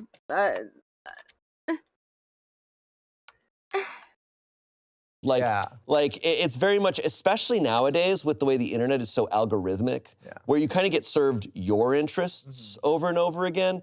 It actually makes more sense nowadays. It's like, yeah, you probably don't know because is it not in your field of interest? Then you probably, the internet never shows it to you. I think growing up as like a 30-plus-year-old, it's like Muhammad Ali is like everywhere. That even if you don't know who he is, like that name is just synonymous with everything. Yeah. But I feel like now it's come full circle where it's not anymore. Yeah, I mean, it's kind of left pop culture. I'm 26 and I'm like, yeah, I there are plenty of people I know probably that don't know who Muhammad Ali is. Like, that's fine. He could have just said LeBron. I feel like more people don't know who Babe Ruth is. It's also possible. I think it's possible for a lot of people not to know. Besides, like, that it's the candy bar. Yeah. And a lot of them, like, people don't know, like, they don't know anything about the person. They just know of the name. The name. Yeah. Right? It's like you hear about Martin Luther King or Yeah. Gandhi. It's like, I don't know anything about Gandhi. I just know the name. Right. He sounds like a chill dude. He sounds pretty. I just think what we're dealing with here is he made her feel stupid, right? He's just like, you don't know this? It's insane you don't know this thing. And that's gonna make a person feel insecure. And so now she's like doing this. The gloves are up, like Muhammad. Truly. Hey, who's Truly. Babe Ruth of boxing. Oh, thank you. The Kylie Jenner of boxing. The Kylie Jenner of boxing. Kylie Jenner of boxing is For crazy. someone who knows of him, it's like, oh, he's such a legend, because not only was he like such a legendary boxer, but he also like opposed the Vietnam War and was like very much like a vocal person in a time where that was like pretty extreme. I honestly didn't know that. Yeah, no, he was extremely vocal on so many things that even by today's standards, you'd be like, whoa. So he really was truly like a legendary figure. So for people who know him, I get the like feeling of like, whoa, you don't know who this guy is? Like, but she's 27 in an era where the internet is so different. No, girl, I'm sorry. I don't care if she's 27. It doesn't matter. I feel like you learn about him in school. And I think this poster is American. So it is worrying. It would be, to me, it would be a sign of a worrying lack of education. And to try to compare him to Kylie Jenner is crazy. So obviously it sucks to make somebody feel lesser for not knowing someone who should be known like that. You don't need to be a dick about it, but I personally would probably judge. I remember learning about him in school. Exactly. Like, love the fashion. Thank you. Thank you, thank you, thank you. I have a multiple costume for all of my frame. I try to keep them up to date in the way they look. Yeah. I could definitely do a whole fashion frame thing. Like, as soon as I'm gonna get the Vauban heirloom thing, it's gonna be amazing. I got my Valkyrie heirloom.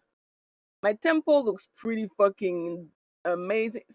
I think the only frame that I did not do fashion frame is Sevagot, because Sevagot Prime is just amazing. On God, I don't know how to pimp this man. He looks amazing already. But I do have like costume for most of my frame.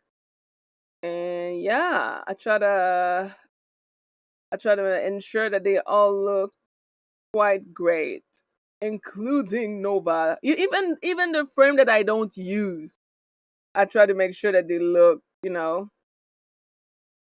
certain way. So yeah, thank you. I think I'm like, yeah, and she's not sitting here going, what is he, some dumbass? She's like, no, I don't know, but she's open to hearing about it. It's always like a teaching moment to be like, yes, but please tell me. Yeah. I think for a lot of people, it's like they know he's a boxer, that's it. I think there's a lot of people, it's like, do you know who Lucille Ball is? Do you know who Carol Burnett is? Like, I think her field could probably have a lot. There's a lot of people out there that it's like... Start making that Venn diagram. Yeah, it's especially when you're talking about people who were really legendary back in the 60s, 70s. Like, I love basketball. I could name like every player on like the Showtime Lakers, but like, yeah, I know who Muhammad Ali is, but I don't. Yeah, that's not really a flex. Oh no, flex. And Sean loves Dr. J, so Yeah. But anyways, Dr. J. I have no idea who that is. Julie Serving. Ooh, basketball. That's the one. We have some comments. There was really no verdict. The verdict overall was no assholes here, but a lot of comments are all over the spectrum. I think this is like a very mild, am I the asshole thing, I feel like this is one of the more relatable ones where everyone has someone who's done this to them. I think this is a very accurate use of this subreddit, right? Because sometimes it gets so extreme where it's like, you need to talk to like your friends and family. Yeah. Like, I shot my husband. Am I the asshole?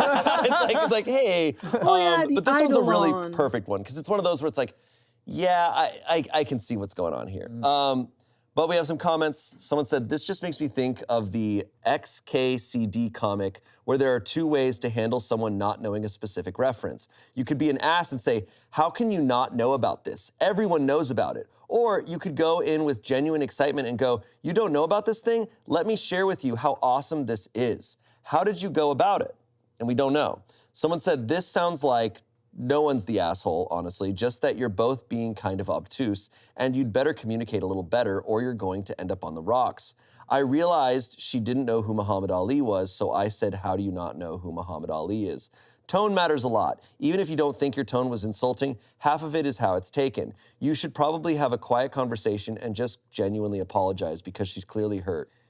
It's not as hard as it sounds to just say, hey, I'm really sorry. I should have been more thoughtful the other day, so it didn't seem like I was talking down to you. I promise I wasn't, but I'm sorry I was careless about it. Lastly, someone said, the way this is worded, it seems like you think you're better than or smarter than your girlfriend. I'm sure that's what she's picking up on. You're the asshole.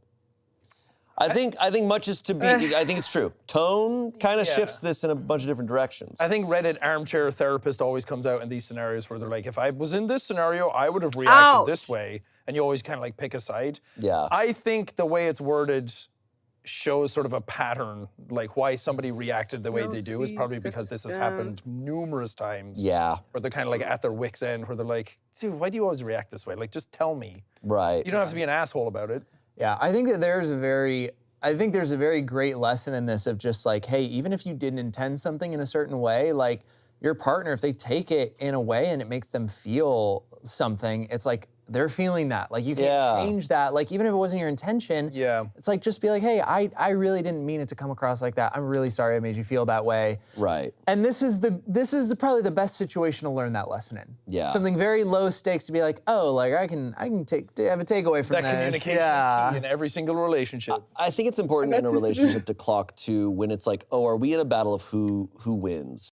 My cat is a male and he's not operated. Like he hasn't been operated on yet. So basically he still has his balls, which is why he's such a pain in the ass. Like a young cat who still has his balls is generally a huge pain in the ass. And I'm not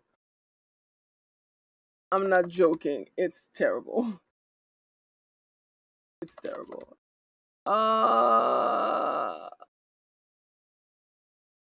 Shit. I wanted to go and see this, not straight here. But yeah.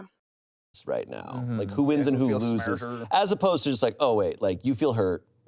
I said something that you were hurt by. Like, let's figure that out. Yeah. Which usually, I mean, any of the people I've met, not like partners, but any friends who are like, you don't know who this is, it's a chance for them to feel superior. Totally. And I think that's where the dangerous side effects come in, where no one's right. You just don't know a thing. Yeah. Not knowing a thing doesn't make you stupid. Not knowing something and not always wanting to know something, like, I don't know. There's too much shit. Yeah. Yeah. There's simply too much shit. I'm gonna start doing it with random people that nobody would know. You don't know my buddy Eric? Like what? Dude, you don't know Steve? That's crazy. What do you mean, dude? Are you stupid? You don't know how to get to that restaurant later? What the is wrong with you? Random pivot. You said they're at their wit's end, and You're I anti-ball realize I feel shopping? like I've heard wit's end. I think, I've heard both my whole life. But wit's end makes way more sense. I think I've actually, it's a necessary at the end of their evil. wick and at their wit's end, I think I mixed them. But at the wit's end makes sense because it's about to explode. There's nothing left to burn. Dynamite's about to blow up. I was thinking like a candle, like the candle. Yeah, you went burning out. explosive. Explosive is crazy. You went like. Well, yeah, because when people are at their wit's end, they're gonna explode. Yeah. Because not just die out and just. Dynamite has a fuse. It doesn't have a wick. Oh, got ya. Checkmate. Am I the asshole for calling out Shane on a Reddit story? Oh, vocab check. Update. He hit me. He smacked me. Update. And the shot of me above him, like. There's your thumbnail. I found out that those things I think are called eggcorns. That the term is called that because some people think acorns are called It's not eggcorns. personal. They have to go. So it's when you mix up words like that and say it a different way. It's called an eggcorn. They have to go. I hope to God someday Also, to meet where the someone who calls it fuck an is your nail acorn. clipper? So I can be like, did you just say acorn? You're gonna have a Reddit. Do you not know acorns, dumbass? You're gonna have a Reddit story written about you. Yeah. This guy's never seen an oak tree. I met a guy on the street who just started hitting me for no reason. Yeah. Shane beat me up. Am I the asshole for getting my ass beat? Yeah. All right, our next story. I cannot find your nail clipper. Am I the asshole? God damn it. From November of 2025. Damn, November, big month. I don't Yeah, know where it is. big month for Probably assholes. fell somewhere. Am I the asshole for refusing to pay to have You my need to find friend's it house soon. cleaned? I had to quickly come down to the city where I grew up due to the death of a close family member. It was a pretty spur-of-the-moment occurrence, and I had to drop things rather quickly. I informed one of my friends, and they offered to put me up for a few days. I said that would be great, but told them I'd have my dogs with me, so totally understood if they wouldn't be able to. The friend said it would be fine, and they were more than happy to host me. For context, my dogs are not badly trained by any standard, but they are both large breed dogs, a lab and a German shepherd, so of course can be a bit much for many non-dog owners. I am aware of this, and that's why I usually don't bring them to people's houses. I made the 5-hour drive down, and my friend came out to greet me. When unpacking the car, I let the dogs out, and immediately they went off to toilet, since it was a long trip. My lab went into the bushes to pee, but the German Shepherd began to pee in the middle of the front porch. Don't ask me why, but she much prefers peeing on hard surfaces. And my friend immediately freaked out. I was a bit confused and apologized, but it's outside, so I didn't get why she was so freaked out. The dogs were fine the entire stay. They are non-eventful inside. They let me know when they need to go out, and I cleaned up the poo straight away. I keep them under good supervision. At the end of the trip, my friend sent me a text saying, hey, as you know, the house is quite messy because of the dogs, and I'm going to hire a cleaner. Would you mind paying me for that? I was a bit taken aback. The dogs had 0 accidents inside, didn't break anything. I asked what she meant, and she explained that there was dog hair everywhere. The thing is, they are shedding dogs. I know that. If she'd asked me to vacuum up after them, I would have, but she didn't. I also didn't think a deep clean would be necessary. A quick vacuum of the carpets, couch, bed, etc. would be more than enough to remove any trace. I don't know what to do. I didn't ask to stay with her. She offered. I told her about my dogs, and she was fine with that. That's just asking for money. So the verdict is asshole. I can see it because dogs, yeah, they do shed, like animals shed. They bring a lot of stuff with them. It might have behooved this person to like talk about it while they were staying there. Yeah. Because to like have them leave and then send a text and be like, hey, I'm gonna need this money. I can see how it now causes a weird situation, but I'm also a little surprised OP isn't like, fair, like the dog stayed here for a few days and yeah, this happens. Yeah, I think it's crazy to me that OP didn't like really clean it all. Like if I'm taking my dogs that shed into a house where someone doesn't have dogs and I know my dog shed, I'm gonna try and clean up as much as I can. Like I'm asking, hey, do you have a vacuum? Like I'd love to like make sure things are as clean as possible. Yeah. Like I think the fact that they were like, oh yeah, like they're just my dogs, they're shedding dogs. Like that comes from a place of like, oh, I have them and I'm fine with it, so I expect you to be fine with it kind of thing. Yeah, you're bringing them into their space. Yeah, I think I think it's reasonable for them to be like, hey, I wanna hire a cleaner. Like, I don't know, maybe OP can be like, hey, I'd love to like, you know, help pay for it or something like that. Like if it is like a lot of money, but yeah, I don't think it's unreasonable. Plus we, like you said, we don't know the state of the house. Like it's not just hair and stuff. We like don't know. Smells, It's true. Drool, it's a whole bunch. Yeah, OP says, oh, well, they didn't ask me to clean up. It's like, well, you know, you could have done it. It's one of those where I'm a little biased from growing up with so many animals that it's not something I'm bothered by personally, but some people really are, and it doesn't take long for you always have those people like you bring their dog over and they start licking people and like, oh my God, I'm so sorry. Like, I'm imposing on you, I'm bothering you by my dog being here. Sure. Let's see some of the comments.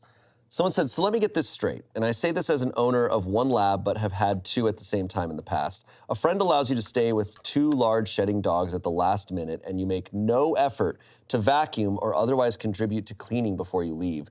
I'd be so embarrassed to leave without cleaning after staying that I'd have paid for the cleaner in a heartbeat. You appear incredibly entitled and disrespectful to your friend and a clear asshole. 11,000 upvotes. Someone said, she's not used to pet hair. You saved money by staying with her instead of a hotel and dog boarding. Paying for a cleaning will still have saved you money.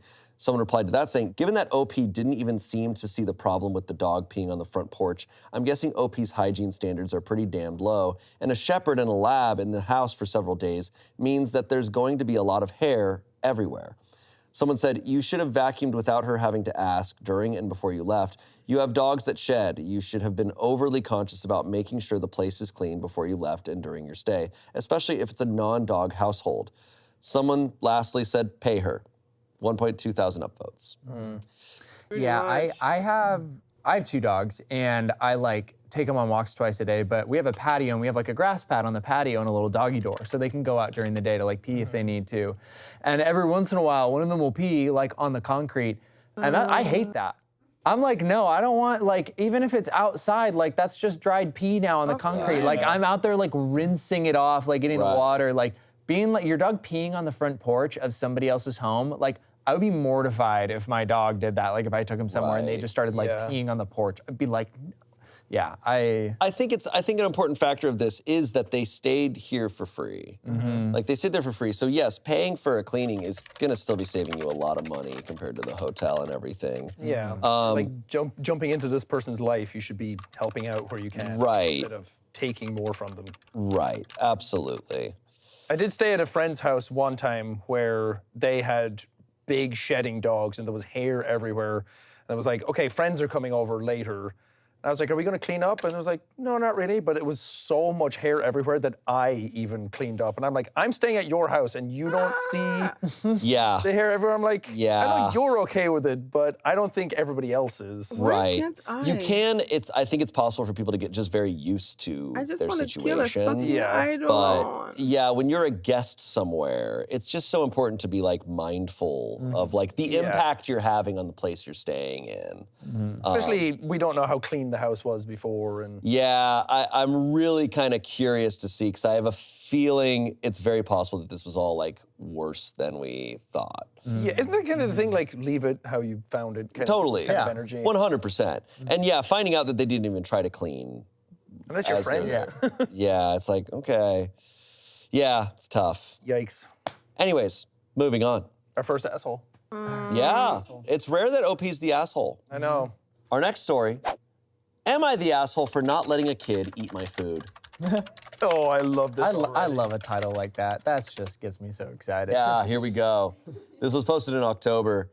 The other day, I was at the mall with my boyfriend and our 2 kids, a girl who's 5 and a boy who's 6. We were sitting eating a bag of roasted chestnuts when this kid, around 10 years old, starts hovering around us. Now, I admit I'm not the biggest fan of any kid that doesn't belong to me, so this alone was already annoying me slightly, but I still smiled at him. Then he calls my son over and whispers in his ear, and I knew it was about the chestnuts. My son nods yes, and the boy comes up to me and reaches for a chestnut. I moved the bag and said, "No, you have to go ask your parents." My boyfriend got upset, called me rude, and handed a chestnut to the boy. The boy leaves, and I tell my boyfriend he shouldn't have done that you don't just give food to a strange kid. The boy then hovers back around us and without a word snatches 2 chestnuts from the bag that my boyfriend was now holding. I stood up and said very firmly, "Sorry, but you can't take our stuff like that. Go to your parents." He put them back and ran off. I think the kid had no manners, and I wasn't gonna let my kids think it's okay to accept anything from strangers or that it's okay to be pressured into sharing. My boyfriend doesn't agree and thinks the kid trusted us because we had kids ourselves. He thinks I was just selfish. So, am I the asshole?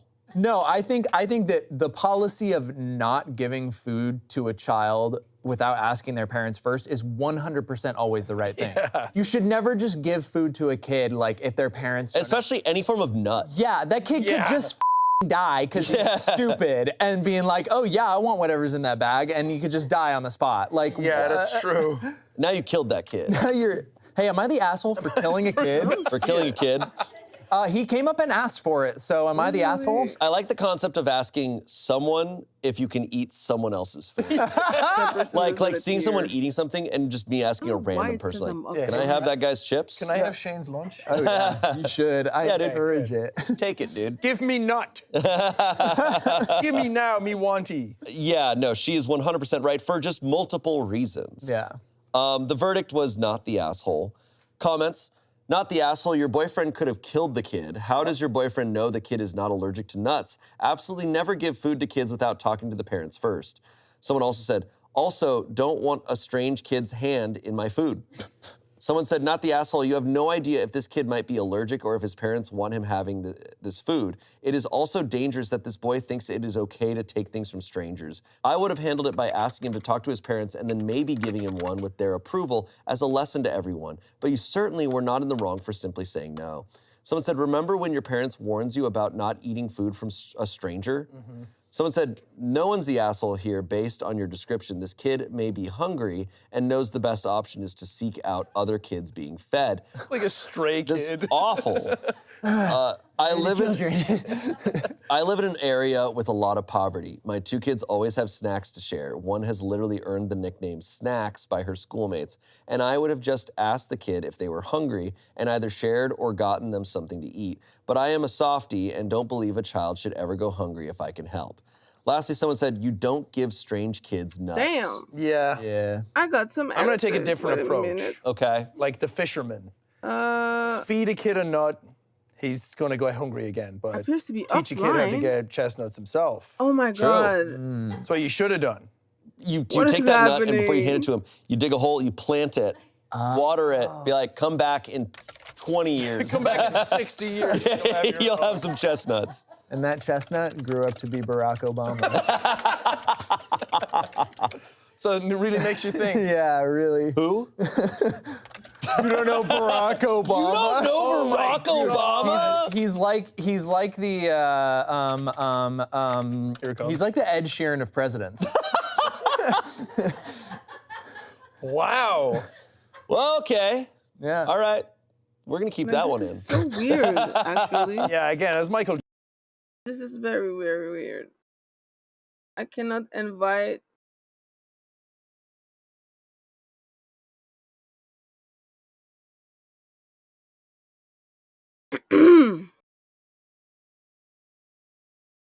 And like I did that. I tried that with someone else. We added a friend and the friend doesn't appear. Maybe I should like go back in my, because I'm on Cetus. Maybe I shouldn't be on Cetus.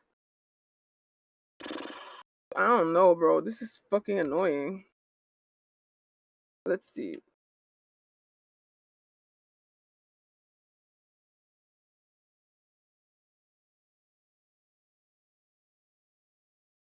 No, it still doesn't work. Yes, I'm on add a friend. Okay. So technically we're friends. Okay, you're leaving? Ugh. Alright. Where I said and you disappeared.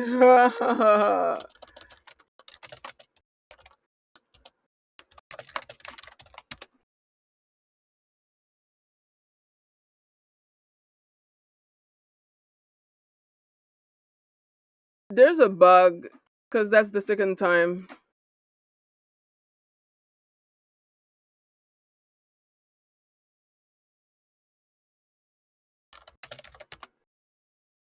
Because this is very annoying.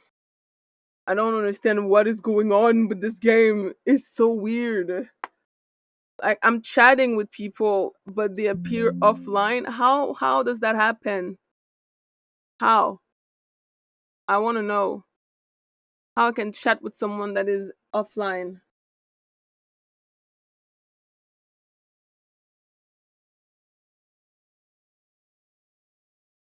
Make it make sense. Not now.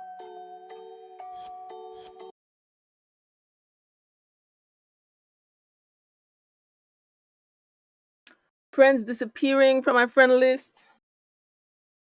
I just need to kill a stupid hydro list so I can complete NightWave. This game doesn't want me to be happy. Alright, let's see. Friend.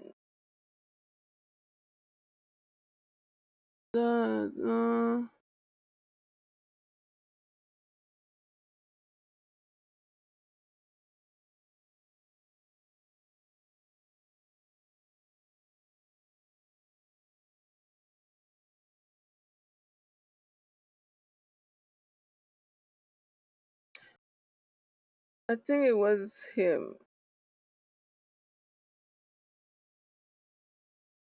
Well, he's offline right now. But I think that's the person I was talking to. Because I look forgot the name. I do not have a good memory. Ooh. Bum, bum.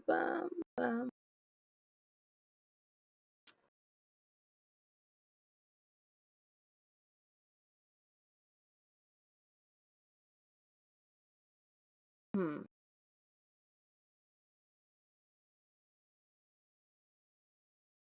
I mean, at least I see them in my friend list.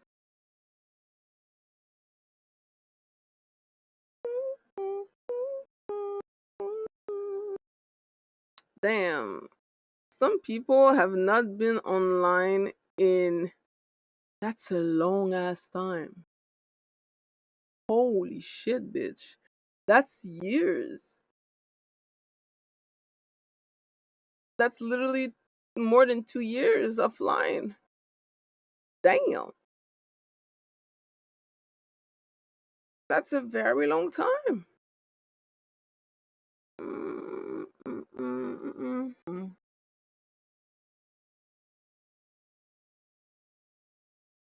Uh,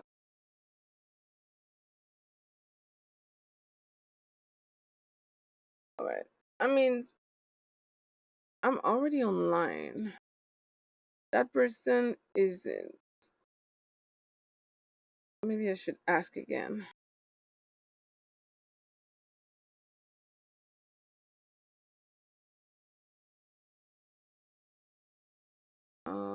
Oh yeah, I can chat. I can chat because they're offline.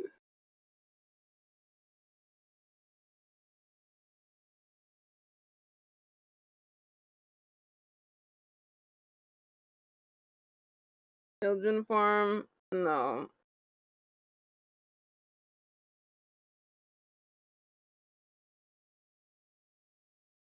There's somebody on your woman.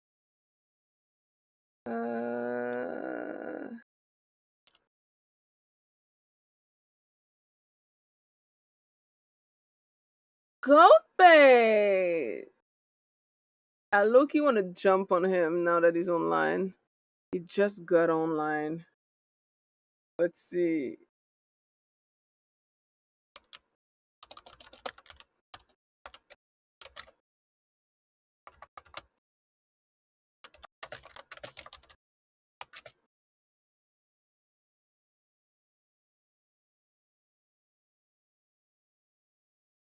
Bro, this dude just got online and I'm already jumping him. But no. I need help.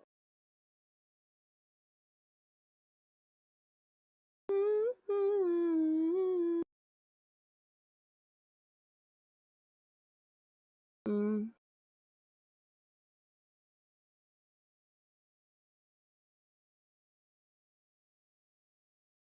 I be free. Ah.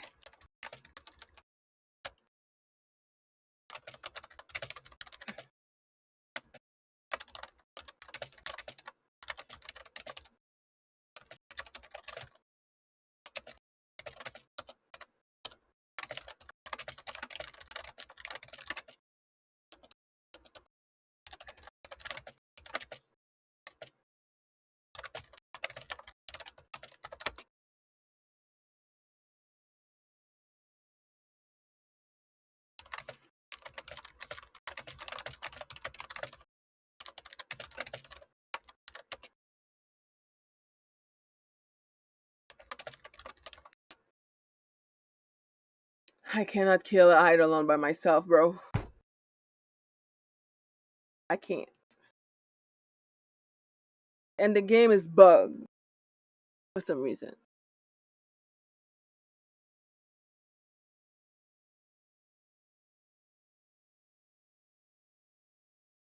Plus, I would very much like to do that before 1 a.m. because I need to remain a healthy adult and go to bed early. Well, I don't have to, but kill 30 Eximus sounds good to me. That sounds doable. But first, the Eidolon.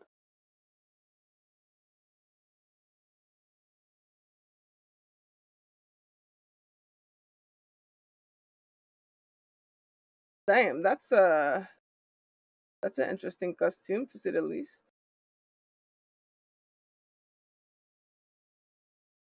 He can do that?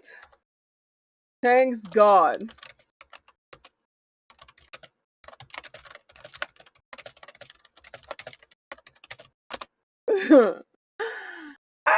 It's gonna be there in 30 minutes, and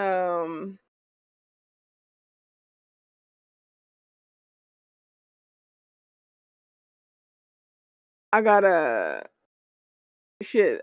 I can even focus on my MIG assault, so I'm literally gonna put back the game sound. I just want to kill an Eidolon.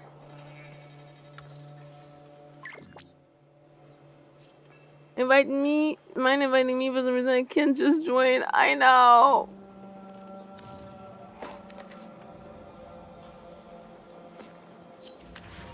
Okay. All right.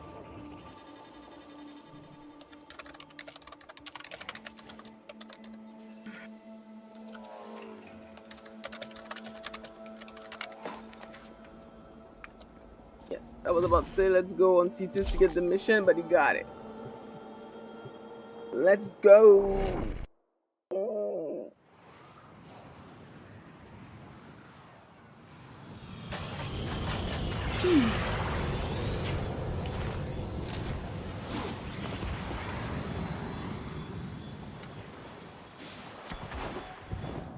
I like jumping my legendary friend when they're free. Lol.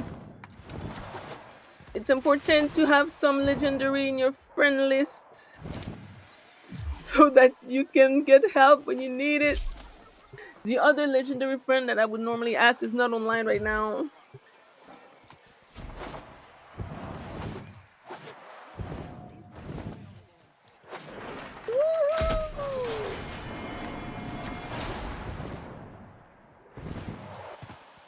I'm going with a frame that I know I can survive on. Now, is the frame doing a lot of damage on an Eidolon? Girl.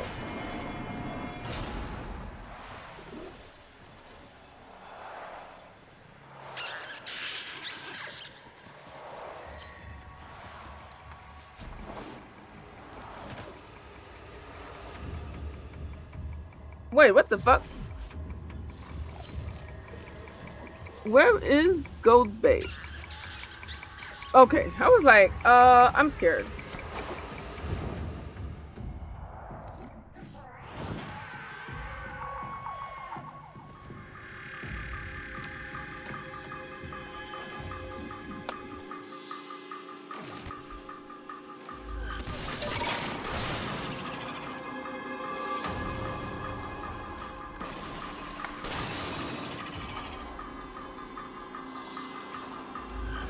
Wait.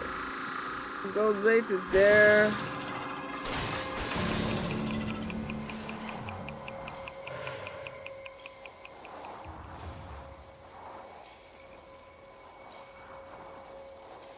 I'm not gonna lie. I'm probably just gonna follow him because I have no idea how to do anything. Those devices draw energy from bomb ballists. Make use of them.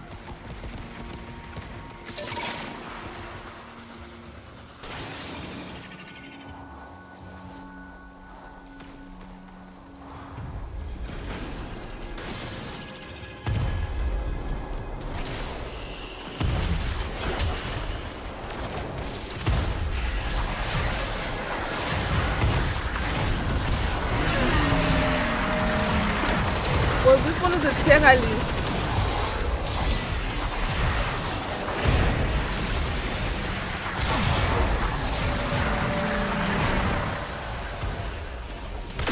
Energy spike. I advise falling back. That device is insufficient. You are directed to secure and employ additional Eidolon lures.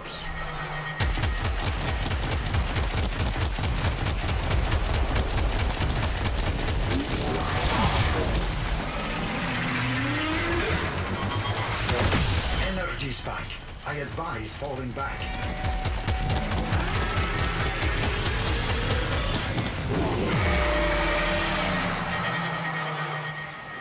be here.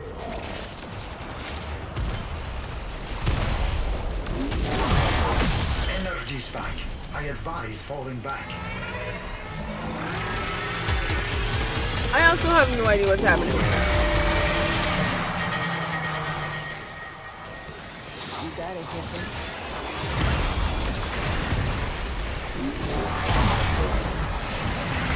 Smaller sentients rush to the Eidolon's aid, healing it.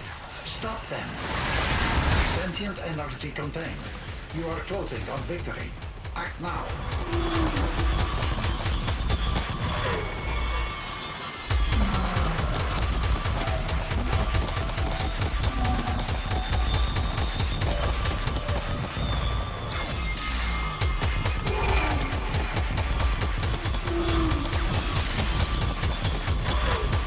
I don't think I'm doing anything. Or at least I don't feel like I am.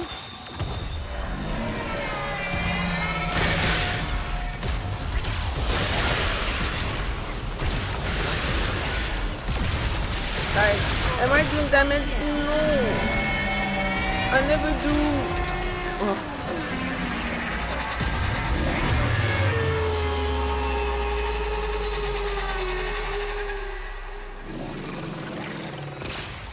Is he dead? I guess he's dead. Did I contribute something? I did not.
Energy spike.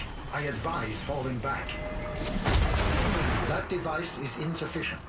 You are directed to secure and employ additional Eidolon lures.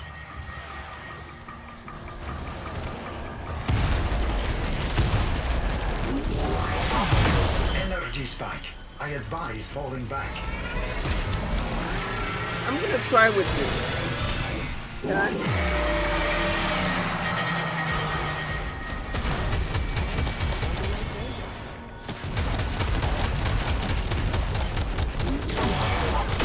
Energy spike. I advise falling back.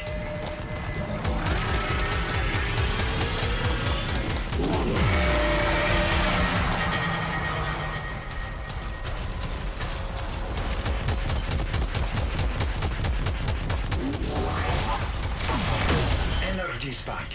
I advise falling back. I feel like someone here has a nuke, and that person is not me. Because all I see is a whole bunch of zero. Energy spike. I advise falling back.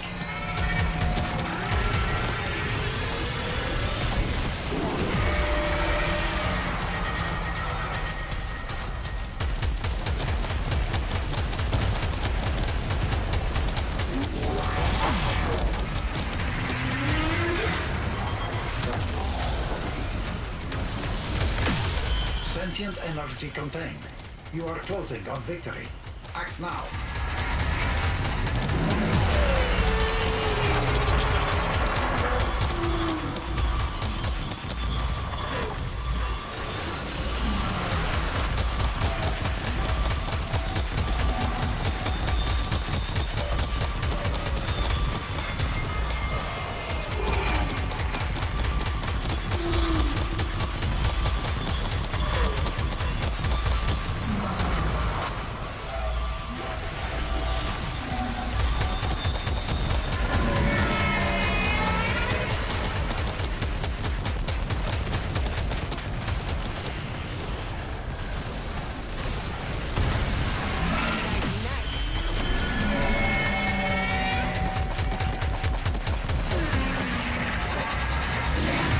the same who did it.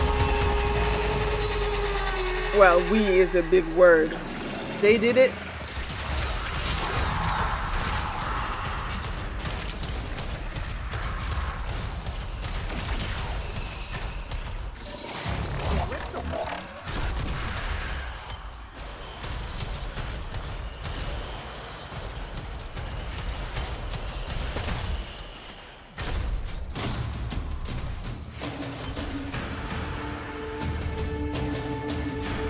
Well, at least it's going relatively fast.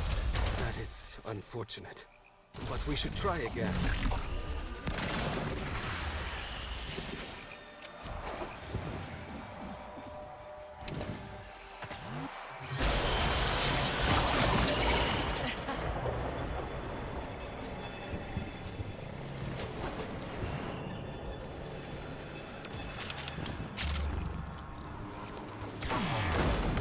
Energy spike. I advise falling back. That device is insufficient. You are directed to secure and employ additional eidolon lures.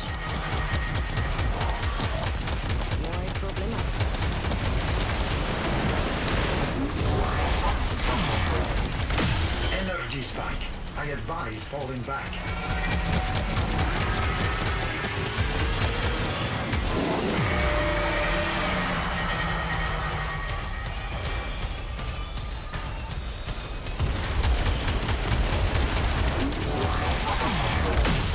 Oh, am I doing some damage? Falling back.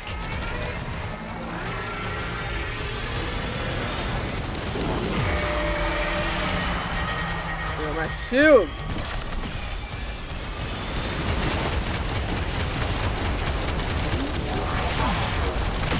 Energy spike. I advise falling back.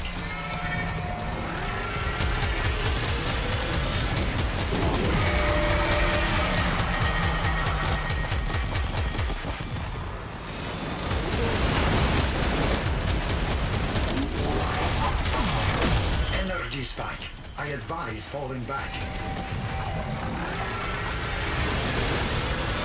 I don't know what's happening.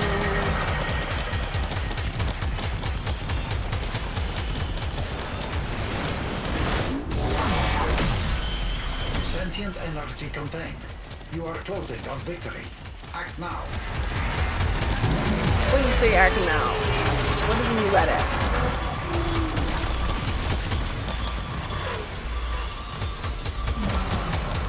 Because I'm shooting.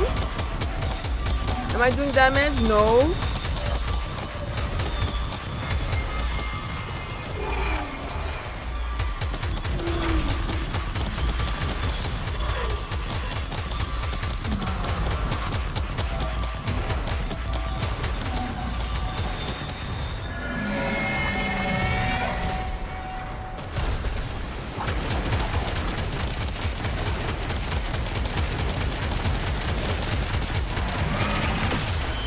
I saw. I think I just did some damage.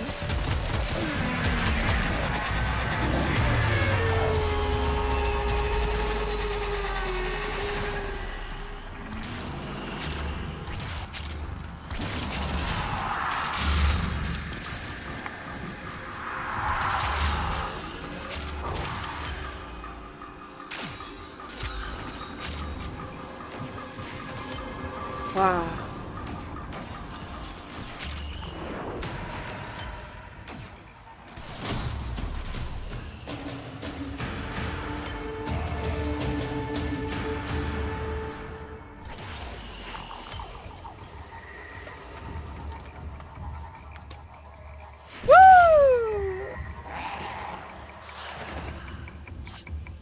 And now we can leave.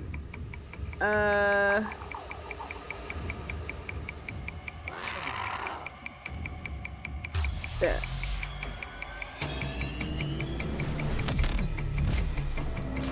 I'm coming!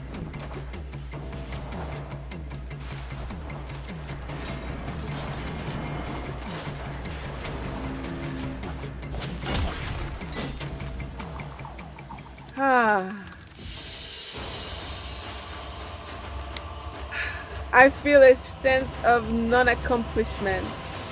But at least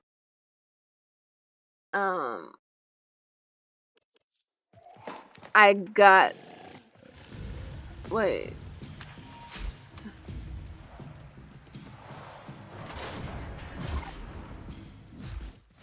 Yeah.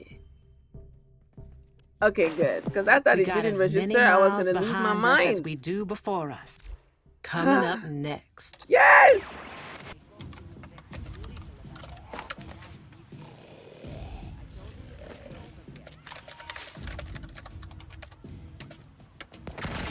Oh.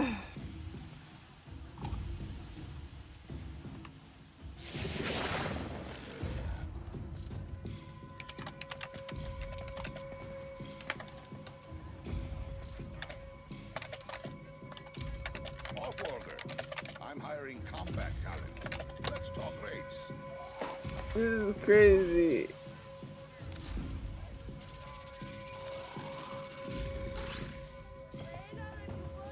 I did 3% of the damage. It's fucking hilarious.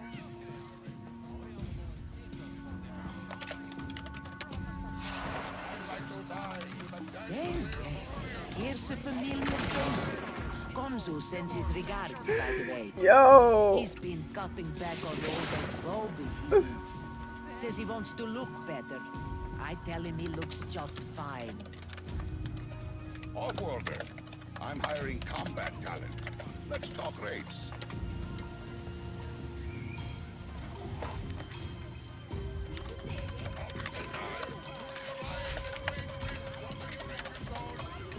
Display your love with a streak of vermilion.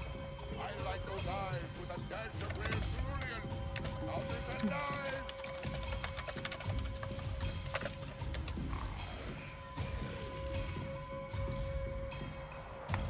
Bruh. I contributed 3% of the damage. And ultimately, teamwork makes the dream work. We need to stay awake. And 3% is still 3%. It could have been 0%. But it was 3. Gotta see the positive. Reasonable prices.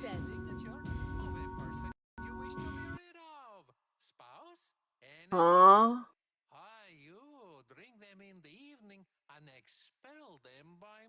And my game had crashed.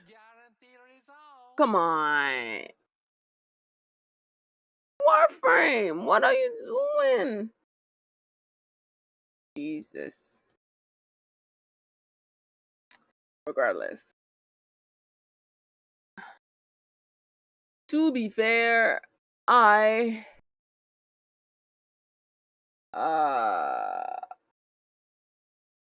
well, I crashed. C'est toi, arrête. Attends. Allez, attends. Yeah, no, to be fair, it's fine because I want to move on with my life. And I did what I wanted to accomplish, and so I'm gonna call it. I'm gonna call it. As far as this stream is concerned, I had fun.